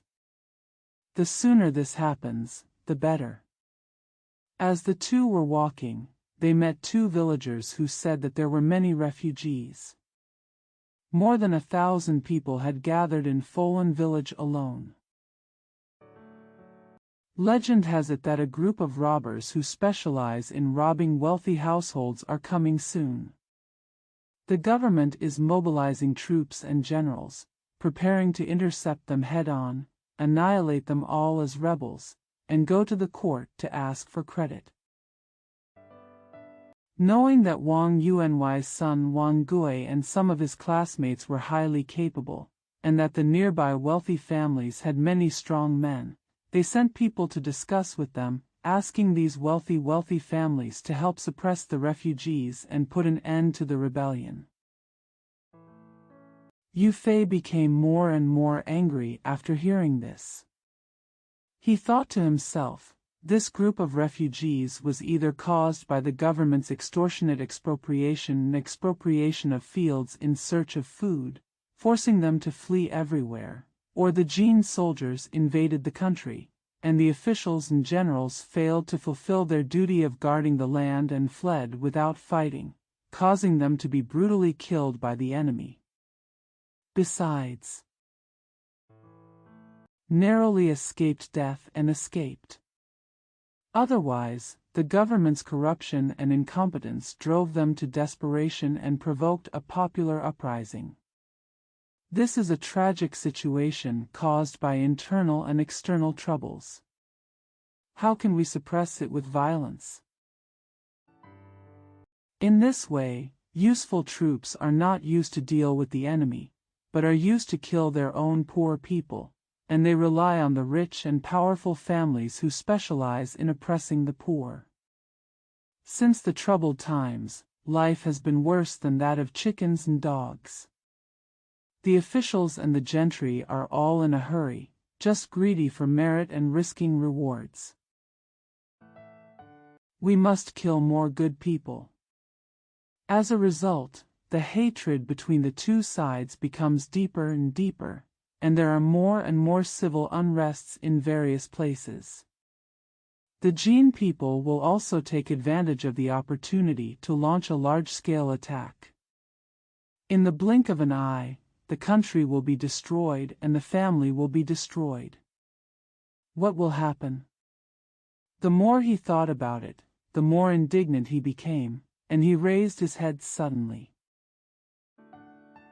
I caught a glimpse of my mother-in-law, who was leaning against the door with a sad look on her face.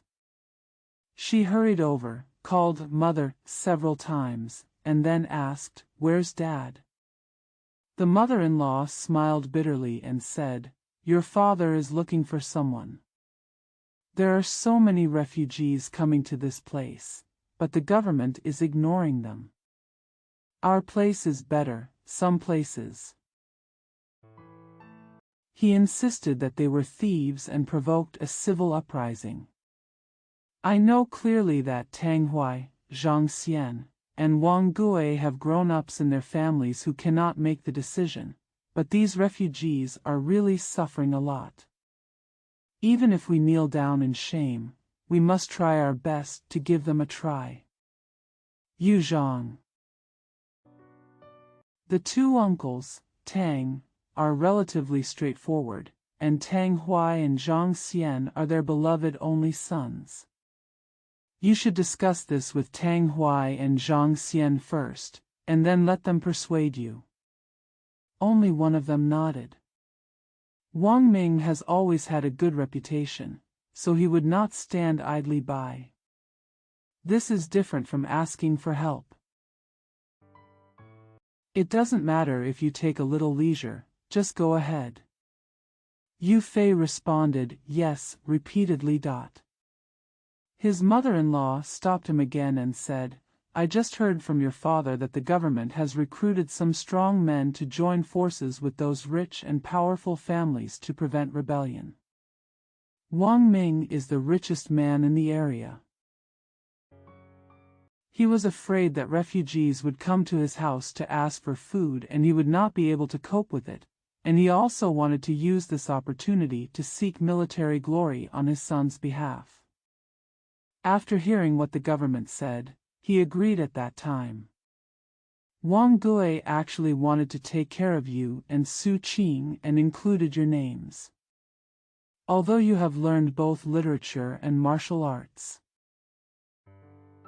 It's a pity that my family is from a humble background and no one has introduced me. This is supposed to be an opportunity to get involved. What do you think? Yue Fei said angrily, what does it mean to be a rebel? Aren't they just some poor and kind-hearted people? Take the massacre of kindness as the way to advance. First of all, he violated Master Zhou's will. Even if the Wang family wrote down their names and their son didn't go, there would be nothing they could do for me.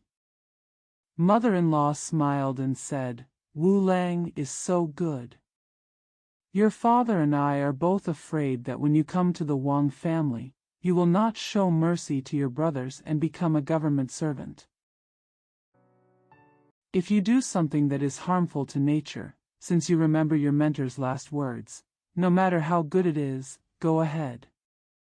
Only then did Yue Fei find out that his mother intended to test him, so he hurriedly said, "Mom, please don't worry, my son will never dare to disobey the teachings of his father and mother." After that, rush to Tang Huai's home. Tang Huai's father, Tang Yongqing, and Zhang Xian's father, Zhang Tao, were both old and retired military generals. Although his family is not as wealthy as Wang Ming, he still has a lot of land. Yue Fei loved Tang Huai because of Tang Yongqing's love. In the past, even though there was a great disparity between the rich and the poor, he would not come to visit him easily. Zhou Tong didn't like to associate with these rich people, but Yongqing had a more cheerful temperament. As long as he persuaded him, things would be easy to handle. As soon as Manchuang arrived, he could see Tang Huai. As soon as he opened his mouth, he would definitely nod his head and go to persuade his father. Unexpectedly, Tang Huai was still at the Wang family and had not returned. Thought. I was so confused. How could I forget that both he and Zhang Xian were studying at the Wang family? A large number of refugees without food or clothing are waiting for food. Wouldn't it be a waste to wait for the two of them to come back? If we get to Wang's house first, even Wang Gui will be able to see him. These three brothers will not disobey me, but the one who can provide the most money is Wang Ming. He refused to agree to anything, and even Zhang and Tang couldn't help but make excuses. How could a careful person like my mother forget that these two people would not be back at this time? If things don't work out. Not only was I uneasy, but I also felt sorry for my parents for all their hard work.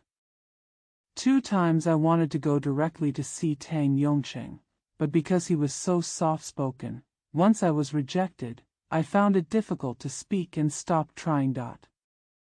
I was hesitating when I suddenly saw 2 people running towards me. From afar, I shouted urgently, "Hurry up and close the door tightly, the refugees are coming." There were many people whispering outside the door of Tang's house. There was a big chaos at that time, and 2 people inside ran inside. It turned out that Zhang Tao had just heard the news that many refugees had come to Folan village, and Wang Ming closed the door tightly. Like facing a formidable enemy. The crowd was furious and wanted something to eat.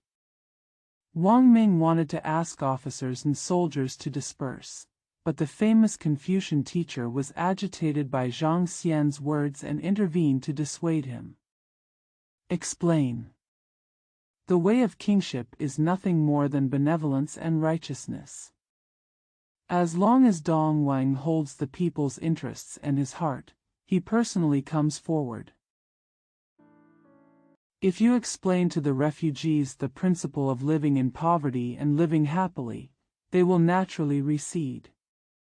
Wang Ming did understand some human feelings after all. He felt that the refugees were eager for food and couldn't stop them with a few empty words.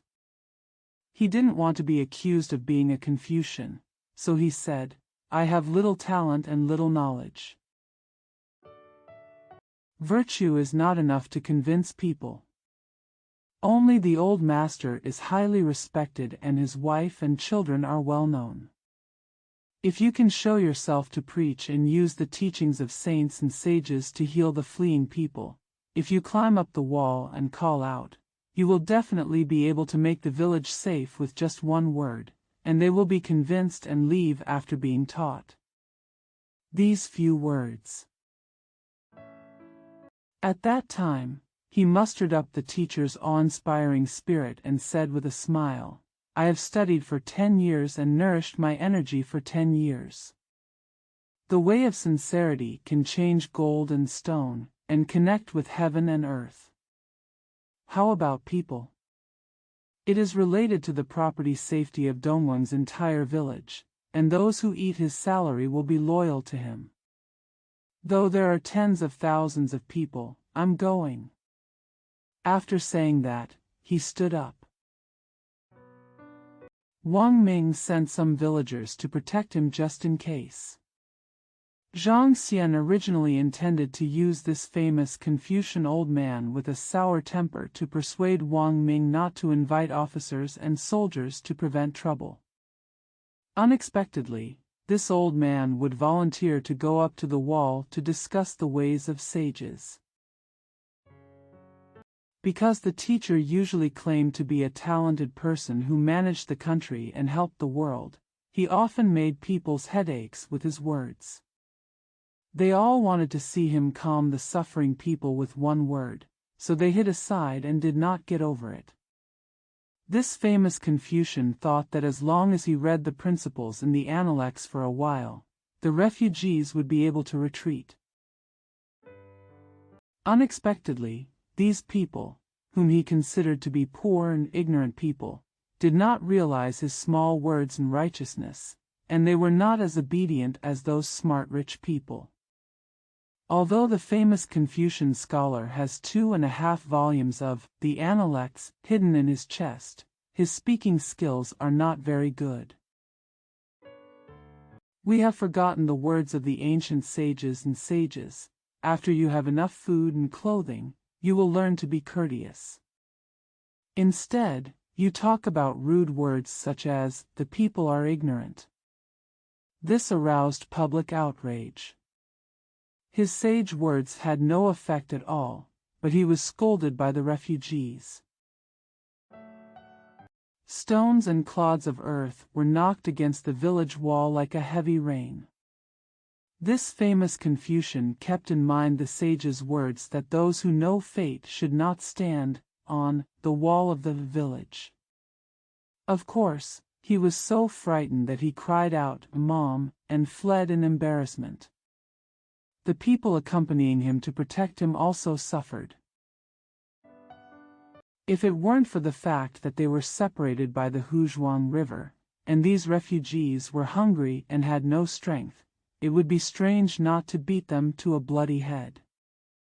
The refugees who originally only gathered in front of the village asking for help, now all have a tough tone, insisting that the owner open a warehouse to stockpile grain. Even if you die, you want retreat. At the same time, I heard rumors that a large number of refugees were coming to the Tang family, and the momentum was alarming. Zhang Tao had a close friendship with Tang Yongcheng, and he quickly ordered a messenger to deliver the letter, asking Yongcheng to make preparations in advance. He also said that some wealthy families had already been robbed. Although the refugees only wanted food and did not want to grab anything, all the granaries were opened and emptied. In other states and counties, there were people who killed officials and rebelled. Chapter 6. Old eyes are full of tricks. They can recognize heroes before they meet them, and their talents can only be tested in a small way, so they can know that their careers will be in the future. Yue Fei listened to the caller's story outside Tang's house and expected that the governor was about to cause trouble. As long as the officers and soldiers moved, the situation would become unstoppable. While he was anxious and unable to make up his mind, he suddenly saw Tang Yongqing leading 40 or 50 strong men with weapons and driving them out. "I feel like this is the end of the matter. The sooner the better. Even if he doesn't listen, you still have to give it a try." As soon as his thoughts changed, he hurriedly stepped forward to salute and shouted, "Shibua." Yongcheng was born in the army and was a rough and straight person. He had met Yue Fei several times before and thought he was smart, prudent and mature in his youth. He also heard his beloved son Tang Hui repeatedly praising Yue Fei for his hard work, his versatility in both civil and military affairs, and his forefathers' insights. When I saw it was him, I quickly returned the salute and said with a smile, "My son hasn't returned from studying, so I'm afraid the refugees are coming to cause trouble. When I make some arrangements, I'll invite my nephew to come inside and talk." Yue Fei couldn't say much in front of everyone, so he only peeped from the side and saw that the Tang family only had 100 long-term workers, not many people. After taking a look at the situation in the nearby area, I had already made up my mind. "After Yongshang has arranged everything, go inside and take a seat," he said with a smile. "I haven't seen Brother Tang for many days, so I came here to visit. I heard that he was at Wang's house and had not returned, so I didn't dare to disturb Shibua.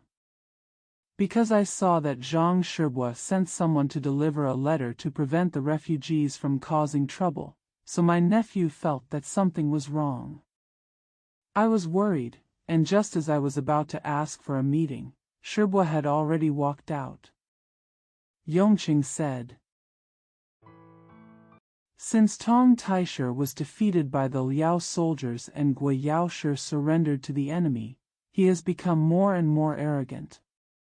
They have repeatedly raised troops to invade the territory, occupy my land, and kill my good people. They clearly want to annex the Central Plains and not stop destroying our country. These refugees do not have their hometowns occupied by the enemy. If you can't live there, you'll run away here because of years of famine and corrupt officials. Although there are about a dozen wealthy families in this county, it is difficult to open a good door, and sooner or later they will still eat them up. I couldn't say anything, so I had to take care of myself, close the door tightly, and stay away for a while." Yue Fei took the opportunity and said, "My nephew thinks this is inappropriate. Not to mention the large number of refugees. With only hundreds of strong men in the village, it is impossible to defend it for a long time. In case of emergency, this small circle of village walls will block it. Don't live there. Folan village has a large area and a large population, and there is a river protecting the village. Maybe I can keep it for 3 more days. The water sources here are all outside the village. If it is besieged by refugees, water supply in the village will be difficult for a long time. The number of refugees is increasing. Once a civil unrest is triggered, it will not be enough to open a few granaries. If the government is asked to send troops to disperse, it will inevitably lead to great changes. Shibua has led troops for many years and has also suppressed rebellions. You should know what kind of life the common people live under the natural and man-made disasters every year. As long as a few people stand up and shout, everyone will respond and more people will gather. Don't look at them who are untrained and don't know how to fight. When encountering such a life-and-death situation, they will take action and fight with all their strength. They are not easy to deal with. The officers and soldiers usually enjoy their salaries and show off their power, but when it comes to fighting, they become timid and scared. They knew that their troops were undisciplined, had little training, and could win but not be defeated, so they wanted to rely on the local wealthy gentry to work for them, so that they could take advantage of them to take advantage of their merits, extort donations, and extort money. The wealthy country squires are ready to do good things. But they want to use the violence of the government and army to drive away good people. If the officers and soldiers were victorious, they would spend a lot of their property in vain for rewards and entertainment, and this would not include the losses of fields being barren and young men and women dead or injured. As a result, he was awarded an imperial edict and received an empty title. Otherwise, you will get nothing and you will be in trouble. Once the officers and soldiers were defeated, the situation was overwhelming. They tried to protect their lives and property and fled first. The rest are keeping the family business. The wealthy gentry who could not escape became the incomprehensible recognition of refugees. The refugees just want food to survive. Only these wealthy squires are the ones who can be disturbed. They must be obtained. A single spark can start a prairie fire. How can Shirbo protect himself when the time comes? When Yongqing heard this, he was shocked. The more he thought about it, the more he realized that what he said made sense. He hurriedly said, "What my nephew said is very reasonable. There are just a lot of refugees, and there are still a lot of people coming later. It is said that it is difficult to open a good door. Even if I fight for this family property, it will be difficult to support them. What should I do?" Yue Fei saw Yongchang's intentions and quickly replied, "It won't help if Shirbo alone is righteous. According to my nephew's estimation, although the rent of grain has become more and more heavy in recent years, making it difficult for the people to make a living, the victims are still the common people, and the rich families have not suffered any losses. The local grain reserves amount to more than 500,000 dan at least. The most annoying thing is that some rich families have food stored in them. Some of them have not been touched for 5 or 6 years. Why are they there, letting rats and insects bite them, and not being used to save people?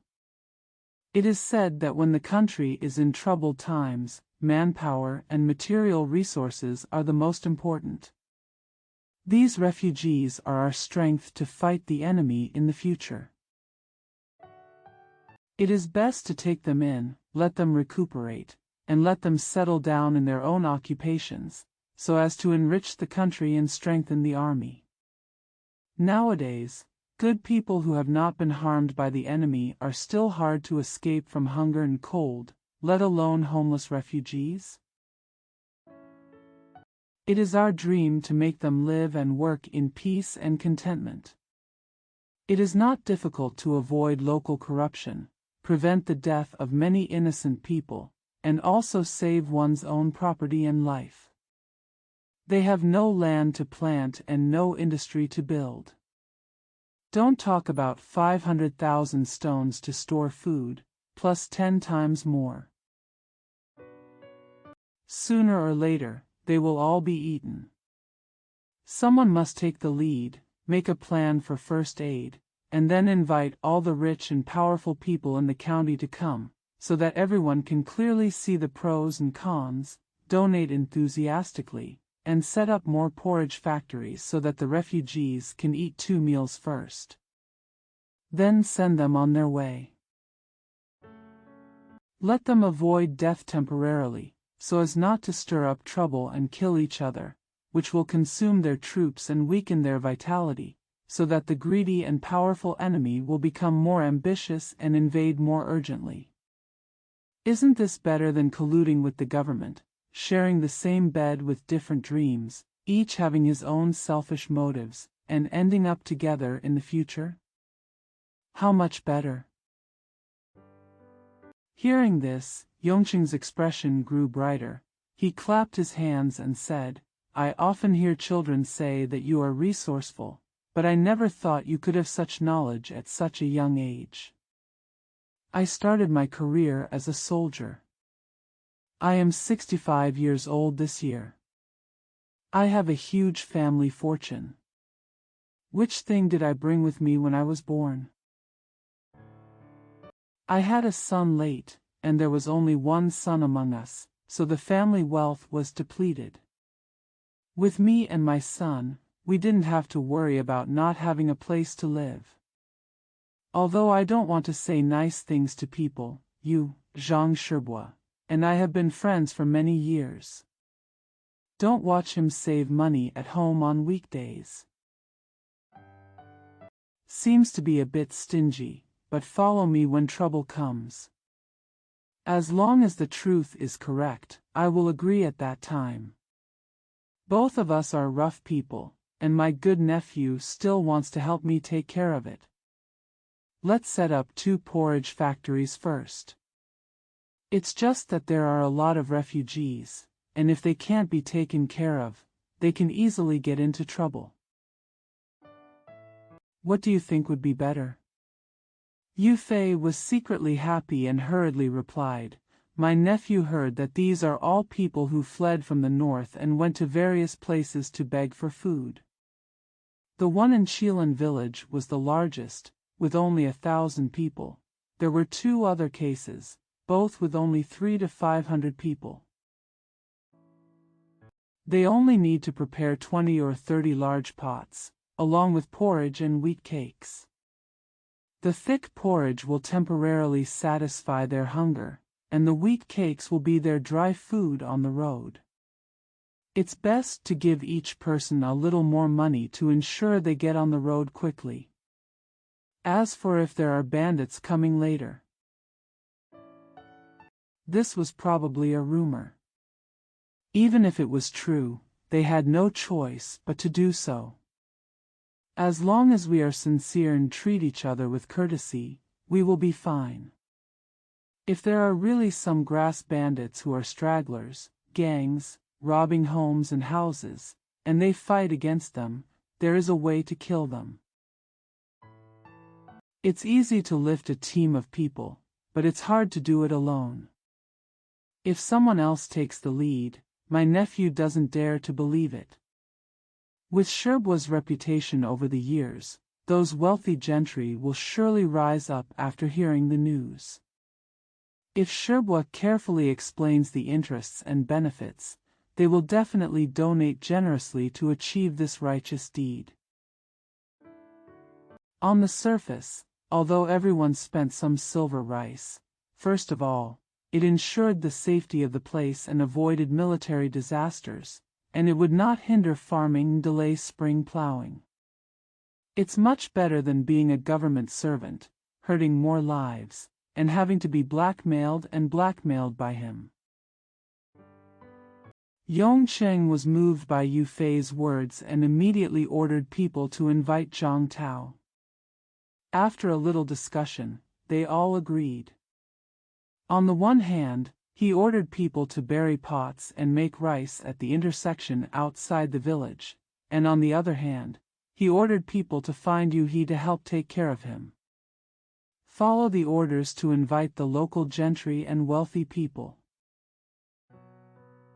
Discuss relief matters. Yue Fei took the opportunity to talk about Tang Hui. Zhang Xianru could learn literature and martial arts at home according to Zhou Tong's teachings, which was much better than studying at the Wang family. Zhang and Tang had long heard their sons talk about the famous Confucian invited by the Wang family, and they were duplicitous. Words and deeds are inconsistent. Apart from talking about sincerity and some nonsense, there is nothing else to know. I am often dumbfounded when asked by students, and become angry and confused. Just now I heard that he had many ugly behaviors, and I was already angry when I heard what Yue Fei said. He immediately ordered people to go to Wang's house and take his son back with him. Tang Hui and Zhang Xian returned home and saw Yue Fei. They were happy at first. Then they heard that their father had opened a warehouse to provide relief, and they were even more considerate.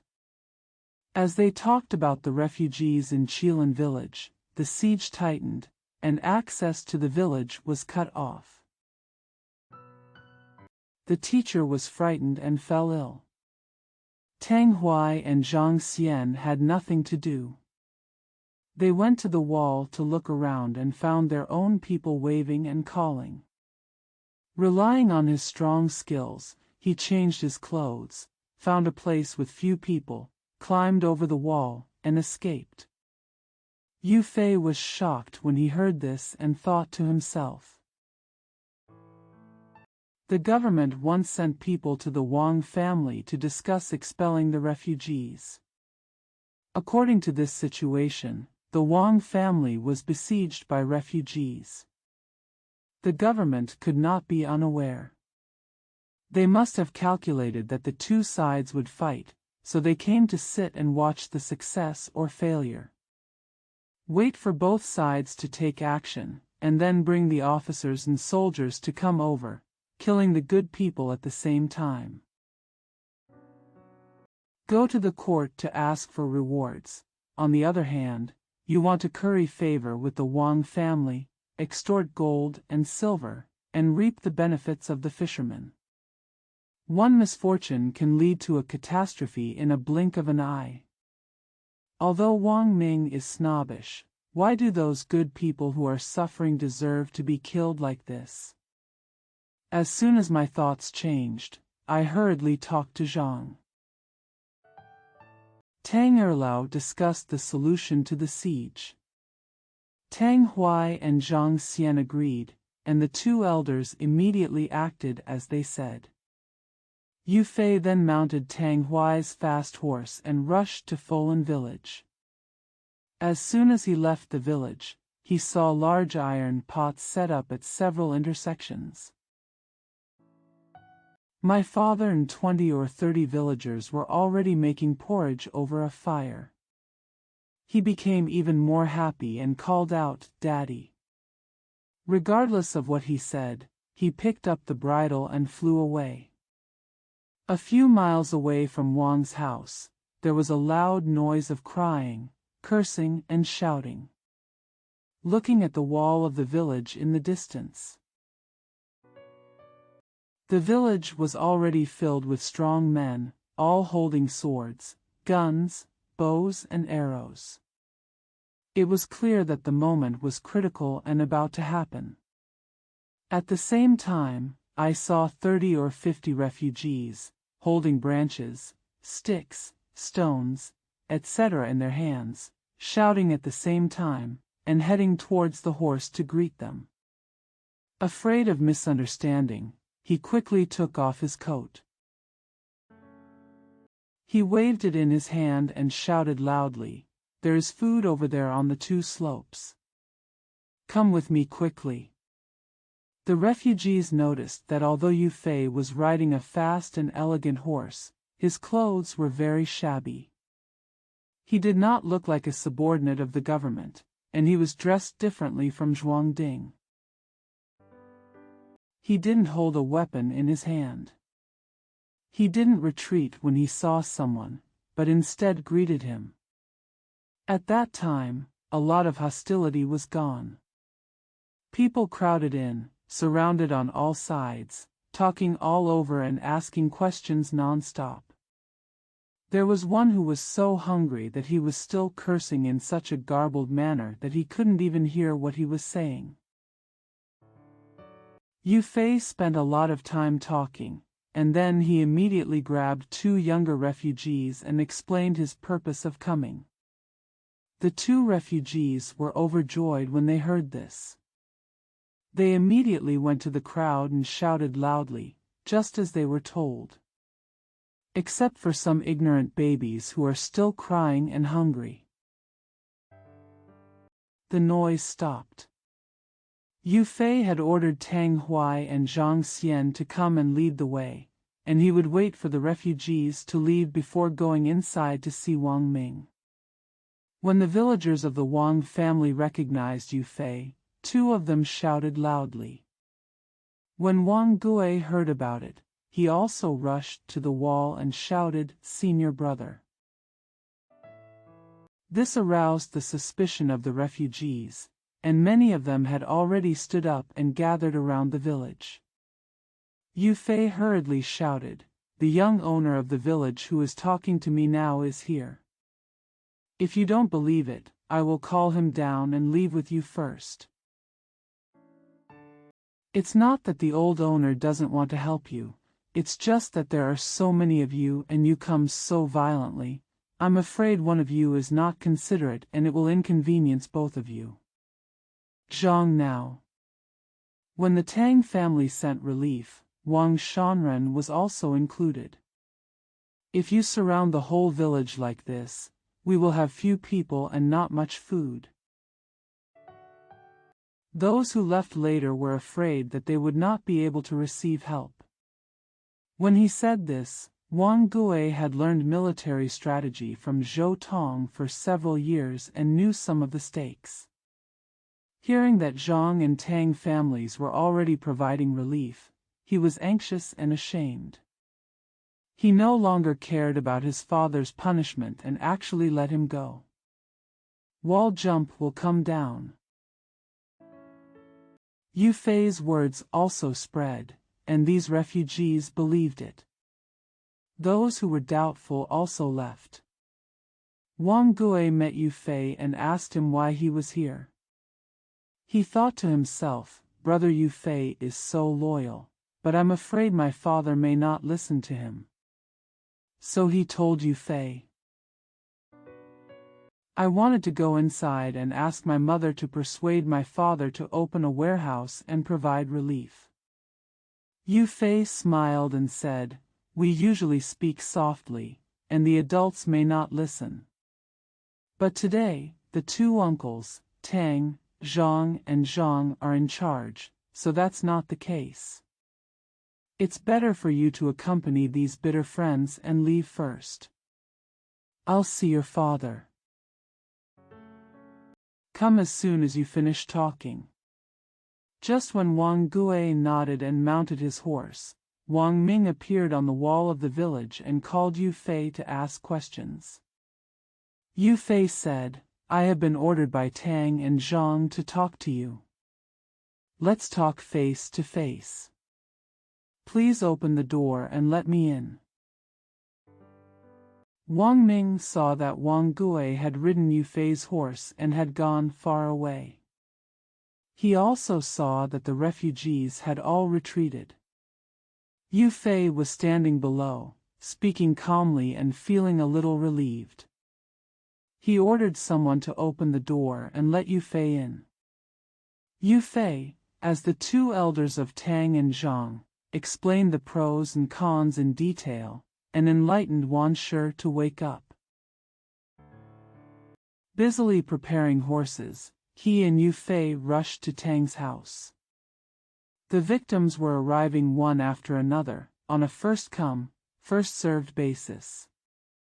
The local villagers delivered food to them and fed them all, but they were not allowed to leave for the time being. There are also two existing thatched huts, covered with many wooden planks and straw. Medicines are being prepared to ask doctors to treat the sick and wounded among the refugees. Everything was done in an orderly manner, without any chaos. The refugees had suffered from hunger, cold, wind and frost all the way, and this was the first time they received such care. The host He is very enthusiastic. Instead of treating the other party as a beneficiary, people felt as if they had met their relatives, sitting there with smiles on their faces. Compared to the scene just now where they were surrounded in front of the village, shouting and cursing, bricks and stones flying, gnashing their teeth, and treating them like enemies. Very different. He said to Wang Ming, These poor friends have been hungry for many days. I dare not ask them to eat hard food. This pot of more than 50 pots can cook thick porridge with more than 2 stones of grain. I originally planned to finish it in one pot, and cook immediately to prevent it from being ready. Now that the number of people is estimated and there is enough food, we are ready to finish the first meal. We make the fire and steam the buns and pancakes." After hearing this, Wang Ming thought to himself, "On weekdays, just inviting the government to have 2 banquets is several times more than the cost of a full meal for more than 1,000 people." At that time, officials were invited to banquets, including guests and entourages, and there were often dozens of tables. Just now, I was planning to order people to rush out of the village to